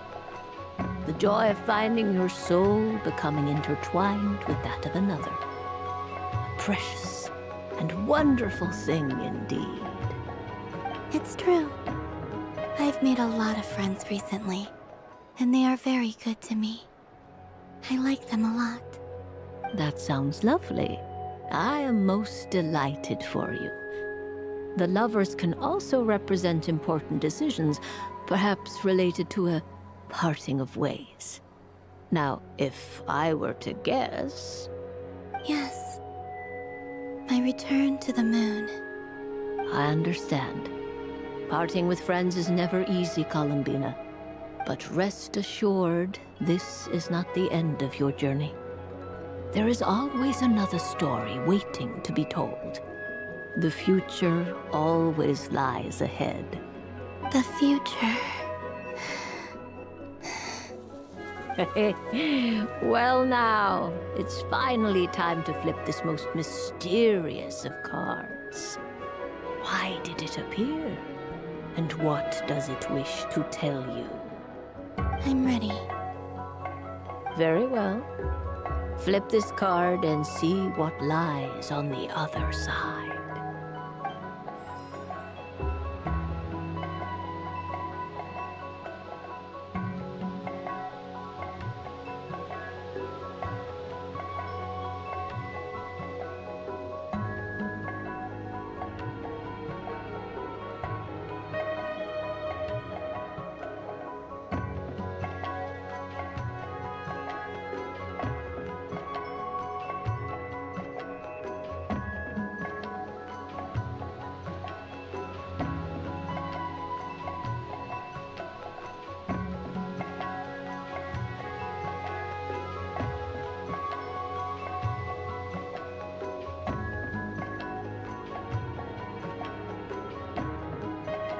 Oh, Miss Barbaloth? What is it? this card is death. That doesn't sound very good. It depends on how we interpret it. It is true that it can represent an agonizing death, a complete and utter end, but at the same time, it can also represent rebirth. Do not forget that your destiny card is the moon. That lends your future many different potential meanings. If death spells the end, is it unavoidable? As I have said, divination can only display general trends. It is a rough guide, but it does not show predetermined outcomes. Allow me to summarize it for you. In the past, you may have lost your way, but now you have gained new connections and new strength. You now face an important decision, one that may bring about a great change in what is yet to be. This change might, in turn, be the end of all things, or their beginning. But remember, everything is subject to change because of the moon present in your destiny. You must see the truth clearly and face your innermost thoughts. The truth. My innermost thoughts. Thank you, Miss Barbaloth. Don't mention it. Some people dislike divinations, for fear of glimpsing an ending to their story that they wish was not so. But I can see that you're different. The result of this divination will not sway your decision. This is a rare quality, and one that diviners always hope to see in the seeker. We are here merely to guide, not to exert undue influence. I understand. Go then and illuminate your future, Miss Columbina. The moonlight that shines from you now is most captivating.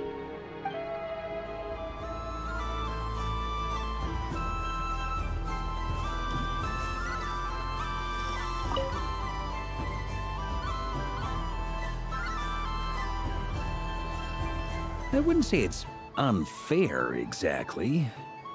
I mean, your voice goes right into people's heads. How would you explain that to the kids? You can't just explain it away as magic. Is something the matter? Ah, Miss Columbina! No, nothing you need to worry yourself about. Ah, impeccable timing. Stick around for a second, Miss Columbina. I need your input on something. This self-proclaimed Knight of Justice has yet to give me a satisfactory answer. I, for one, would like to hear your verdict on the matter. Hey, now, I left the flagship just to help you out, Miss Nicole. What's going on? So Alice and I are both using long-range remote control spells that work on similar principles, allowing us to attend this festive fair in Dodoco form. Sorry, let me backtrack a little. While similar, there are some key differences. Alice, being a great mage, wanted her Dodoco to reflect something of her own charm and mystique. So she adjusted the way its tail moves when it spins around. An entirely gratuitous move, in my opinion. I hardly see how anyone is going to notice that. If anything, I'd say that anyone who stares intently enough at a Dodoco's tail to notice such a small detail is someone we ought to be highly concerned about.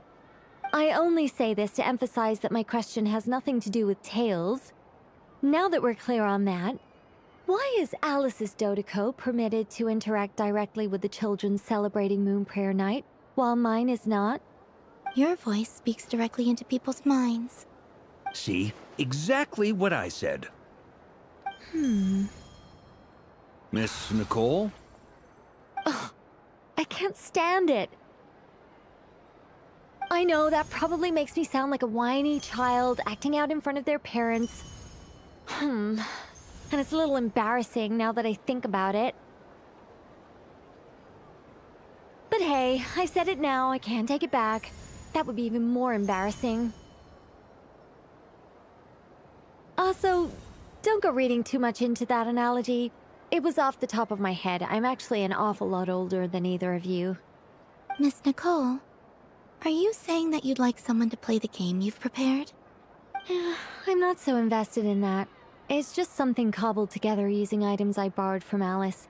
She probably didn't even make them herself. The point is, I want to know everyone's thoughts after they receive their prizes. But as you've said, I can't just ask. I've been biting my lip for so long, and I've had no one to vent my frustrations on. I thought this was going to be a nice, straightforward festival where I'd get the chance to guide people to treasure. Well, can I play? I can't guarantee that I'll win a prize, but... You will? I'd like to try. Then what are we waiting for? Let the game begin! It's like they forgot I was ever here. Ha!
Congratulations, Miss Columbina! With your great wisdom, you have overcome every obstacle in your path and conquered the great challenge posed to you by fate. Fate? Well, something to that effect. If you'd prefer something more poetic, it could be the icy winds or the dawn. Anything you like, really. You could even go with the challenge posed to you by Dodeko, if that's what you're into. Anyway, you can take or leave my suggestions. Moving on. All my hopes are now resting on this. Can I open it now? Stop teasing me! Please, I'm begging you. No more talk. Just open it. Wow. What a lovely sculpture. Classic and cute at the same time. Thank you, Miss Nicole. I'll always treasure it. Ah, there we go. Music to my ears. You have my sincerest gratitude, Miss Columbina. Thank you for sharing your precious time with me and fulfilling my wish. Don't mention it. You've all done much to help me. And still, I'm the one receiving all these gifts.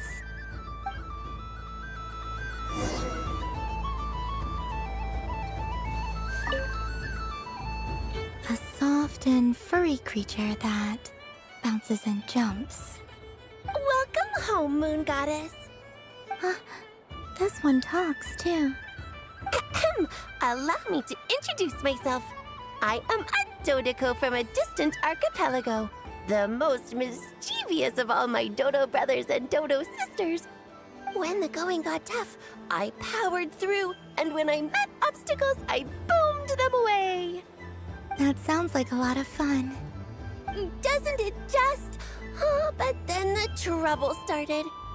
Recently, I found a lovely beach, the same beautiful jelly color as my hometown, and so I dove in to have a look. Only to find it overgrown with seagrass and nasty little spiky fish everywhere, looking to turn me into a Dodoko kebab. I made it back to shore by the skin of my teeth, but my tail was sorely hurt. Couldn't you just boom them away? Oh, I wanted to, believe me. But I've heard that you, Moon Goddess, can understand animal speech. The last thing I wanted was to cause a gigantic fuss and get taken to court by a school of spiky fish. I'd be driven out of these waters for good, and my winter holiday would be ruined. And so, dear Moon Goddess, I was wondering if you might lend me your allegiance. Are you roping me into a crime? Oh, let's call it a once-in-a-lifetime carefree adventure. Does that sound better? All the festival goers tonight are dressed up as the Moon Goddess, but there's nothing to say that the Moon Goddess can't disguise herself as a Dodoko, is there? Besides, this is your home. You should be free to be whoever you wish. I'm afraid I'm not well acquainted with Dodokos, Madam Mage. Oh, that's quite all right. We Dodokos are innocent, happy creatures with a free-spirited nature. Many, like myself, are mischievous troublemakers. Others are lazy souls who like nothing better than to lie down on a nice rock and take a nap. In our eyes, every creature who yearns for happiness and freedom is a Dodoko. But perhaps in yours, we Dodoko are a fluffier and more mischievous breed of Kuhenki. Yes, that is a much easier image to follow. Oh, wonderful! Then let's play! Grab onto my tail and follow me into the sea. Time to settle some scores with the bad guys.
Remarkable talent! So, what do you make of it? The use of Jumpy Dumpties doesn't come as naturally to me as Kuvaki, but their unpredictability makes it fun. I think they call this... novelty? Indeed! And how did it feel blowing those pesky nuisances away? Not bad. Any guilt? Hmm? What do you mean? Oh, Wonderful. Lovely answers to all 3 questions. You've passed the safety test. Now I can give this special bomb to you as a souvenir. Remember, if you find any meanies living on the moon, you can use this to boom them into oblivion. I will.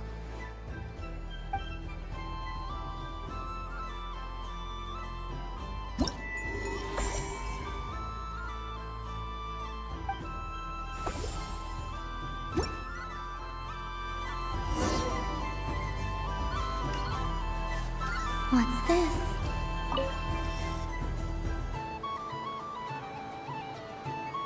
Come on, Citrus. One more round. Just one more. But my neck... oof. It's acting up again. You should take a break. Health comes first. Yeah, don't push yourself. We'll find someone else. Hey, don't look at me. I'm the referee. What are we gonna do then? Do you need any help? Yes, we do. We need one more player for our game. All right. Could you teach me how to play? It's really simple. You just throw the dice and move by that number of tiles. First one to reach the finish line wins. Rolling a hamster means you move 1 tile. A paper frog is 2 tiles, and a flying squirrel is 3 tiles. 'Cause they go the fastest. Okay. I get... So, we're all set? In that case, please take your places and let the game begin!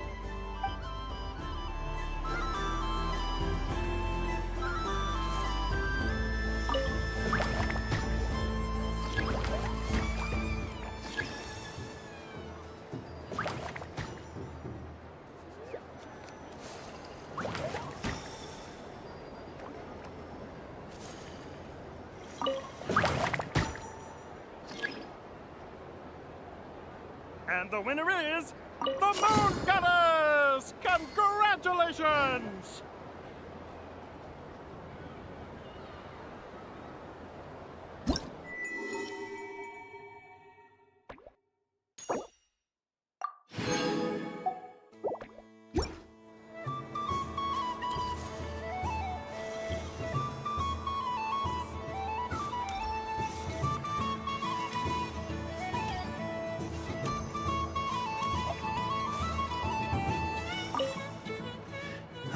It'd be rude to just leave without saying anything.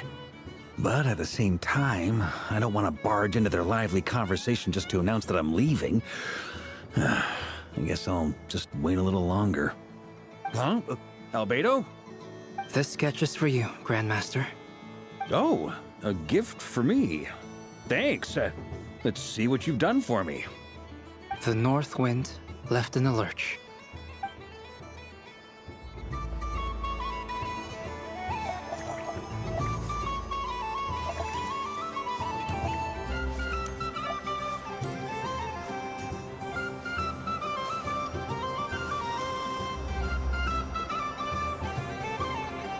But I was aiming right at it. Aw, what a pity. I saw it with my own eyes. You were so close. So very close. That's not true. It dodged out of the way right as I was about to snag it. I'm sorry? You heard me. This paper frog can move. I swear. Dear, oh dear, what are you saying? How could a paper frog move? Unless you believe there really is magic in this world. Even if I, the mere humble merchant that I am, knew such magic, surely I would not use it on a paper frog. I'd sooner give Mora legs, so it could walk right into my purse. My dear, dear customer, why not have one more try? This time I'll give you 12% off. A very generous discount for one of my most regular customers. Just think about how much experience you have under your belt now. You're sure to win the next one. Darn, I used up all my coins. I'll be right back. Just gonna fetch some more from my house. Take Take your time, but don't take too long. This event is Moon Prayer Night only. Miss it, and you'll have to wait a whole year before I'm back. Next customer, please. Welcome. Hello. Whoa! What's this big one doing over here? How do I tell my employees not to go running around this time?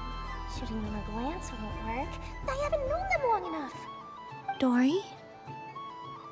Why, hello there, Miss Columbina. Would you like to play my ring toss game? The rules are very simple, and it's easy to get the hang of. How much for a round? Oh, first time's free. Not a single mora. After that, well, we can cross that bridge if and when we come to it.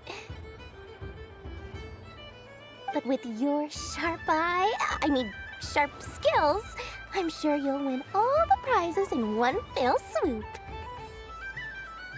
That was an obvious enough hint for them, right? Right?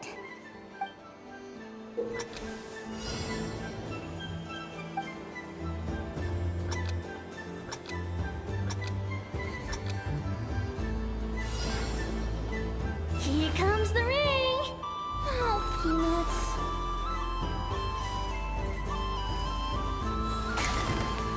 Change tracks.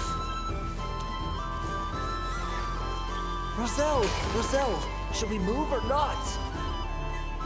Just a tiny bit. All right, then I'll... Oh, sugar plums, not the clock hands. How do I move the legs again?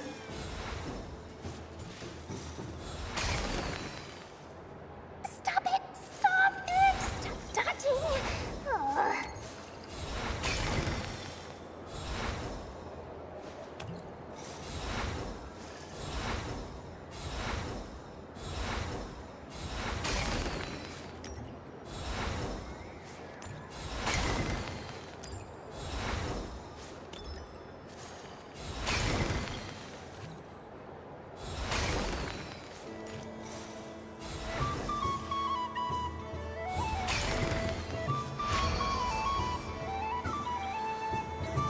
Let's see now. Let's see. Wow, very good. That's the highest score we've had all night. And here's your prize. Now, how about another round? As for the cost... Happy Moon Prayer Night, Miss Columbina. Happy Moon Prayer Night, Durin and Hat Guy. Are you here to play the game? Yes.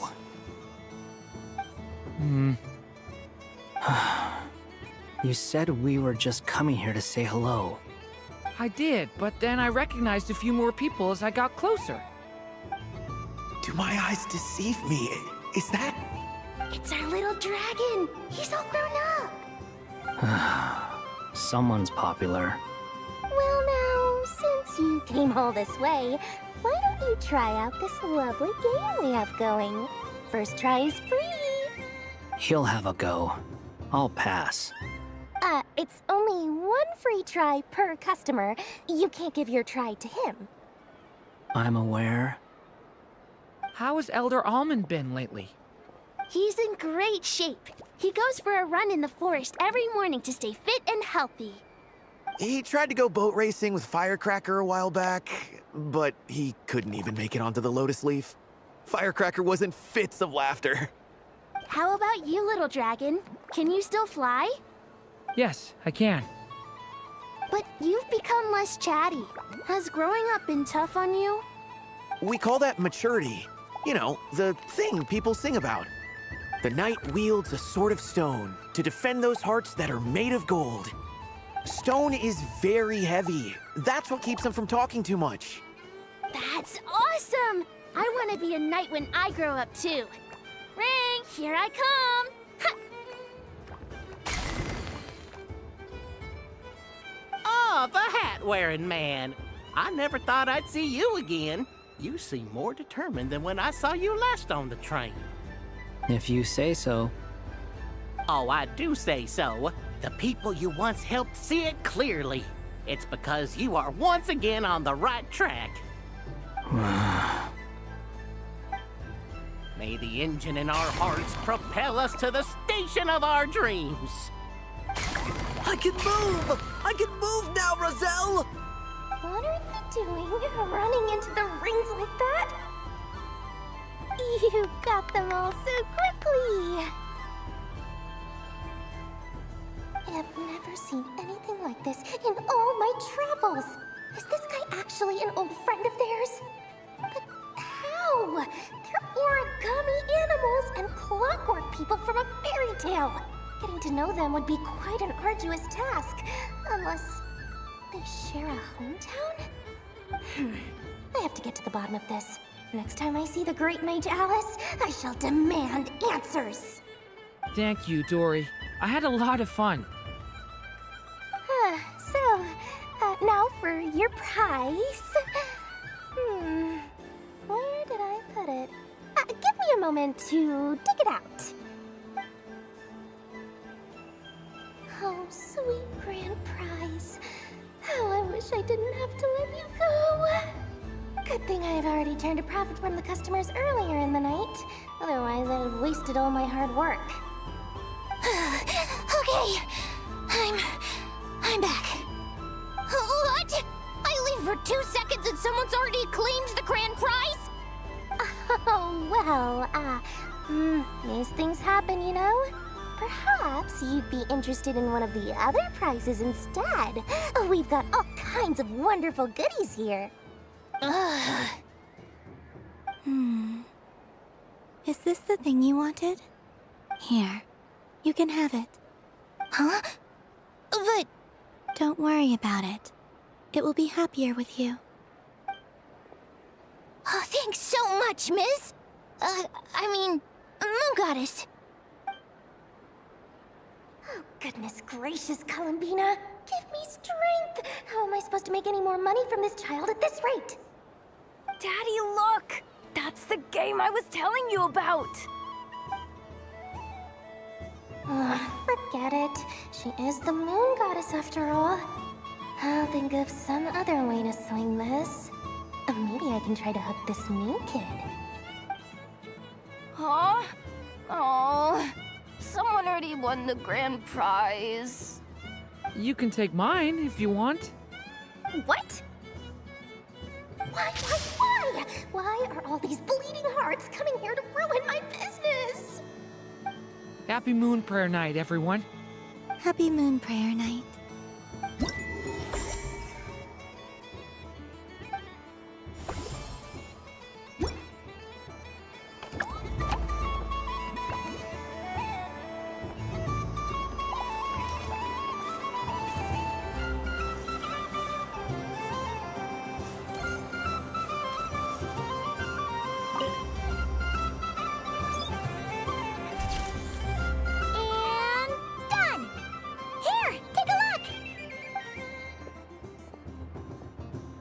I think it looks quite funny. Well, Paimon thinks it's super cute.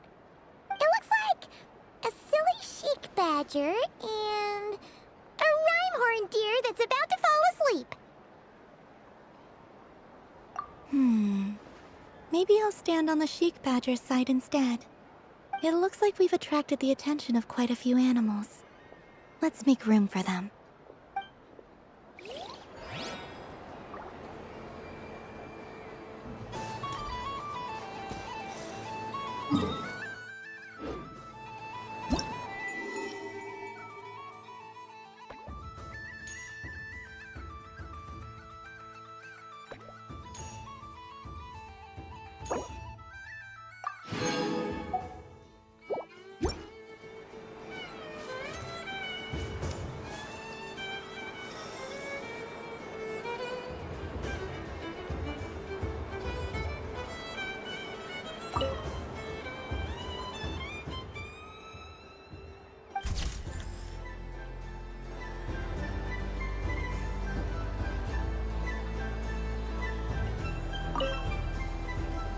If this were any other day, I'm sure it would make for a great photo opportunity. But Moon Prayer Night has rendered my antlers uncomfortably large.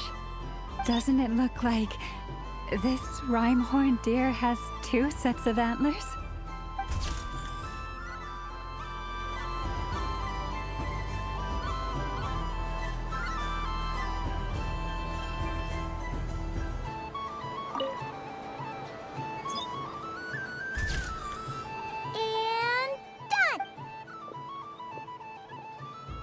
I think it looks quite funny. Well, Paimon thinks it looks like a silly chic badger. Maybe I'll stand on the chic badgers. It looks like we've attracted the attention of quite a few animals.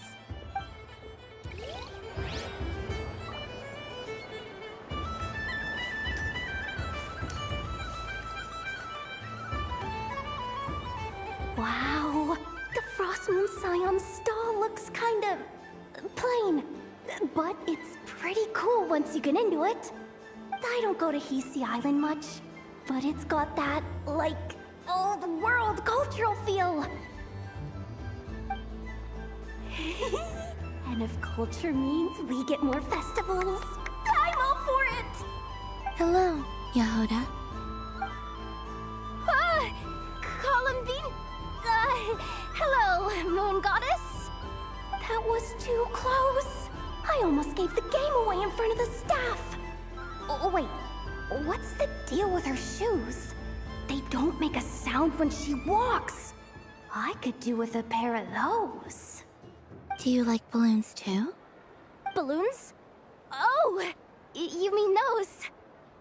What's so fun about balloons? I'm not a kid anymore. They're probably more up Aino's alley. Yes. The animals seem very curious about these strange flying objects. I was drawn here by their voices. I recently learned a fun new game you can play with balloons, so I decided to come and give it a try. A new game? Hello. Welcome home, Moon Goddess. Here to buy some balloons? Yes. Could you give me a few that haven't been inflated yet? Are you sure? I guess it's not a problem, but... Yes, please. Thank you. Uninflated balloons? But those are just little rubber pouches. What does she want with those? Would you like to play the balloon game, Yehoda? Huh? Sure. I guess. How do you play it? Wait here a moment. Oh. This is so weird. What have I got myself into now? I thought I saw Columbina nearby. Uh-oh! That's the fourth Harbinger! Although she's helped us out quite a bit, she's good people, right? Is she looking for Columbina? Oh, guess that's my ticket out of here. I'm not sure my heart can take being sandwiched between two Harbingers.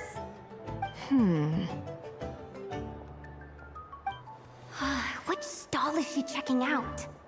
Oh, it's that other Frost Moon Scion's one. Try on the headgear, see what it's like having antlers or animal ears for a day. Oh, I wouldn't be caught dead wearing that stuff. So embarrassing. I have enough gear to carry as it is. Wait, what? She put it on? How peculiar. This would take some getting used to.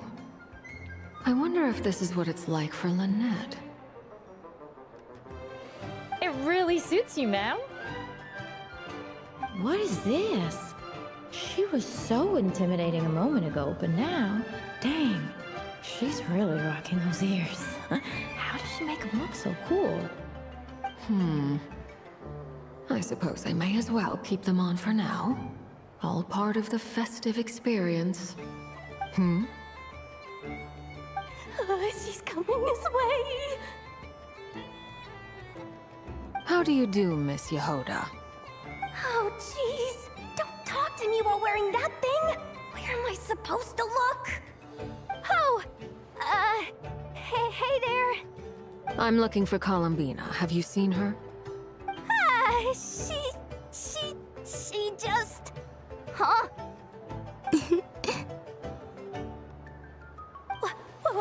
Wait, is that what she meant by balloon game? Yeah. Huh? No fair! How come I get caught in the crossfire? An ambush from the rear? Is this a declaration of war, Columbina?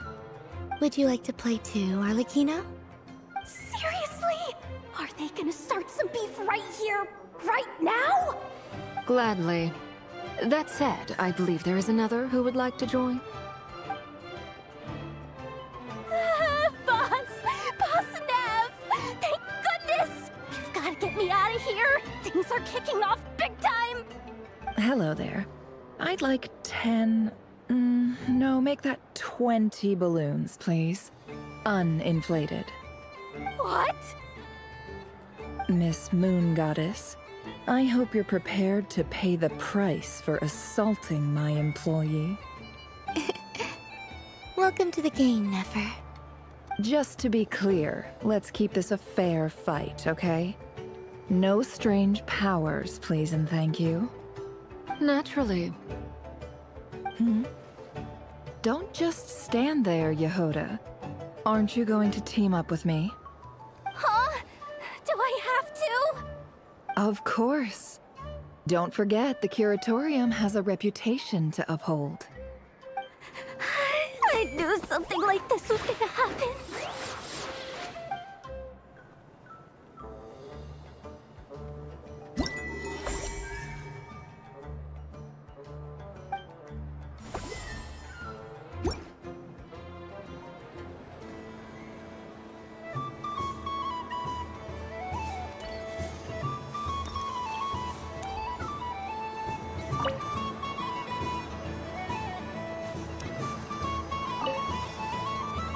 Fun ride, huh?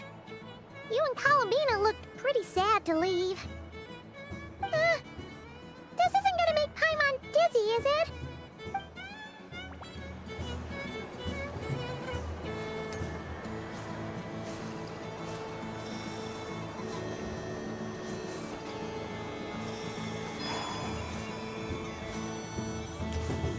There are so many attractions here. Since I rarely get out, I might as well make the most of it.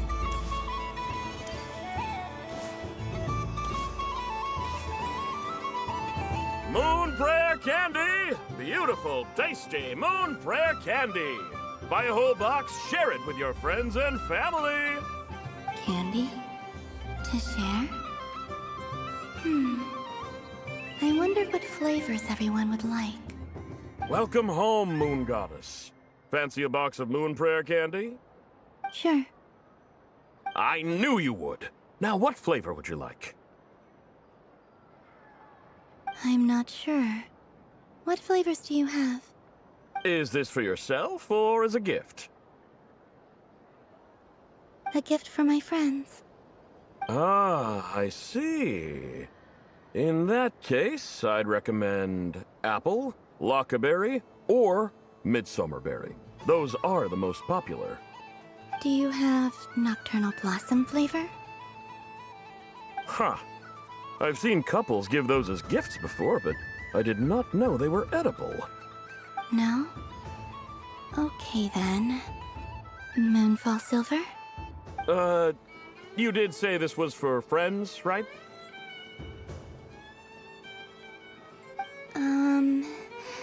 Maybe smetana then. Hey, now that's a creative idea! I've never tried it before, but if you're happy to wait, I can see about whipping up a batch on the spot. While we're at it, you got any other ideas?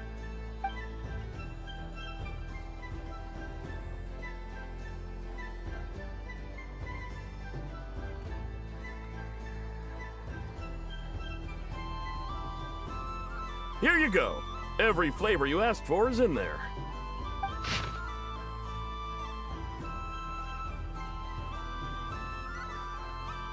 Thank you. I should be the one thanking you! You brought me a whole bunch of new business. It's like a genuine blessing from the Moon Goddess. I hope you and your friends have a lovely night.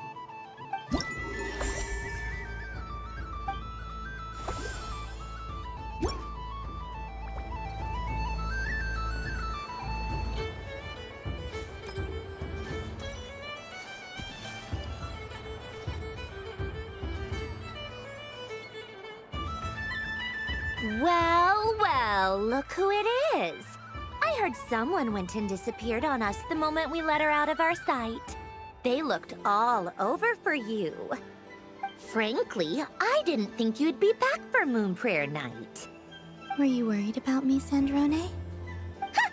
You would like that, wouldn't you? Do you even hear what you're saying? It seems to me like you disguised yourself with festive headgear, just so that you could come see me on Moon Prayer Night and make sure I'm okay. You didn't even bring Polonia with you. You? I thought you couldn't see. I cannot. But I sense the confusion of those around us rippling through the Kuvaki currents. Based on what I know about you, let me guess what you're wearing. Is it cat ears? Shut up! I'm only here to protect the Fatui's interest in this territory. Running into you was pure bad luck. Really? But you were the one who asked Arlecchino to help everyone find my name. Columbina! Ugh! Just one more word, and I'll unscrew your vocal cords. It's Columbina hyposelenia now. Tell someone who cares. I've missed you, Sandrone. The whole time I was gone, I was thinking. I hope I get a chance to say some ugly words to you. Is that supposed to be a joke? Anyway, let's go play that game. What? You mean that frostfin whale? Yes. It's some kind of game where you get bitten if you step on the wrong tooth. Seems like fun. Who in their right mind would wanna... Because you're not a scaredy cat. Fine! You wanna play? Let's play. Don't complain when I kick your sorry butt. Lovely. You old geezer! I'm gonna beat the pants off you! Just you watch! I almost forgot. Sandrone? What is it now? You'd better not lose, or I'm going to beat your head in. What? Allow me to demonstrate since I'm feeling so nice. You just step on the teeth, like this.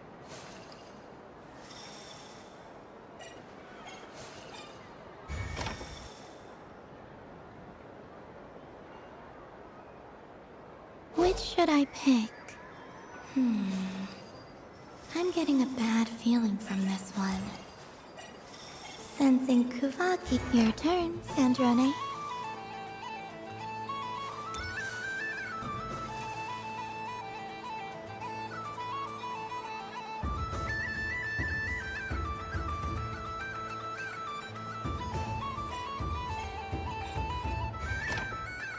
Don't come crying to me if you get bitten.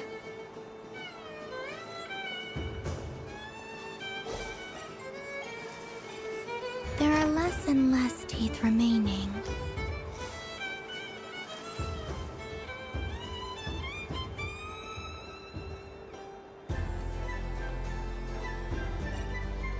Huh? What's that noise?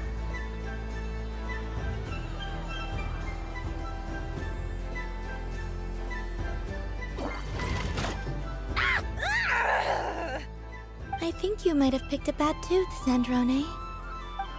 Shut it! Do you need any help? It seems like you're stuck. No! It's just a blasted... toy! How is its grip this strong? Stop laughing! All right. Well, you lost. So just like I promised... Hey! What are you doing? Are you seriously? Hiya! Why, you... Oh, just you wait! Rematch! Are you all right, Sandrone? That was quite a strong bite. Are your clockwork parts? Quit your fussing! I don't need it! All right.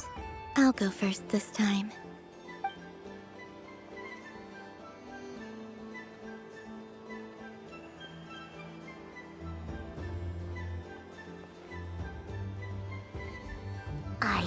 it now. She can sense which teeth are rigged. So I just need to avoid the same ones that she does.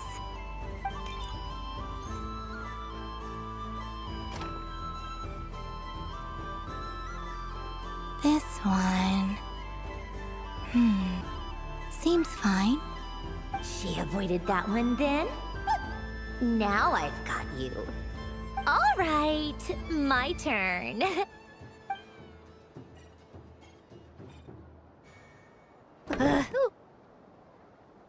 What? Looks like you lost again, Sandrone. Wait! There's more than one bad tooth! Bonk.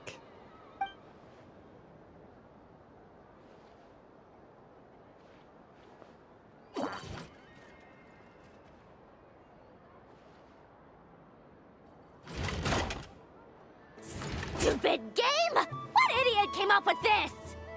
Are you alright, Sandrone? You said some nasty things just now. Oh, I'm peachy. Should I let you bonk me on the head as well? Ah, forget it! Come on, bonk away. It can be your consolation prize for losing so badly. I told you, forget it! Gah, you've always been so annoying. Singing right outside my door, inviting yourself to my tea parties, going AWOL. And now you're off to the moon or something. Of all my days with the Fatui, the times I spent with you, Arlecchino, and Rosaline, they were my favorite. I will not forget them. Just as I shall not forget this moment. We'll always be friends, no matter where we are, right? Who'd want to be your...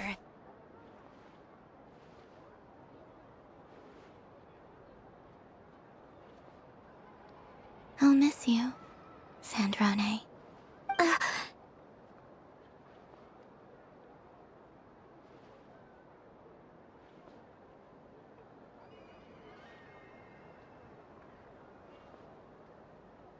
Goodbye, Sandrone.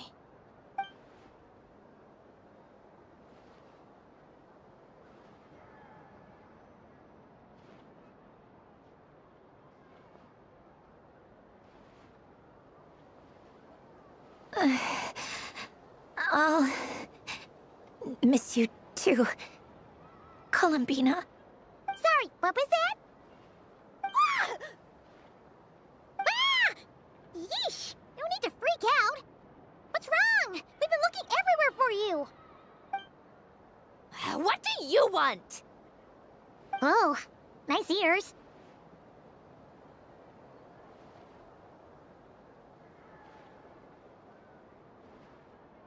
What do you want?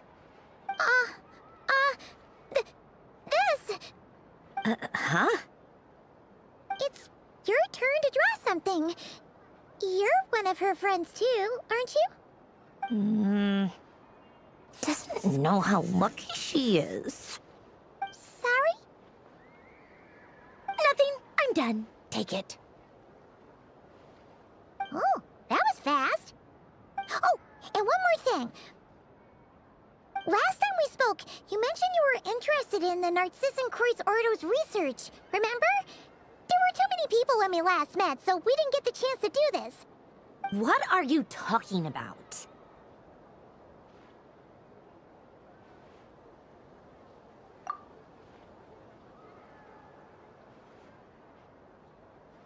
This is... Oh. Alain, Renee, and Marianne. Huh. The Holy Blade. A savior's plaything. It's not about whether I approve or not. These people, they would sacrifice themselves for the sake of the world. Especially Alain Guillotin and Renee. That is something I would never choose to do. Still, I didn't know they had any pictures left from that time. If I'd have thought to bring a camera, I'd have... What? Yeah, of you being bitten by the frostfin whale and Columbina bonking you on the head. Tear it up! Now!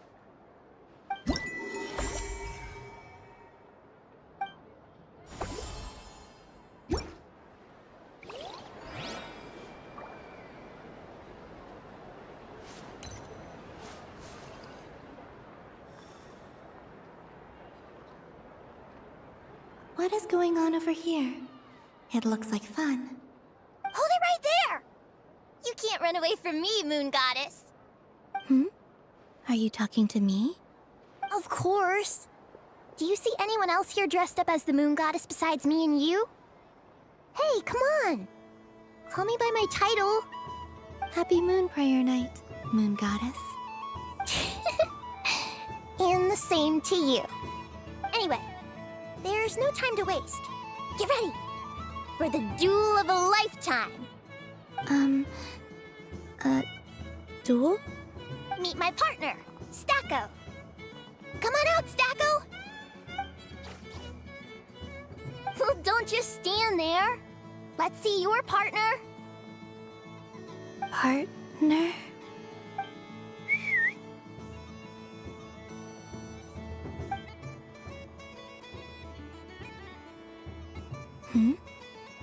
So I need to select a partner and command them in battle.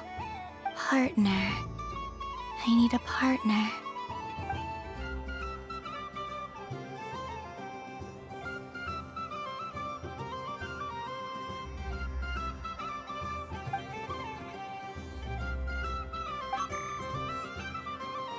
Whoa! Am I seeing things? Where'd you get a Kohenki? They're super rare. That's great. But you can only bring one partner to battle against me and Stacko. No ganging up allowed. They all look so eager to be picked.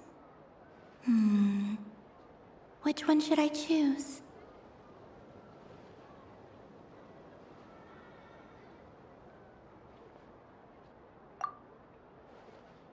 This deer came to celebrate the festival with the Frost Moon Scions. It wants to help me with its antlers. They are its pride and joy.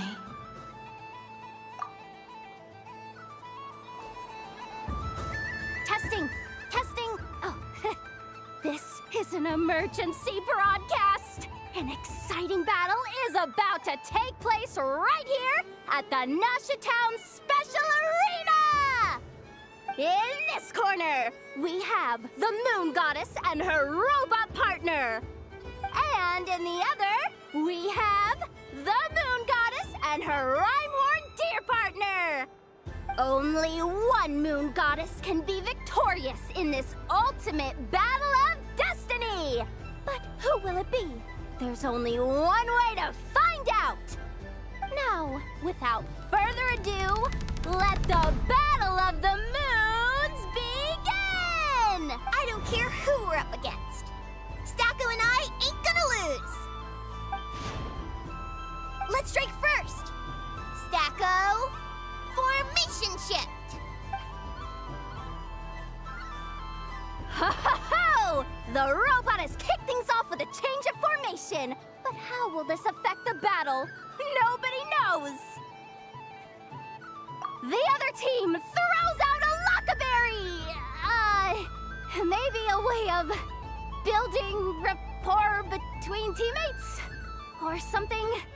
This is supposed to be a duel, guys! Okay then.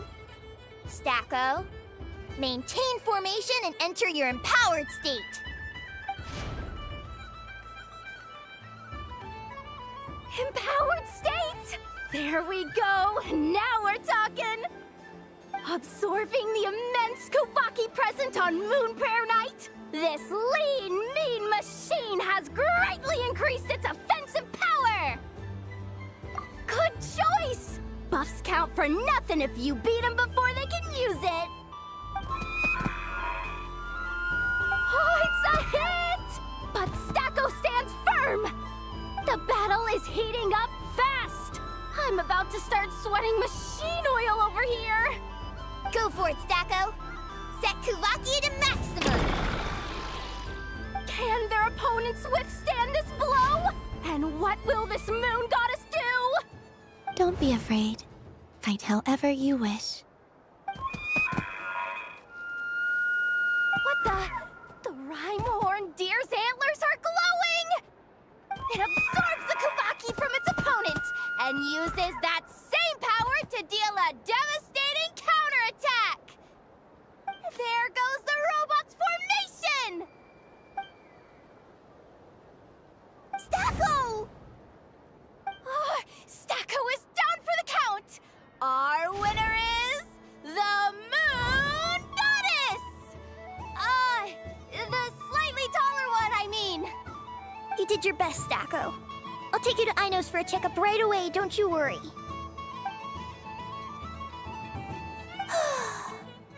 Well, you beat me fair and square, I guess. Honestly, I underestimated you. Won't make that mistake again. I think my partner deserves most of the credit. Just you wait. When I'm a little bit older, I'm gonna come back a whole lot stronger. You ready for a rematch?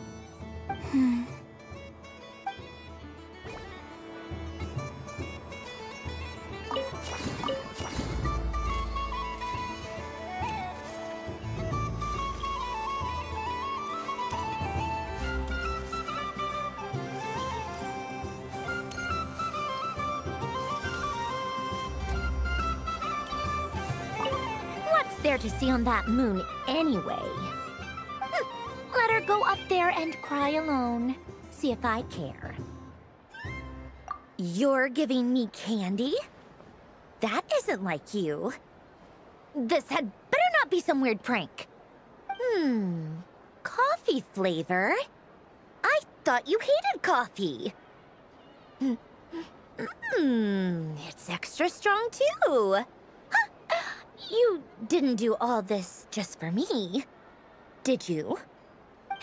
Hey! Don't take it away! I never said I didn't want it. I mean, you can't unmake the candy now.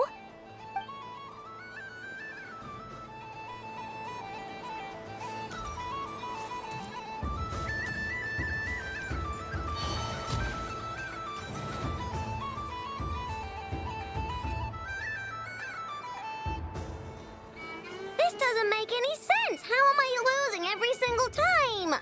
Wait, Inefa, you're cheating, aren't you? Yeah, that must be it. I am not cheating, Ino. Uh-oh, sounds like Inefa's turning into a big baloney bot. I think it's time for some serious maintenance.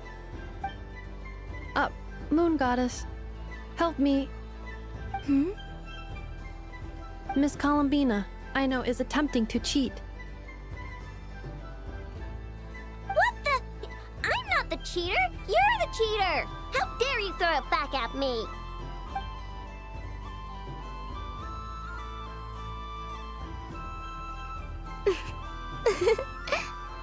Alright, fine. Let's all laugh at Ino. Just you wait till I get home, because I'm gonna make a game bot that can win 100% of the time. Let's see you laugh when I come back and beat your butts. You'll all have your heads covered in stickers when I'm through with you. We came to check everything was okay after all that yelling, but,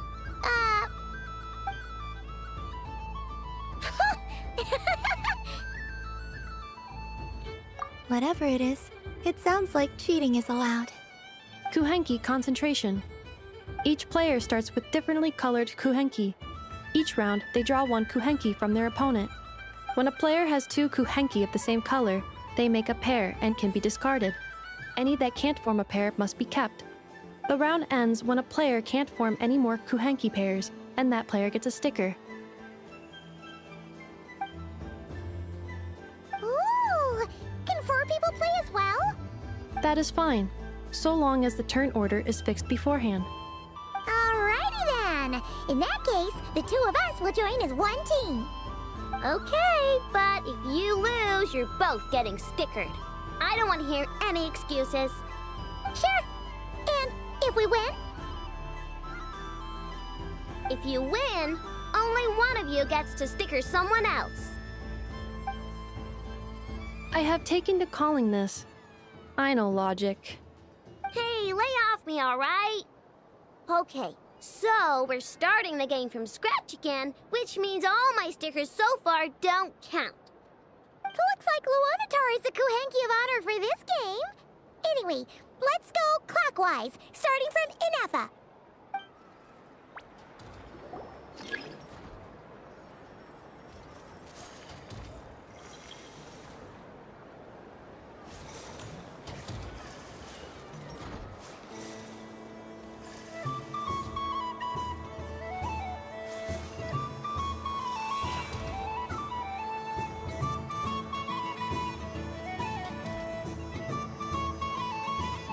Nice! That's a pair!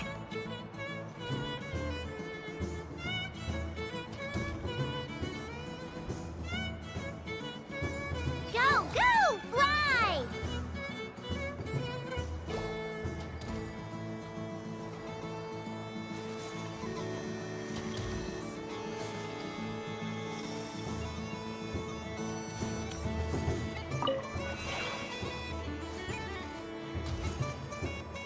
Go on.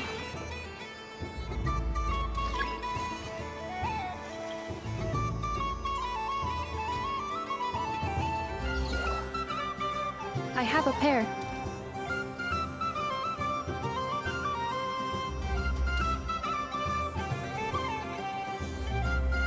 Uh-oh! We gotta pick up the pace!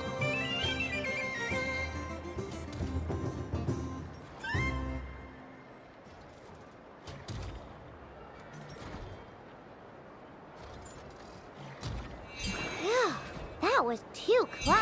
I thought I was gonna lose.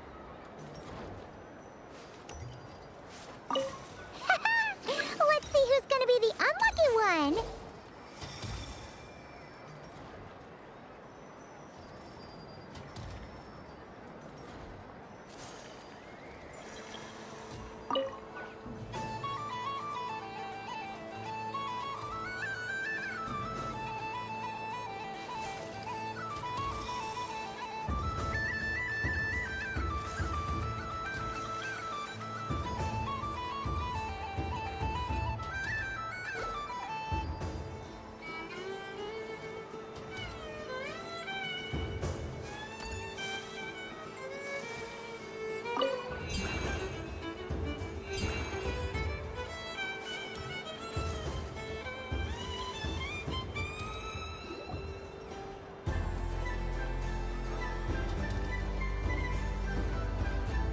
Let me pick a good one. What's it gonna be? You're looking very pleased with yourself there. What happened to being a huge Grumposaurus? I won. Duh.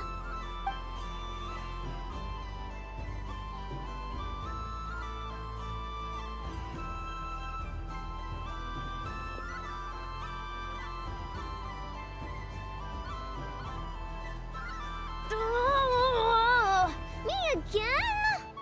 Don't fidget too much, Aino, or the sticker's going to fall off. I don't care. If it falls off, it falls off. If a pair of Kuhenki get discarded, why not a pair of stickers? Huh? Huh?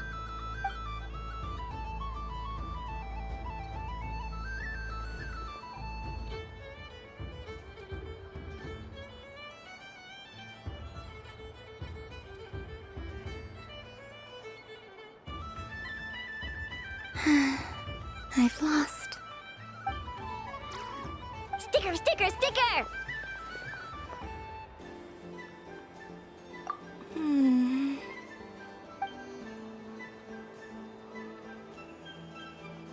Cute! You think so? Shame. I can't see it for myself. What did Luanatar say? She said it looks so cute that she wants me to lose a few more rounds.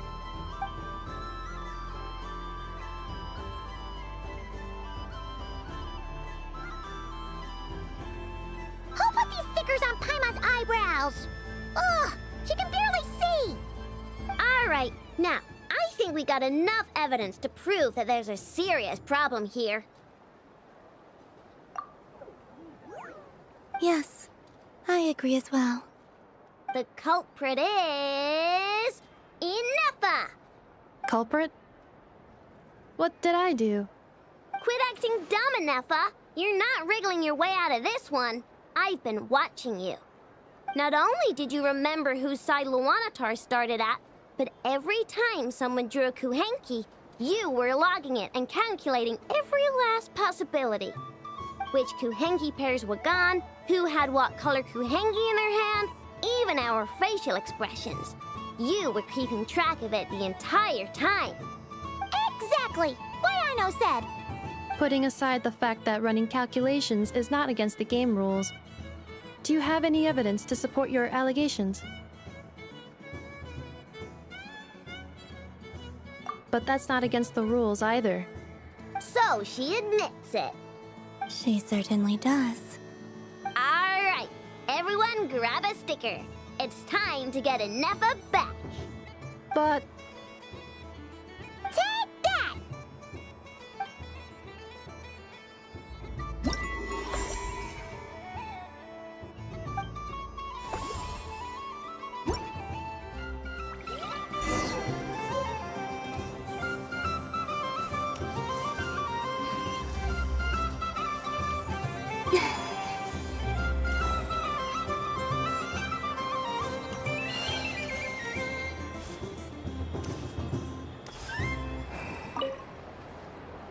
Traveler. Hey there, Columbina!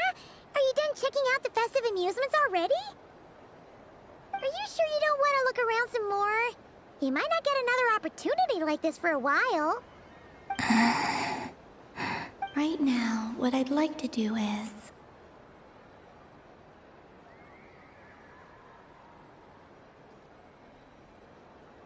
Thank you. But I think I've had enough fun for one night. I've made plenty of precious memories. Really? You're sure you don't want to have a little more fun out there? Final answer? Yes, I am sure.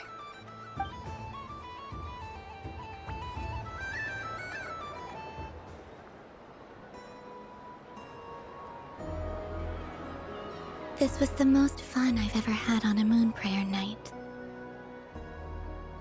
Everywhere I went, people were saying, "Welcome home," and there were friends at every turn. I only wish it could last longer than one night. Oh. Yes, you're right. The moon prayer blossoms. Ooh, look! Look! Moon prayer night has come.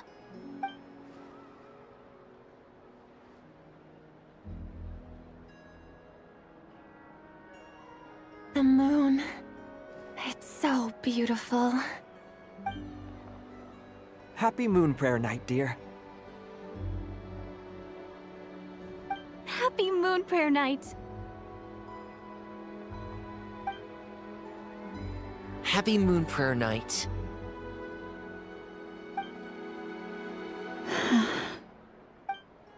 Aww. Huh.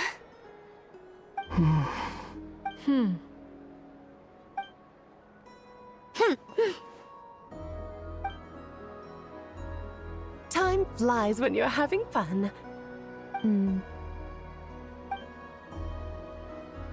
Oh, looks like the time has come.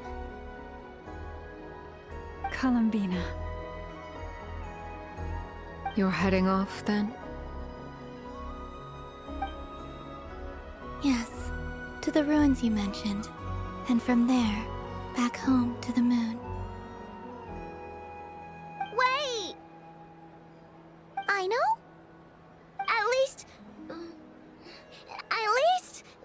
Take one of our craft shop's crumb-cakes up to the moon with you. You know, for a snack. Sure. Why not? The Curatorium of Secrets believes in proper farewells. No story should be left without a satisfactory endnote. Never. Farewells are an important affair for the Ratniki, too. We never know when we might meet again.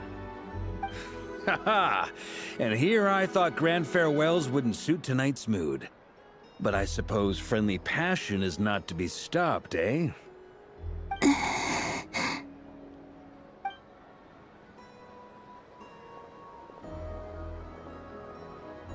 We made a little something for you, Columbina. Ta-da! What is it? A Moon Prayer Night greeting card with drawings by all of your friends. You did mention that you'd like a portrait done, so I took the liberty of creating one for you. I, meanwhile, did the portrait of Mr. Albedo. And Mr. Varka did the same for me. I mean, I think my work was pretty true to life, don't you think? The picture of Ashru was my doing. The two of you seem to get along rather well.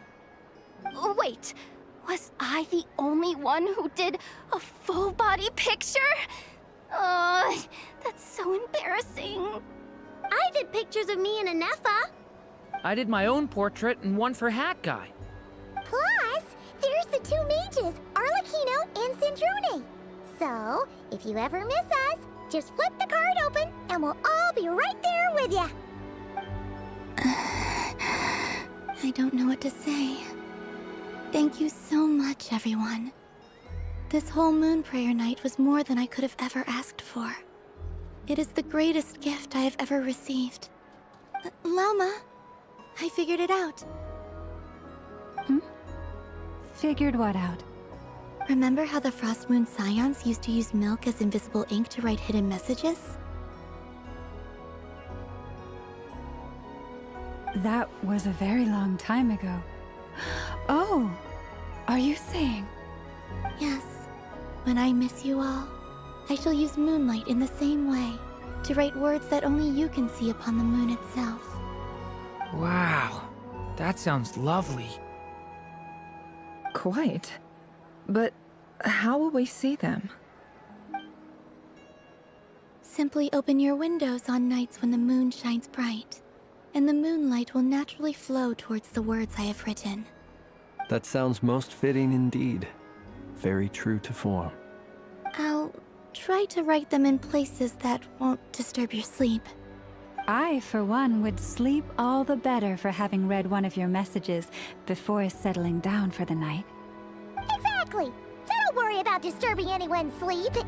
Just promise you'll write to let us know you're okay, all right? All right. I promise.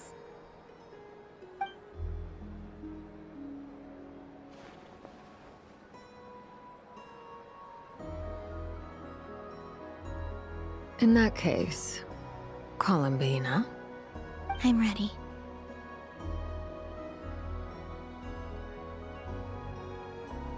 Very well. Let's go.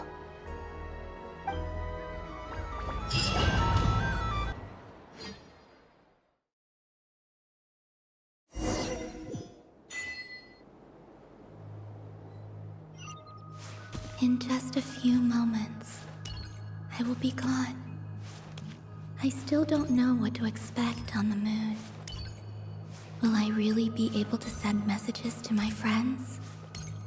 The Kuhenki, the animals of Nod Cry. I'll never get to see them again. I wonder where I'll be when the next Moon Prayer Night comes.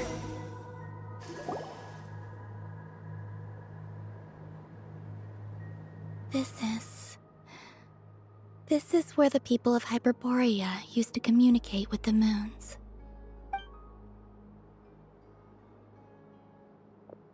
Eternal moon, frost moon, iridescent moon. When the power of all three converge, the gate to the moons shall open. Moon marrow preparations are complete. Only the final step remains. I'm sure Nasha Town is livelier than ever at this moment.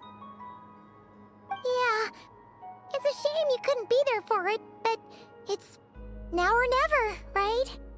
It's fine. I'm more than happy with this. My last piece of luggage. My only piece of luggage.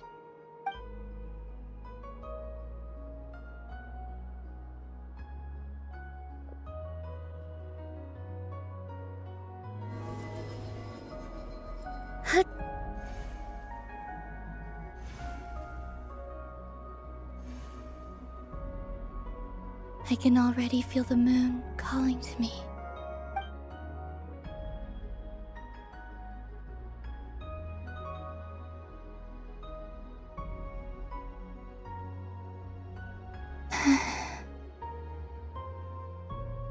Your home lies on the far side of this light, Columbina. From now on, we will at last have a reason to pray to the true moon. Columbina.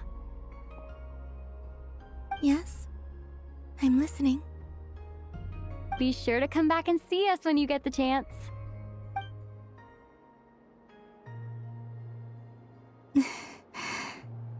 Of course. But if that chance doesn't come, then remember that you have friends on this planet. People who will miss Columbina. Yes, I will. Thank you for everything you've done for me. And remember, come night or day, the moonlight shall always connect us. Well then, farewell, my friends.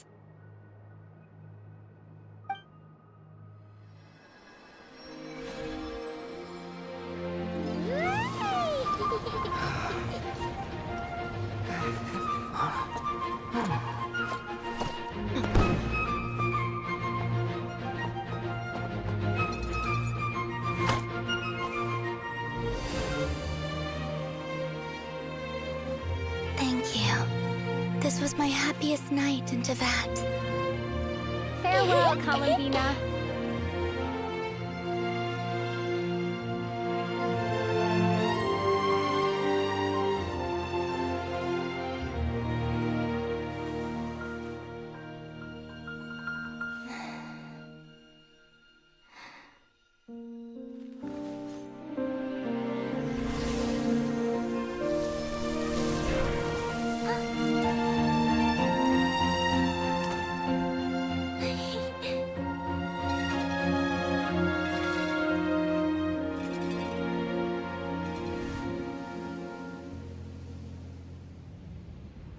The moon really is closer than ever tonight.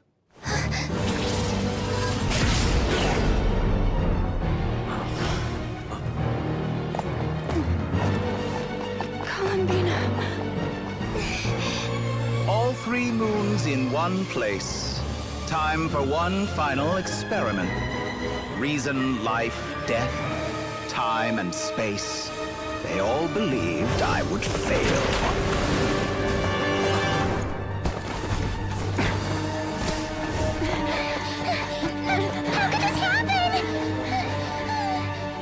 But Tevat's primordial power never did belong to the throne of heaven. And now, they are mine.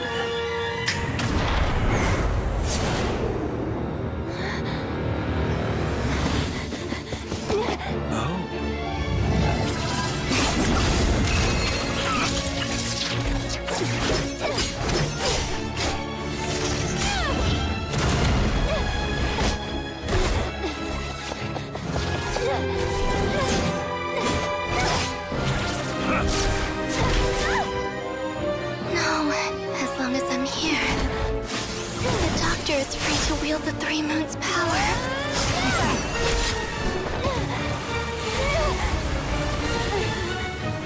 It's the only way.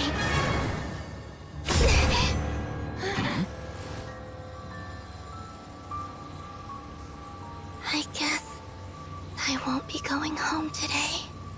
Columbina! No!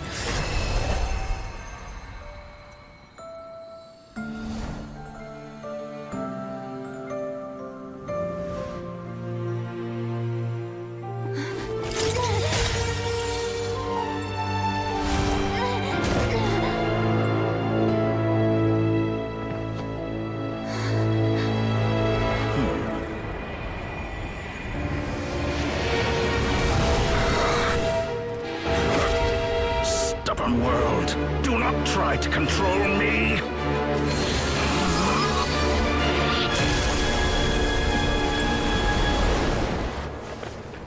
Columbina.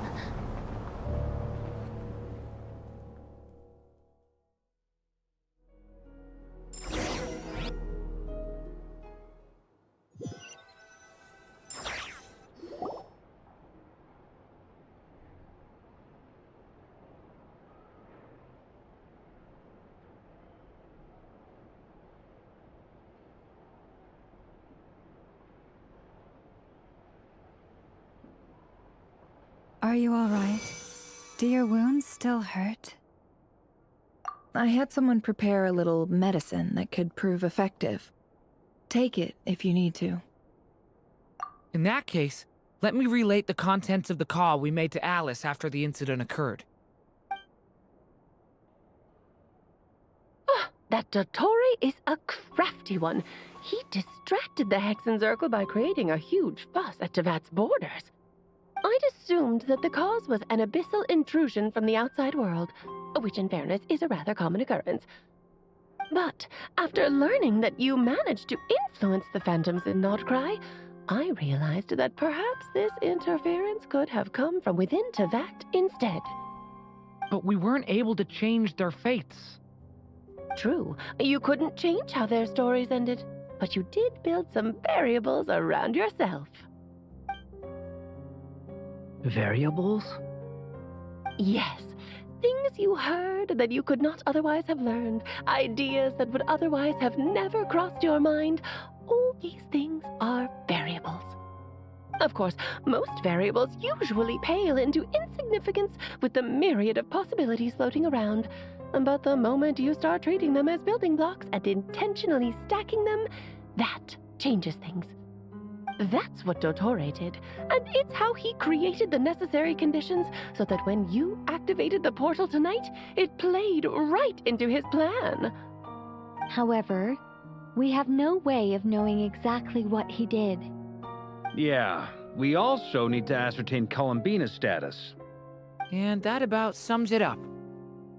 As I suspected, Dottore has disappeared completely. If it's any consolation, he wasn't able to control Columbina as he might have wished to.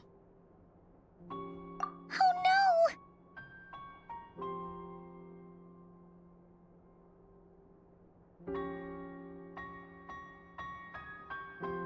What? She did what?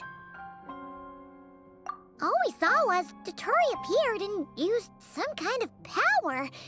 The next thing we knew, he and Columbina were gone and you were falling into the sea.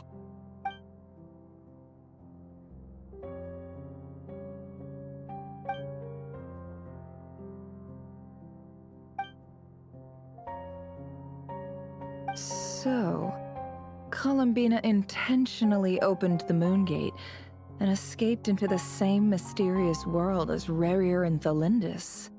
Sounds like bad news.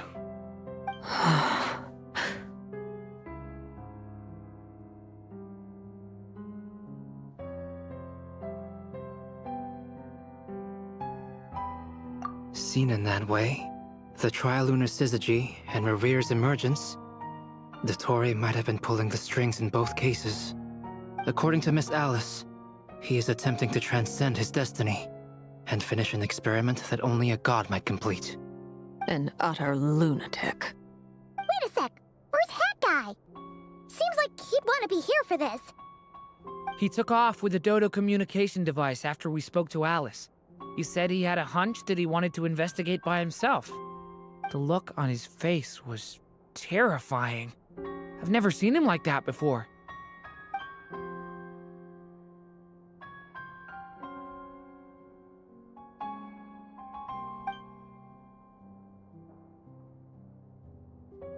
I'm back. Hat Guy! I went to look for the Hyperborean phantoms again. I think I've gotten to the bottom of it. I got them to talk to Nicole on the other end of the communications line. Turns out, the history they describe is different from how Nicole remembers it. Really? But how? Surely Nicole can't have been wrong. Because the phantoms are the ones who were deceived. They speak of a savior who appeared in their history. One who never should have existed. This savior promised to create a new moon within the false sky, and even bring back their moon goddesses. Foolishly, they believed in him, and told him everything he wanted to know about the moons. It's obvious that this was Dottore's doing. Now you mention it, the first time we entered the Hyperborean ruins, we heard the phantoms discussing their history, and I remember Nicole commenting that something sounded a little strange. Dottore shouldn't have been able to get in there in the first place. He didn't. Nicole said that this was an anomalous state triggered by disruptions in the causal connections between phantoms from the same era.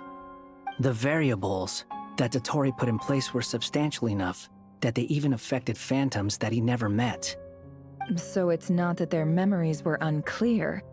They'd been tampered with. That's exactly the possibility Dottore was trying to manufacture. He turned these variables into knowledge and engineered the situation so all that knowledge would fall into his hands.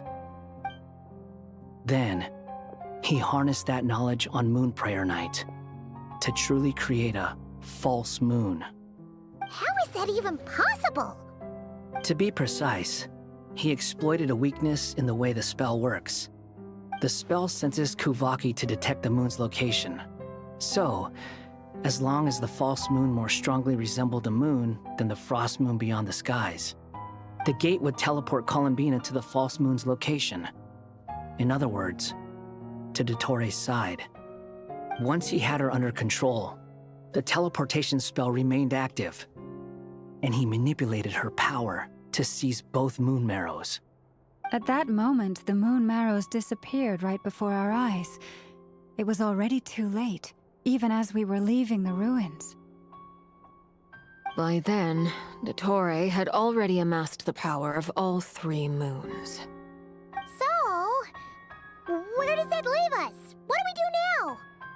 I'd certainly like to know what Her Majesty thinks, now that the concerns I expressed to her have come to pass. But we cannot simply sit and wait for her to decide the matter. And in any case, it is not the Fatui Harbinger Damselette who sees us as her friends, but rather Columbina Hyposelenia.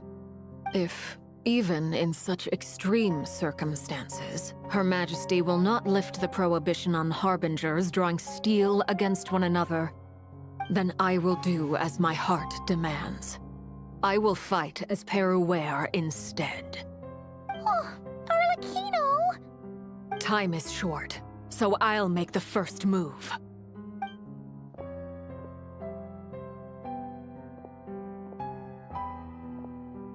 Whew. Even Arlecchino seems to be losing her cool now.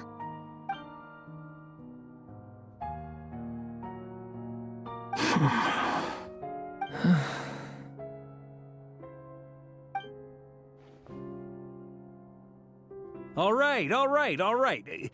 Lose those dejected looks for a moment and let me get a word in. It looks bad, I won't lie. Very bad, in fact. So Dottore's pulled some real dirty tricks to gain the upper hand. For now. And yeah, it's to the point where even the mages say that his variables have affected destiny. I'm not so sure, though. Many have told me that Tevat's destiny is fixed, and that does appear to be the case. Well, what makes Dottore so sure he'll be the exception? And since he was able to stack these variables up, who's to say we can't do the same? You of all people should not be discouraged, traveler from afar.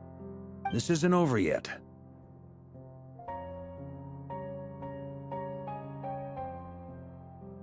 And you're not alone in that.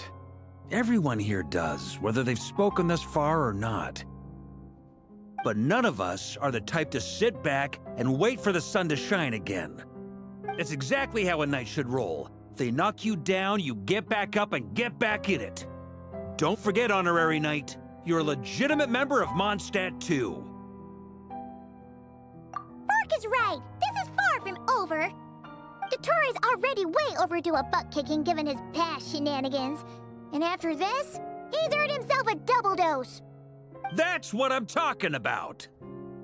How's everyone else feeling? I'll use Kuvaki to investigate Columbina's whereabouts.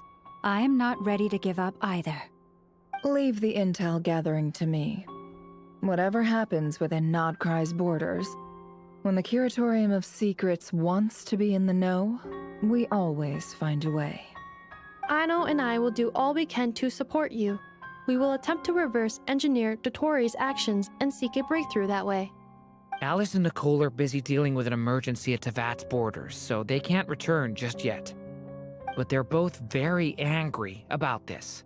They've asked Albedo and me to act on the Hex and Circle's behalf, and do everything in our power to fight back against Dottore. Are you ready then? We're going to have to conduct a lot of research, even in the early stages. I'll do my best.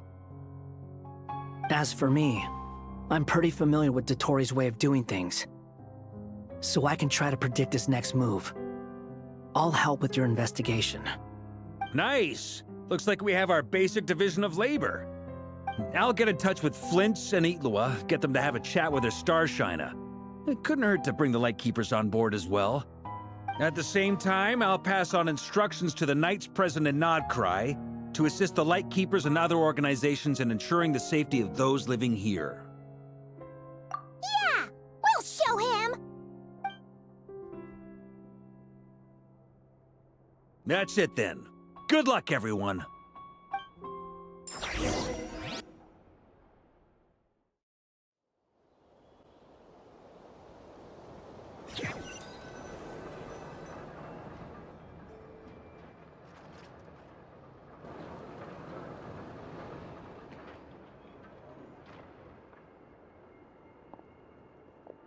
I never thought that Columbina would become my real name. It went from being a Fatui code name to something my friends call me. And remember, come night or day, the moonlight shall always connect us.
You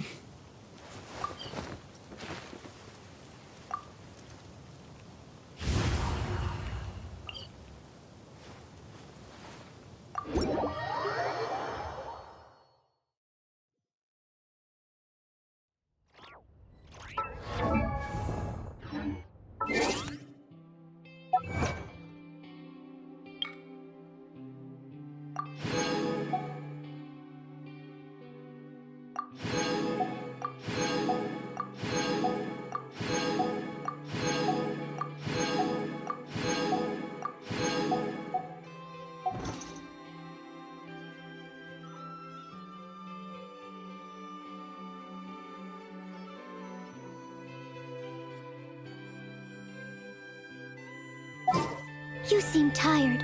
Would you...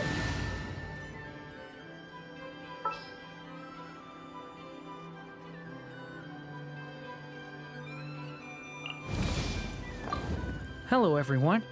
I'm Durin. Get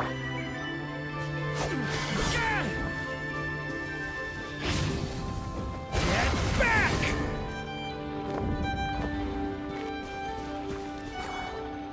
Ah!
I'm taking the stage.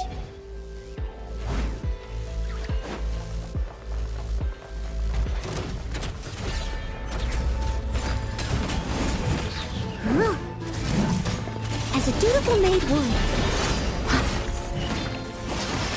Feel the beat! Loaded.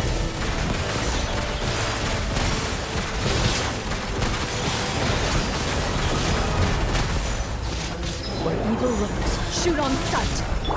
Coming at ya! Coming at ya! Attack!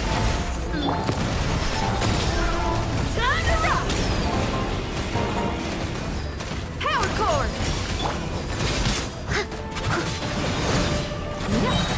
As a good knight should.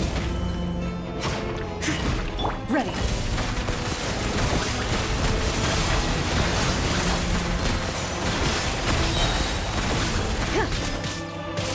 Time to testify. Coming at ya! I must leave no stone unturned.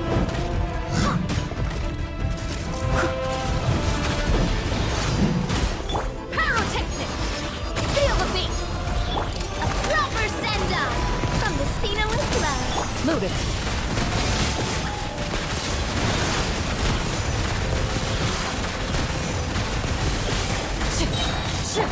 Amp it up! Hunt them down. As a dutiful maid would. Hey there! Coming at ya! Fire!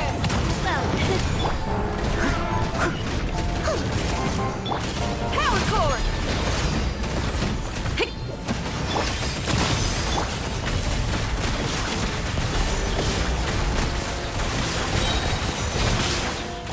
Time to testify.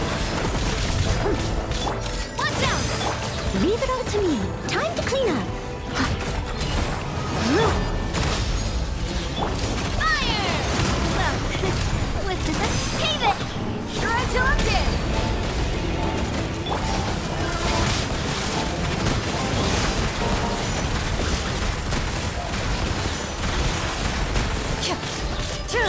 Watch out! As a dutiful maid would. Hunt them down. Coming at ya! Ready.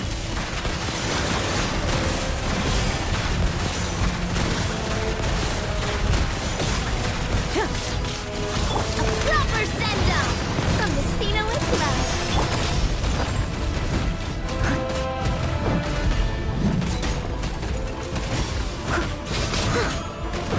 Feel the beat! Coming at ya! Where evil lurks, shoot on sight into the shadows.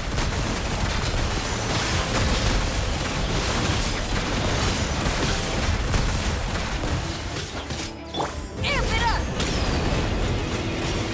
Pyrotechnics! Steady as stone. As a good knight should. Coming at ya! Hey!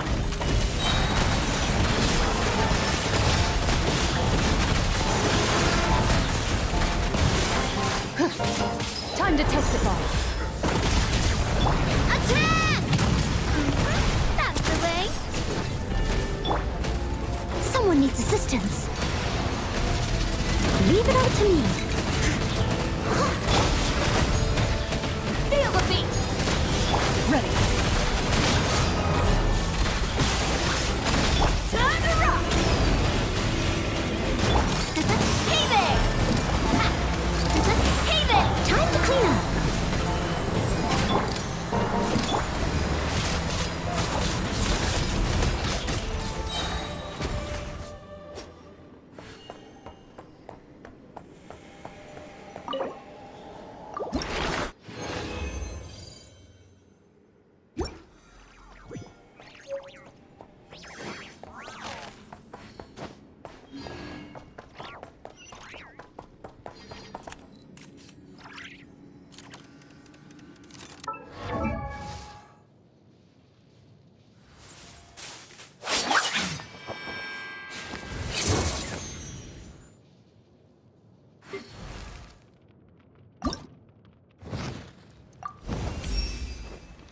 A wandering hero.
I must leave no stone unturned. Power cord!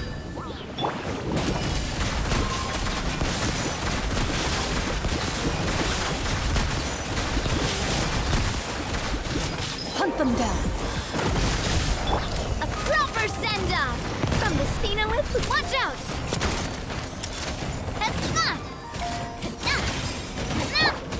Leave it all to me. As a dutiful maid would.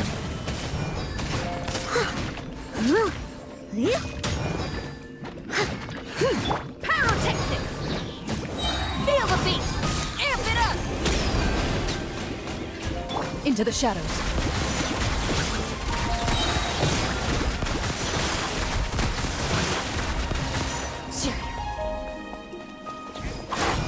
Time to testify. Coming at ya! Fire! Well, power cord! I must leave no stone unturned, as a good knight should.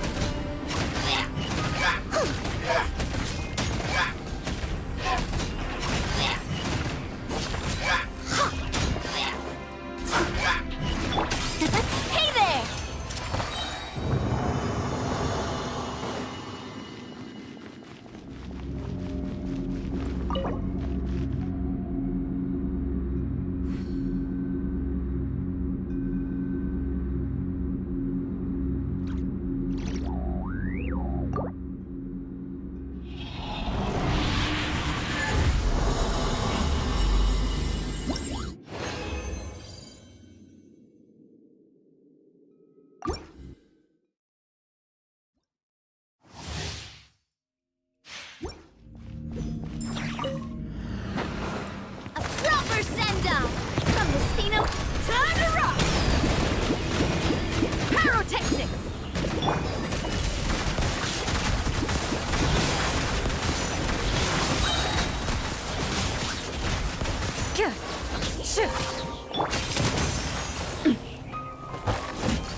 Leave it all to me. Time to clean up.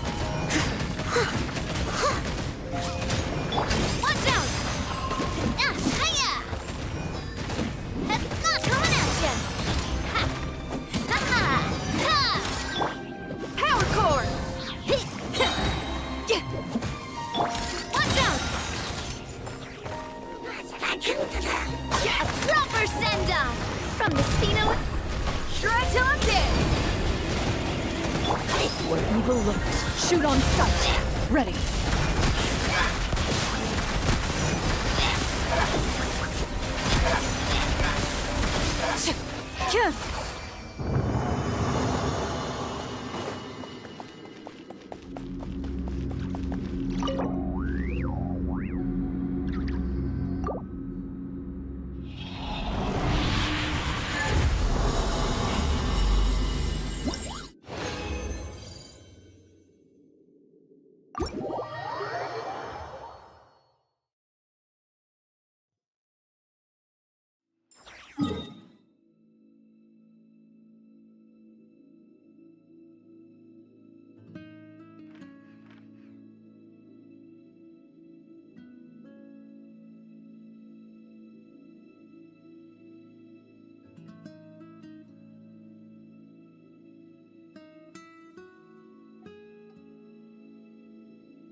stone, as a good knight should.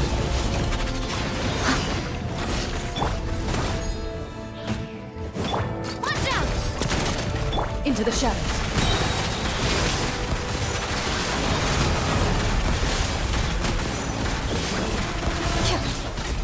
Hunt them down. Coming at ya!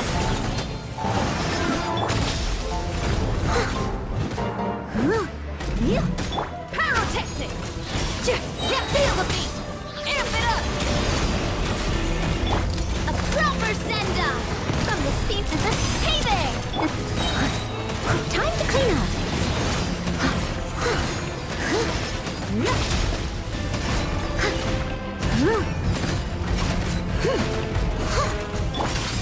Hey there! Loaded.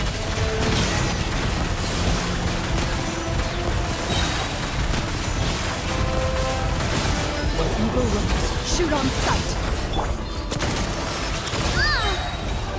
A proper send-off from the Spina with love. Watch out! As a good knight should.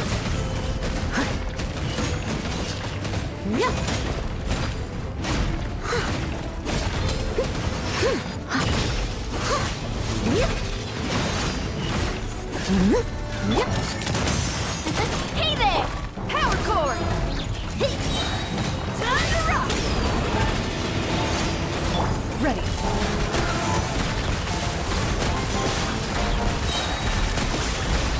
Hunt them down.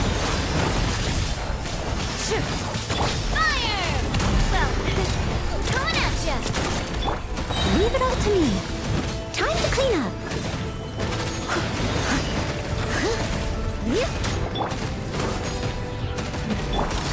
Hey there! Into the shadows.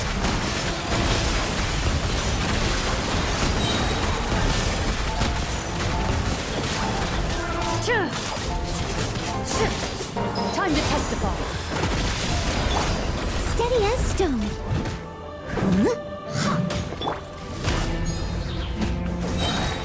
Amp it up! Feel the beat! Watch out! Watch out! A proper send-off from the Spina, as a good knight should.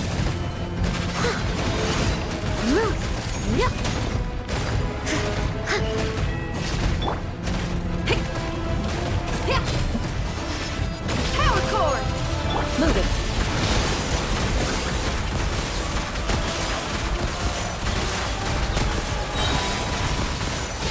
Hunt them down. Watch out! Watch out! Fire! Well, with rocks. Cha! Watch out! Ha!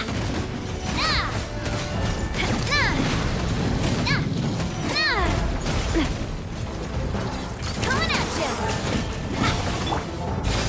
Time to clean up. Feel the beat! Power core! Time to rock! Hey there!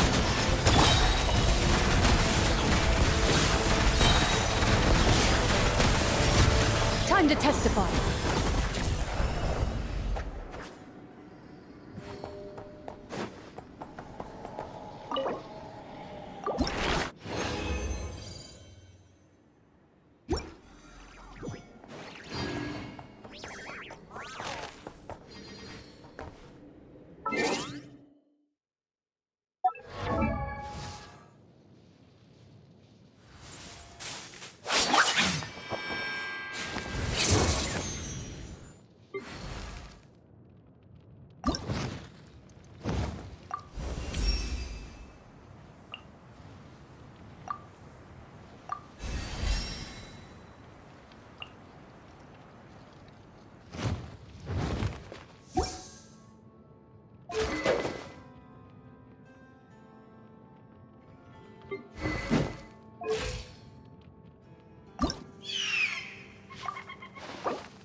I wonder when I'll be as...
it all to me.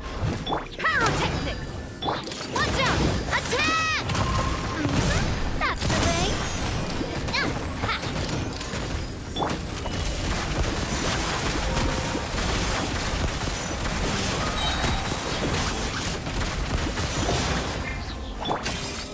Hey there! Hiya! A proper send-off! From the Spina with love. Watch out! Amp it up! Power core! Ready.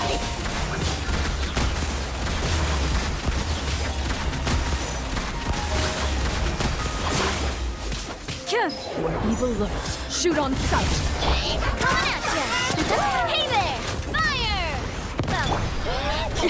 Feel the beat! As a dutiful maid would.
Watch out!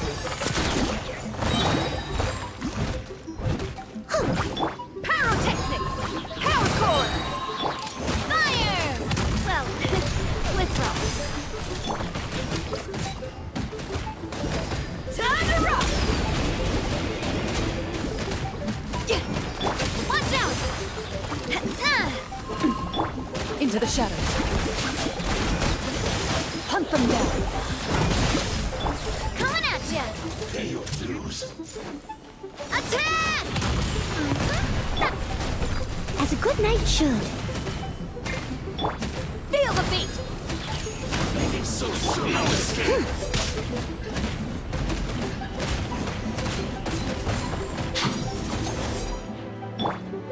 Shred till I'm dead! Loaded.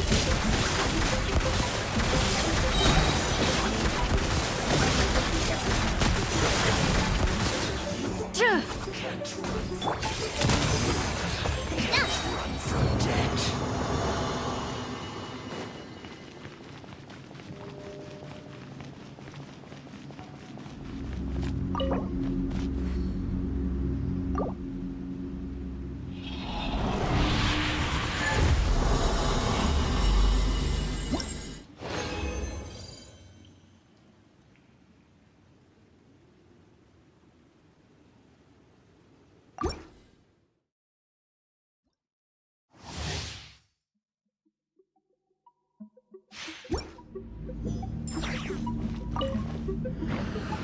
A proper send-off!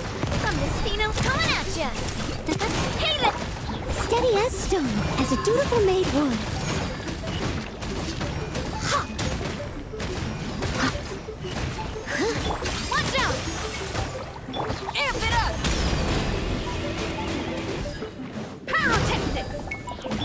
Watch out! A proper send-off! From the speed. Ready.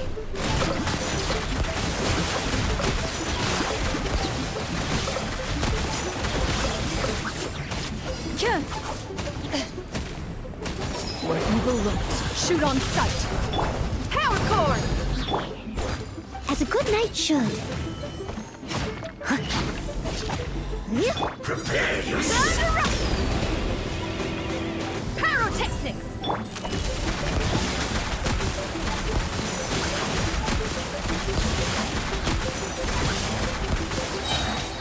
Hunt them down!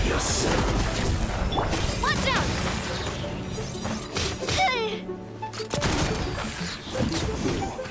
Can't run from dead.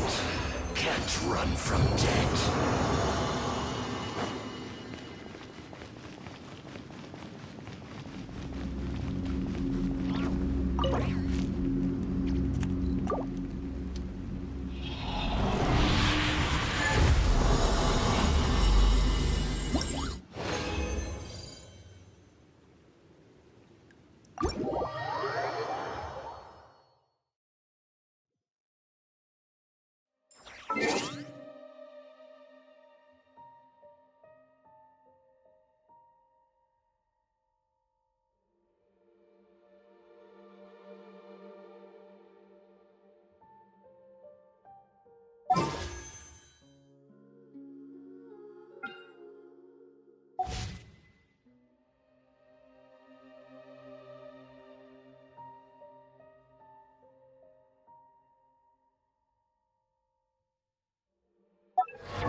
I must leave no stone unturned. Huh. As a dutiful maid would. Power cord!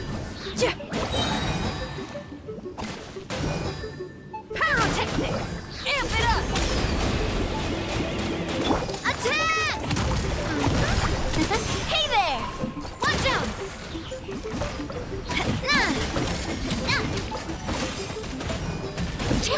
One evil looks. Shoot on sight! Load it!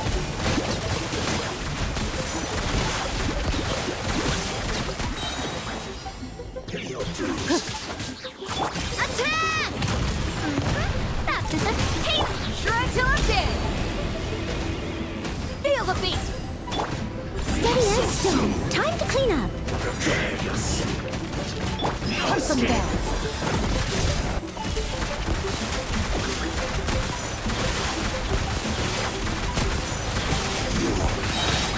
Run from death.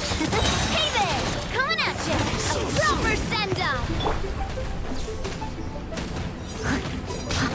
Leave it all to me. You can't run from death.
I'll catch up. Right.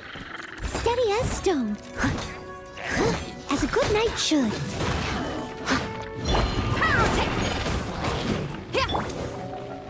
Where evil lurks, shoot on sight. Hey there! Time to rock!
Right.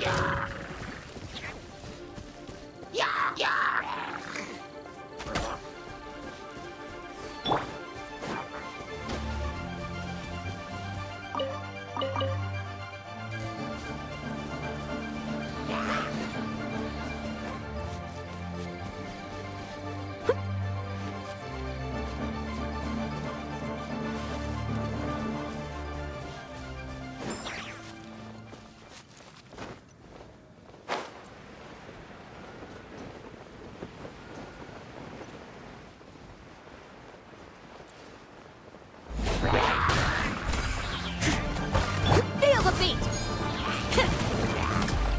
Coming at ya! Coming at ya! Attack!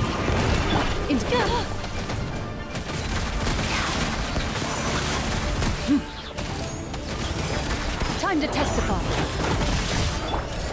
Hey there!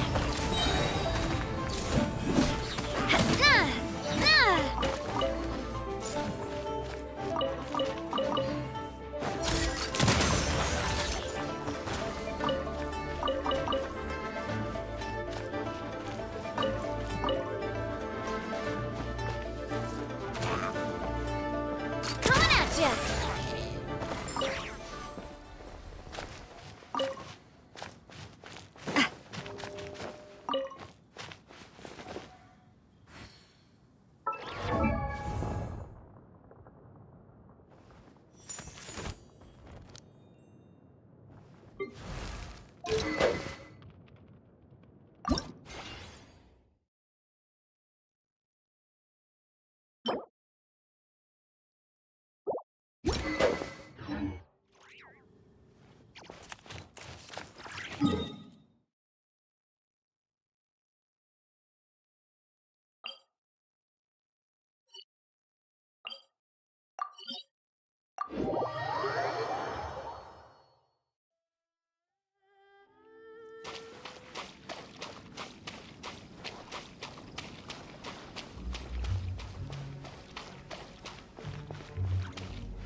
Hey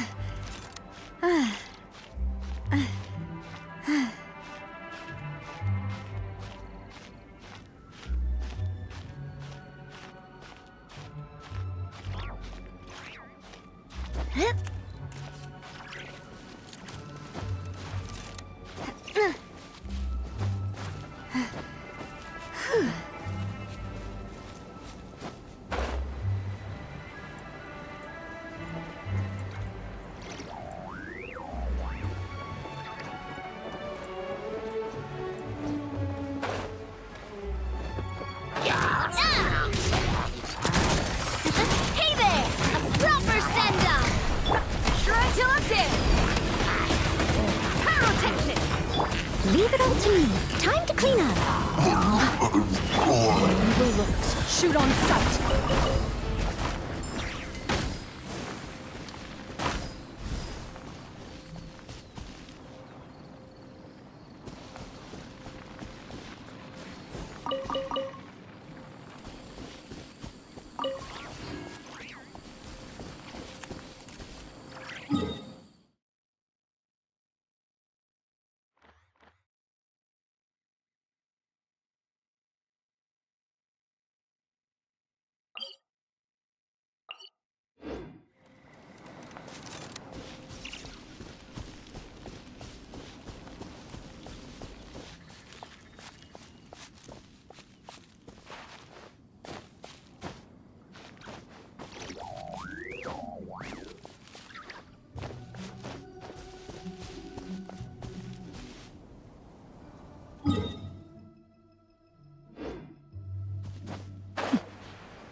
Feel the beat!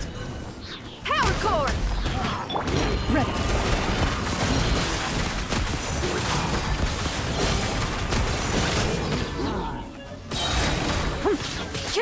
Time to testify. Attack! That's it. Time to rock! Coming at ya! Ha! Coming at ya!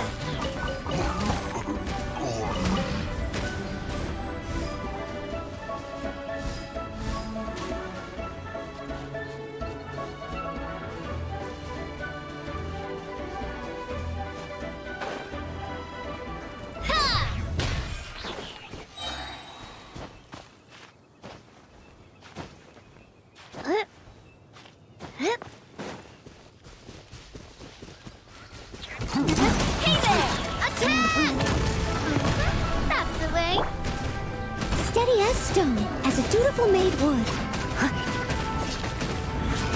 Coming at ya!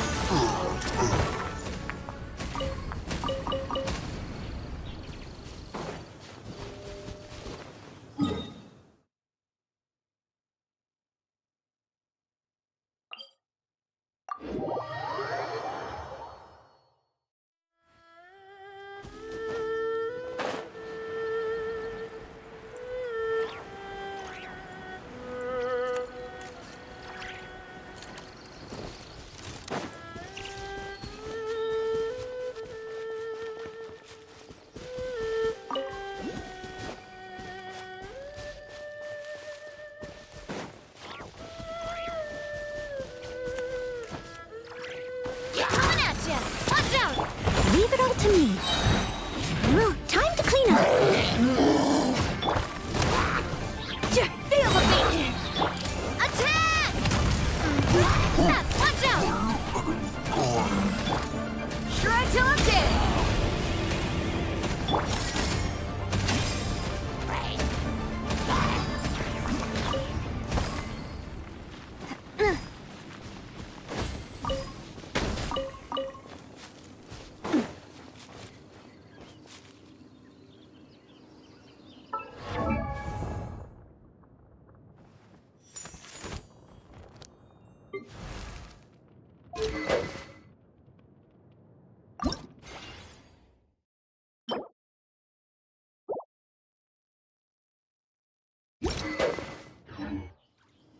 My time with the Spina.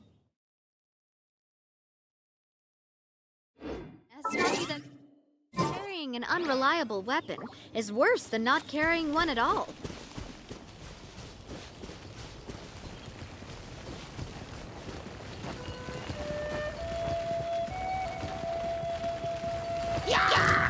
Watch out! Hey there!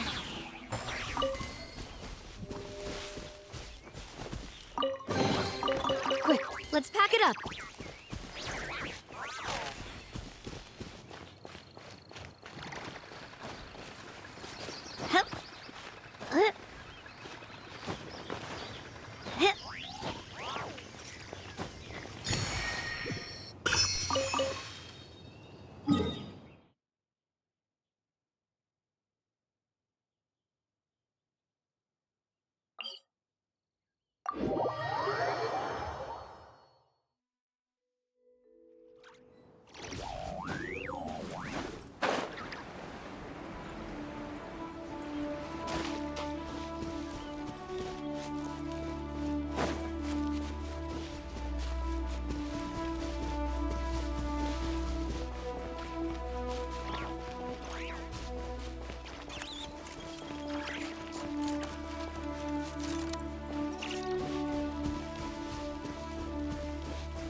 Watch out!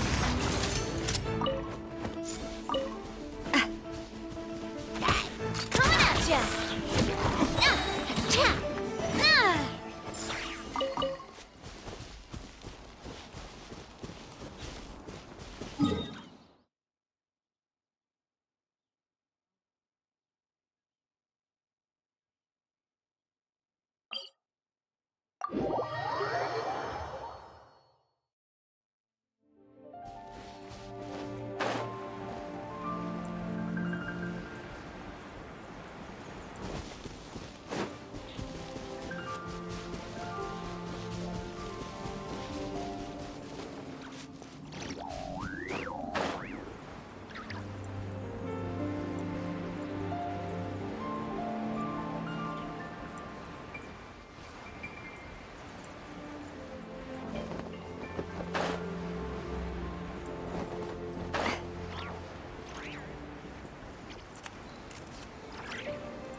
Coming at ya! Watch out! A proper send-off! From the I must leave no stone unturned, as a dutiful maid would. Power core! Amp it up! Hey there!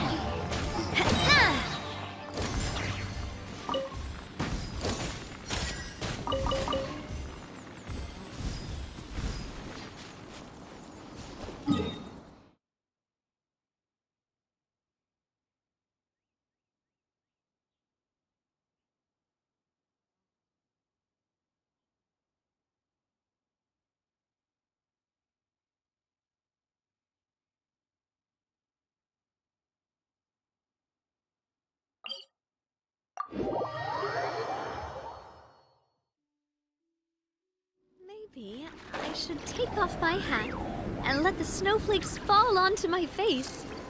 I feel like that would be really refreshing.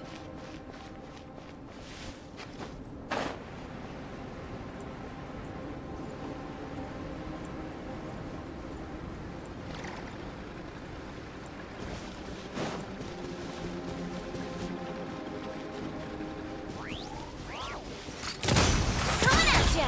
Attack! Feel the beat! Hiya! Ha-ha! Ah! Shred till I'm dead!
Hey, not the guitar!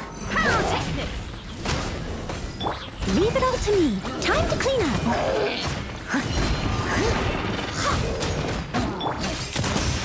Coming at ya! Attack! Into the shadows.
I've faced many opponents in my duels.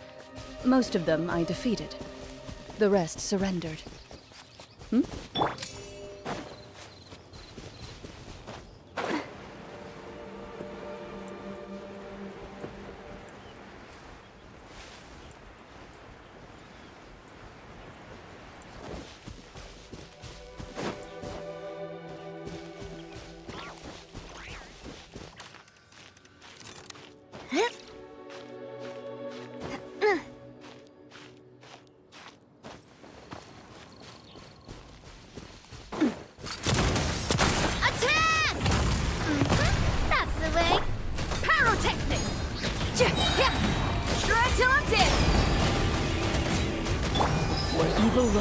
Shoot on sight! Ready!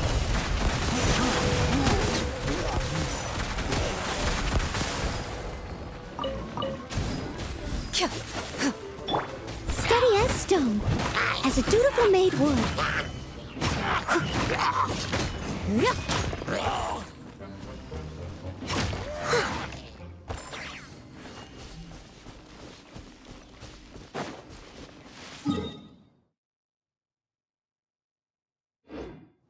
I'll catch up.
Oh dear.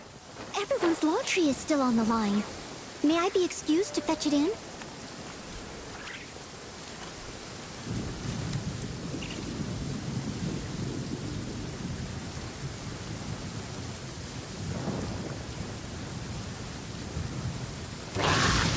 Please stay indoors until the storm passes. I must leave no stone unturned.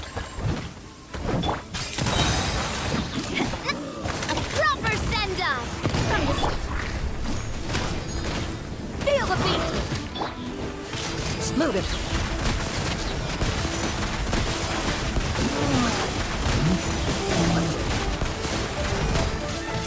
Hunt them down!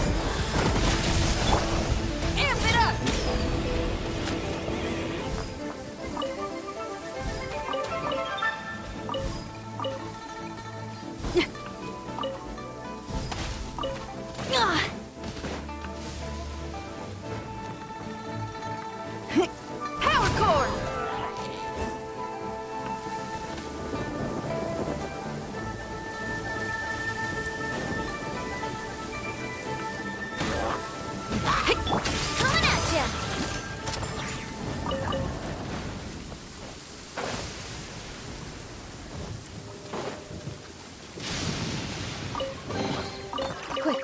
Pack it up.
Leave it all to me. As a good knight should.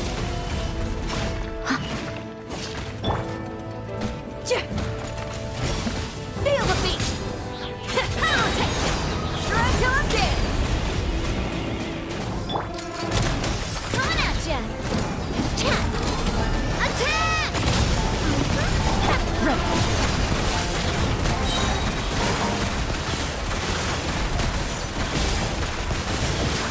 Time to testify. Hey there! Watch out! Steady as stone, as a dutiful maid would.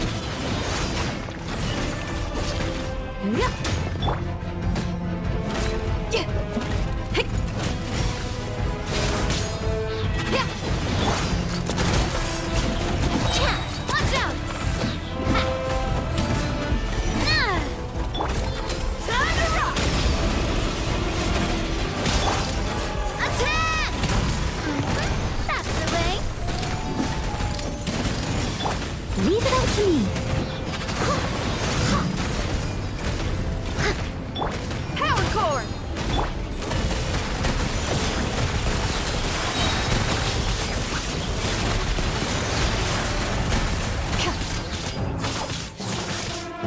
Where evil lurks, shoot on sight. As a good knight should.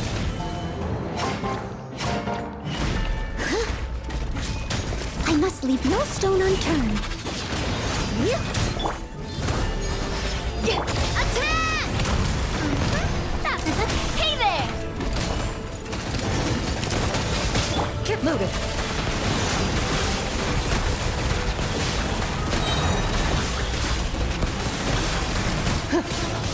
Hunt them down. Strike till I'm dead! Feel the beat! Watch out! Coming at ya! Attack! Time to clean up. Leave it all to me.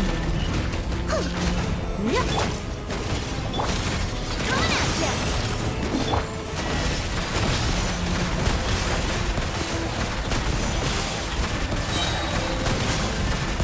Where evil lurks, shoot on sight. Hey there! Attack! Steady as stone. Power cord! Watch out! Into the shadows.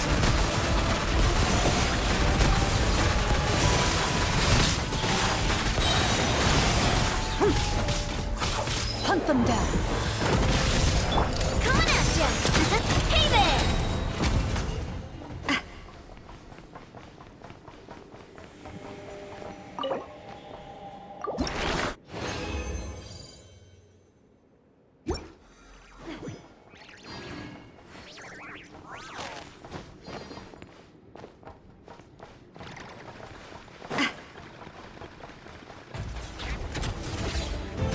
Attack! That's the way. Loaded.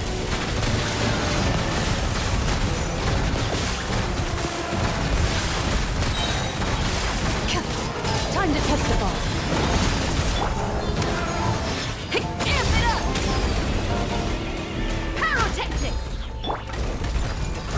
As a dutiful maid would. Watch out! Into the shadows.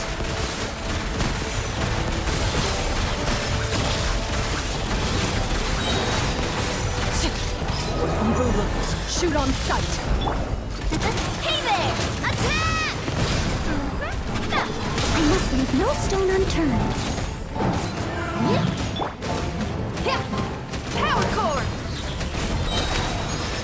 Time to rock! As a good knight should. Ready.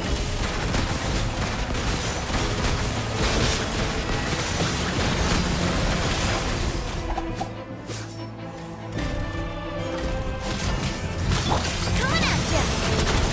Hiya! Hunt them down. Into the shadows.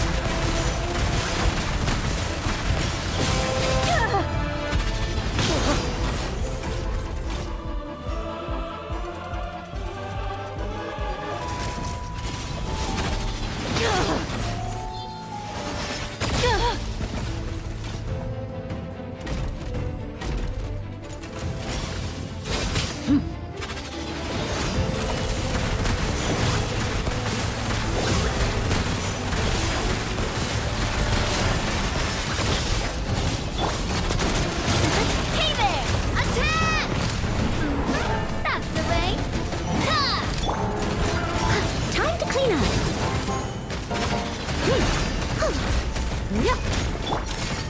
Hey there! Ready.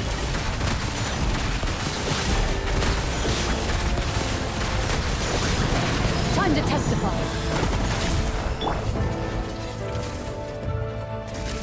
Feel the beat! Amp it up! Pyrotechnics! Hey there! Attack! That's the way! Leave it all to me, as a good knight should.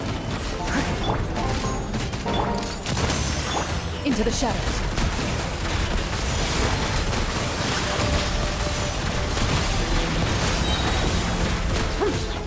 Where evil lurks, shoot on sight. Hey there! Attack! That's the way! And I'm coming at you! I must leave no stone unturned. Time to clean up.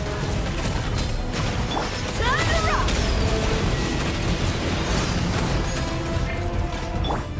Ready.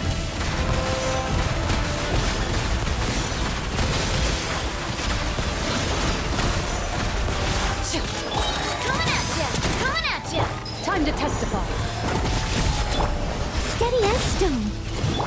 Attack! Feel the beat! Loaded.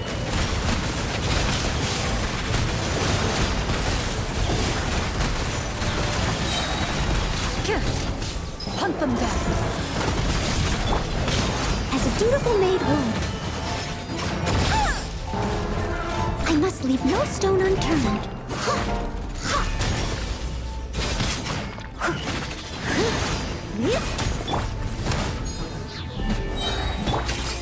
Hey there! Try till I'm dead! Watch out! Ha!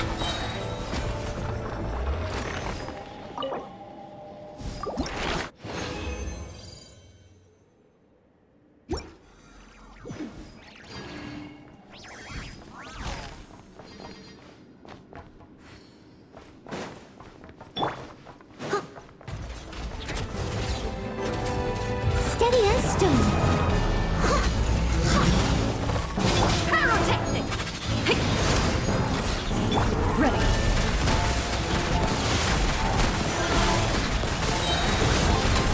Time to testify. Watch out! Hey there! A proper send-off! I must leave no stone unturned. Time to clean up. Power core! Time to rock! Feel the beat! Coming at ya! Watch out! Into the shadows.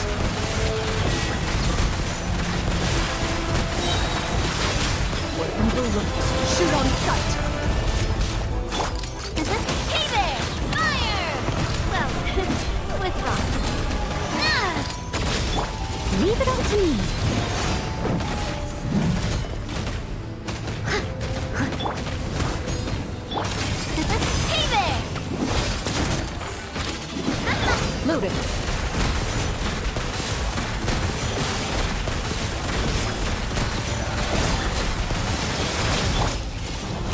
night should. Steady as stone. Power core! Feel the beat! Amp it up! Fire! Well, with coming at ya! Ha! Coming at ya! Hiya! Hunt them down. Ready.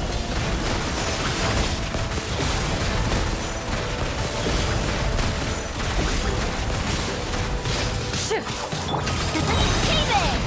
Fire! Well, As a dutiful maid would.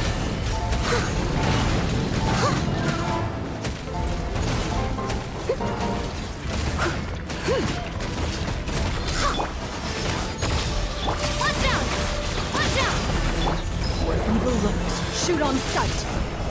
Strike on dead! A proper send-off! From the Stina with hey there! I must leave no stone unturned. Pyrotechnics! Into the shadows.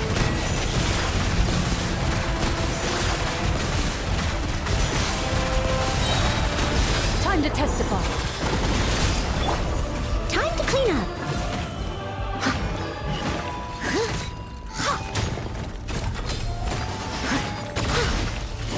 Power core! Feel the beat! Hey there! Coming at ya! A proper send-off! From the steam... Amp it up! Ready.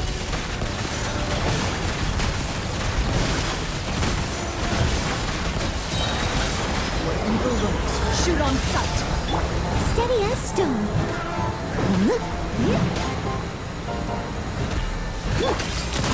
Coming at ya! Have fun! Attack! That's the way! Ah! Hey there!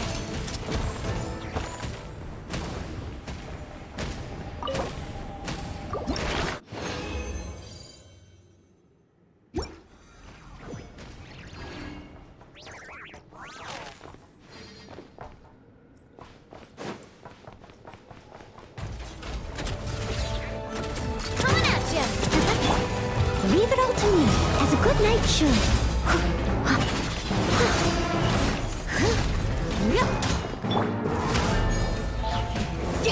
Power core!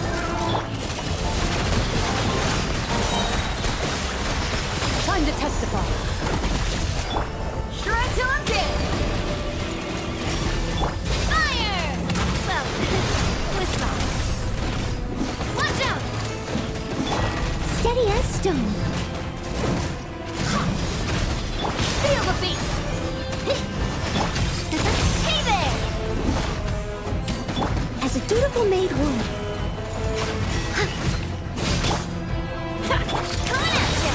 A proper send-off! From the Stina... Into the shadows.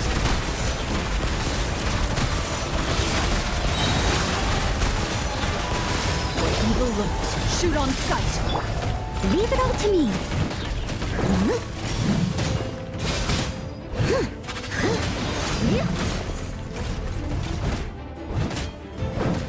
Power core! Time to rock! Ready.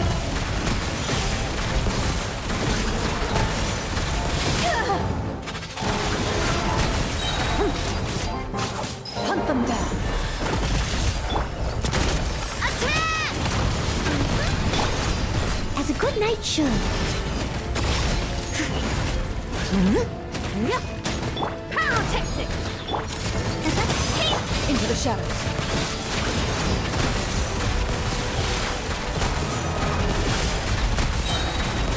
Where evil lurks, shoot on sight. Strike on dead! Power core! I must leave no stone unturned. Coming at ya! Attack! Ha-ha! Hiya! Attack! Time to clean up.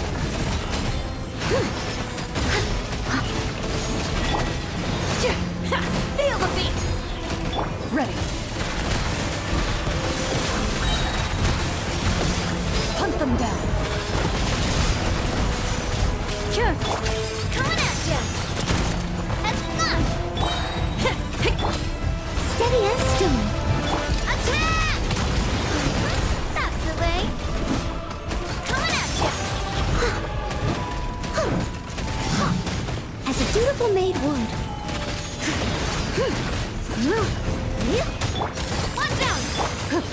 Move it.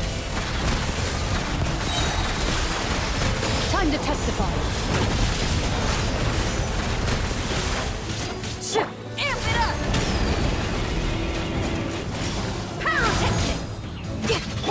I must leave no stone unturned. Watch out! Ha! Fire! Well, Ready.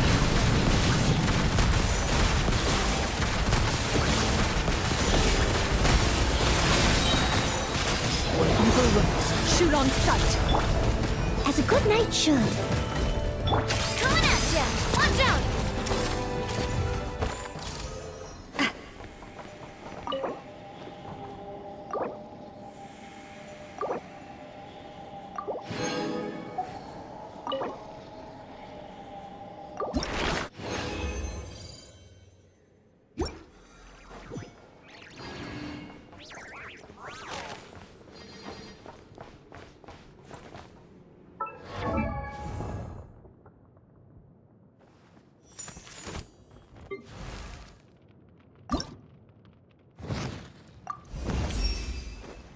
The hero.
Hello, everyone. I'm Durin.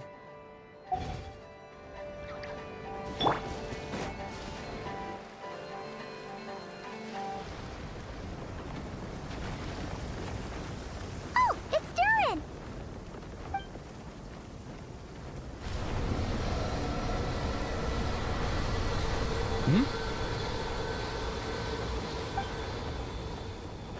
Traveler in Paimon? Ah, I'm sorry. I hope I didn't scare you. Oh, no, you didn't scare us. Just gave us a little surprise. Looks like you've gotten even more powerful now. I don't know. It just feels like it's gotten harder to control. I didn't mean to strike so hard. I'm so relieved you didn't get hurt. It's all good. We've had worse. Ah, no, don't worry about that. It's been very stable ever since I got this body. Albedo made sure of that. What you saw just now is something that only started happening recently. Maybe I'm still acclimating or something. I'm sure it'll clear up over time. Anyway, what brings you here? Did you need something? Well... The day that the writer and the watcher crossed paths was the day that the magic known as storytelling was born. So, she asked us to come. Miss Alice? Oh, you too? I guess I really do need to work on my impression. Well, never mind that. It's been too long, Minnie Duran. And please, that's Aunt Alice to you. I have brought you and the Traveler together here for a very important purpose. It has to do with your mom. My mom? Indeed, fairy tale author extraordinaire, Anya Marie Andersdottir. See, I knew this would be right up your alley. Now then, if you'll open the book, I will begin narrating.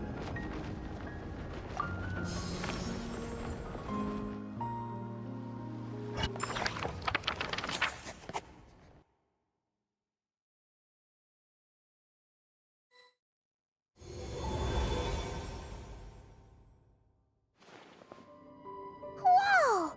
What is this place? It reminds Paimon of Simulanka. The two are indeed similar. Both worlds were built using the same magic, after all.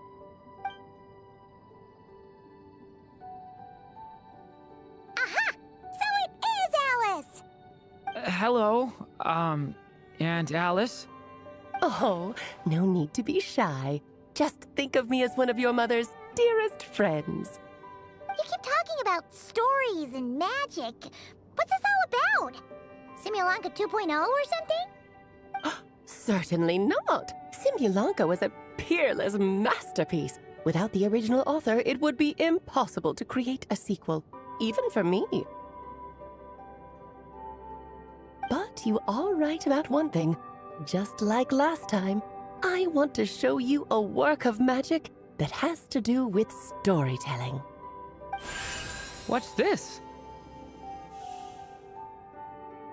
This is your mother's dying wish. My mother's dying wish was a book? Let me answer that with a question. What do you suppose would be a writer's greatest regret? Have you ever read a book called The Little Witch and the Undying Fire? Oh, that's because it was the work of more than one person. It began as a little game at our tea parties. Each of us took turns writing the next part of the story. I wrote the first volume, then the other mages took their turns. Em was tasked with writing the final volume and tying everything up. But by the time everyone had finished writing their parts, Em gave to the same question. In her eyes, this was her greatest regret. She made me promise that I would bring it to you, because she believed the only person who could resolve this regret is you. So my mother's greatest regret is another unfinished story? Mm-hmm. You could say that. And I guess resolving the regret means finishing the story? That's one way to put it. Oh, is a straight answer too much to ask for? Her answer was quite the opposite of what I'd expected. But oh, how touching it was.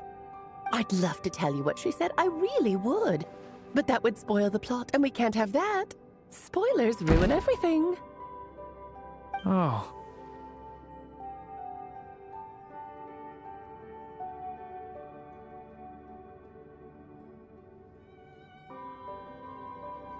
Just think of this task as giving a story a much-needed ending. All I ask is that you do your best.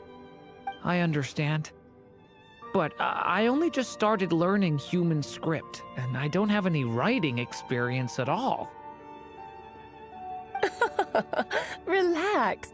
Why else do you think your dear aunt went and found you two such wonderful helpers? With their experience, you'll have so many story ideas you won't know what to do with them. So don't be shy to ask lots of questions. Yeah. If it's to help Durin fulfill his mother's dying wish, then we're in. Aunt Alice, could I ask, what kind of story was my mother hoping to write? I had a feeling this might come up, but that answer isn't mine to give. You'll have to find it yourself, here inside this book. Don't worry. We'll help you come up with loads of ideas. Yeah, let's find a nice spot where we can settle in and read through this thing. We could even get some snacks, too. Oh, the actual process might not be quite the walk in the park you're imagining, Paimon. Why's that?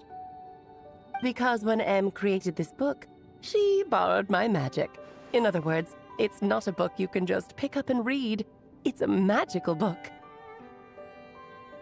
Its chapters are scattered through memories of the past. Gather them all, and the book will show you its secrets. So, where are we supposed to find these memories? Em left a trail of clues for each unfinished chapter. Follow the hints, and you'll find them. Oh, and when it comes to adding to the story yourselves, you'll need to use this.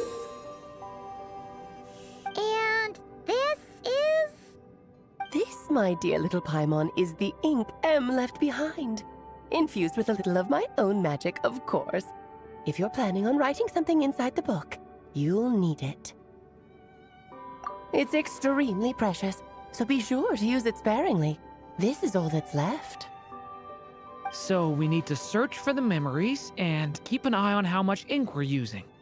It just had to be a wild goose chase, didn't it? Perhaps it's just another form of storytelling. Em was ever so creative when it came to things like that. Just think of it as a little challenge your mom left behind. Who knows? There could even be a mysterious prize at the end of it all.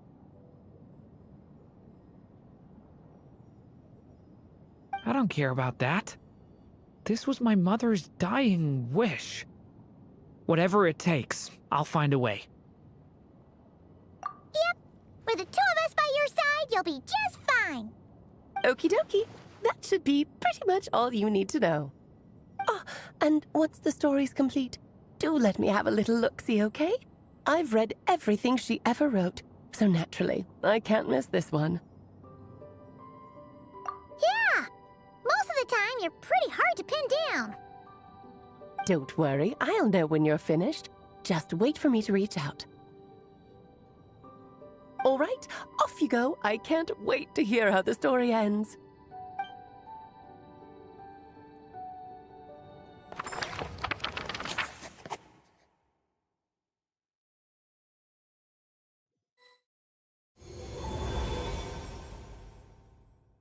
Oh, here we are again.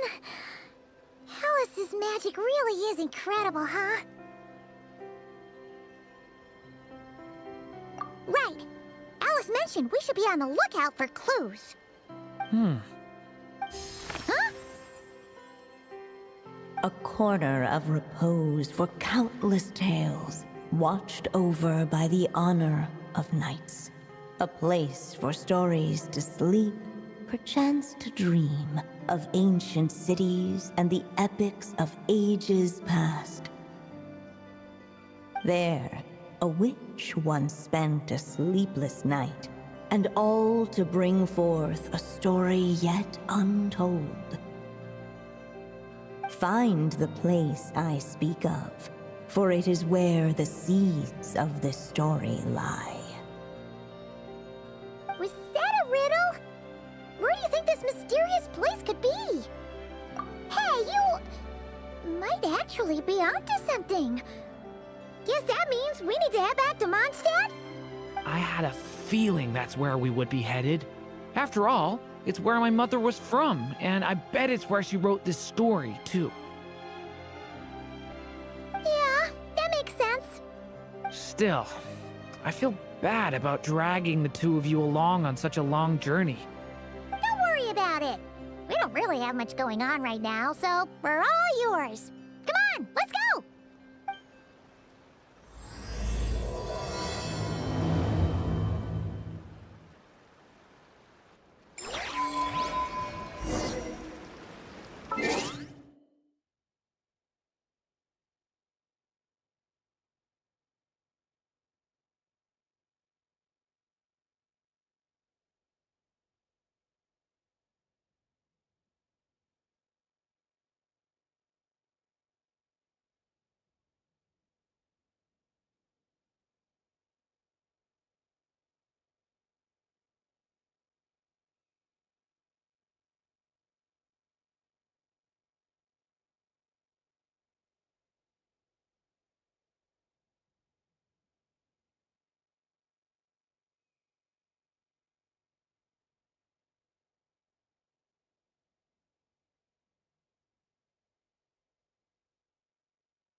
Each day is a new page in my story. I want to savor every scene, every footnote. Watch out!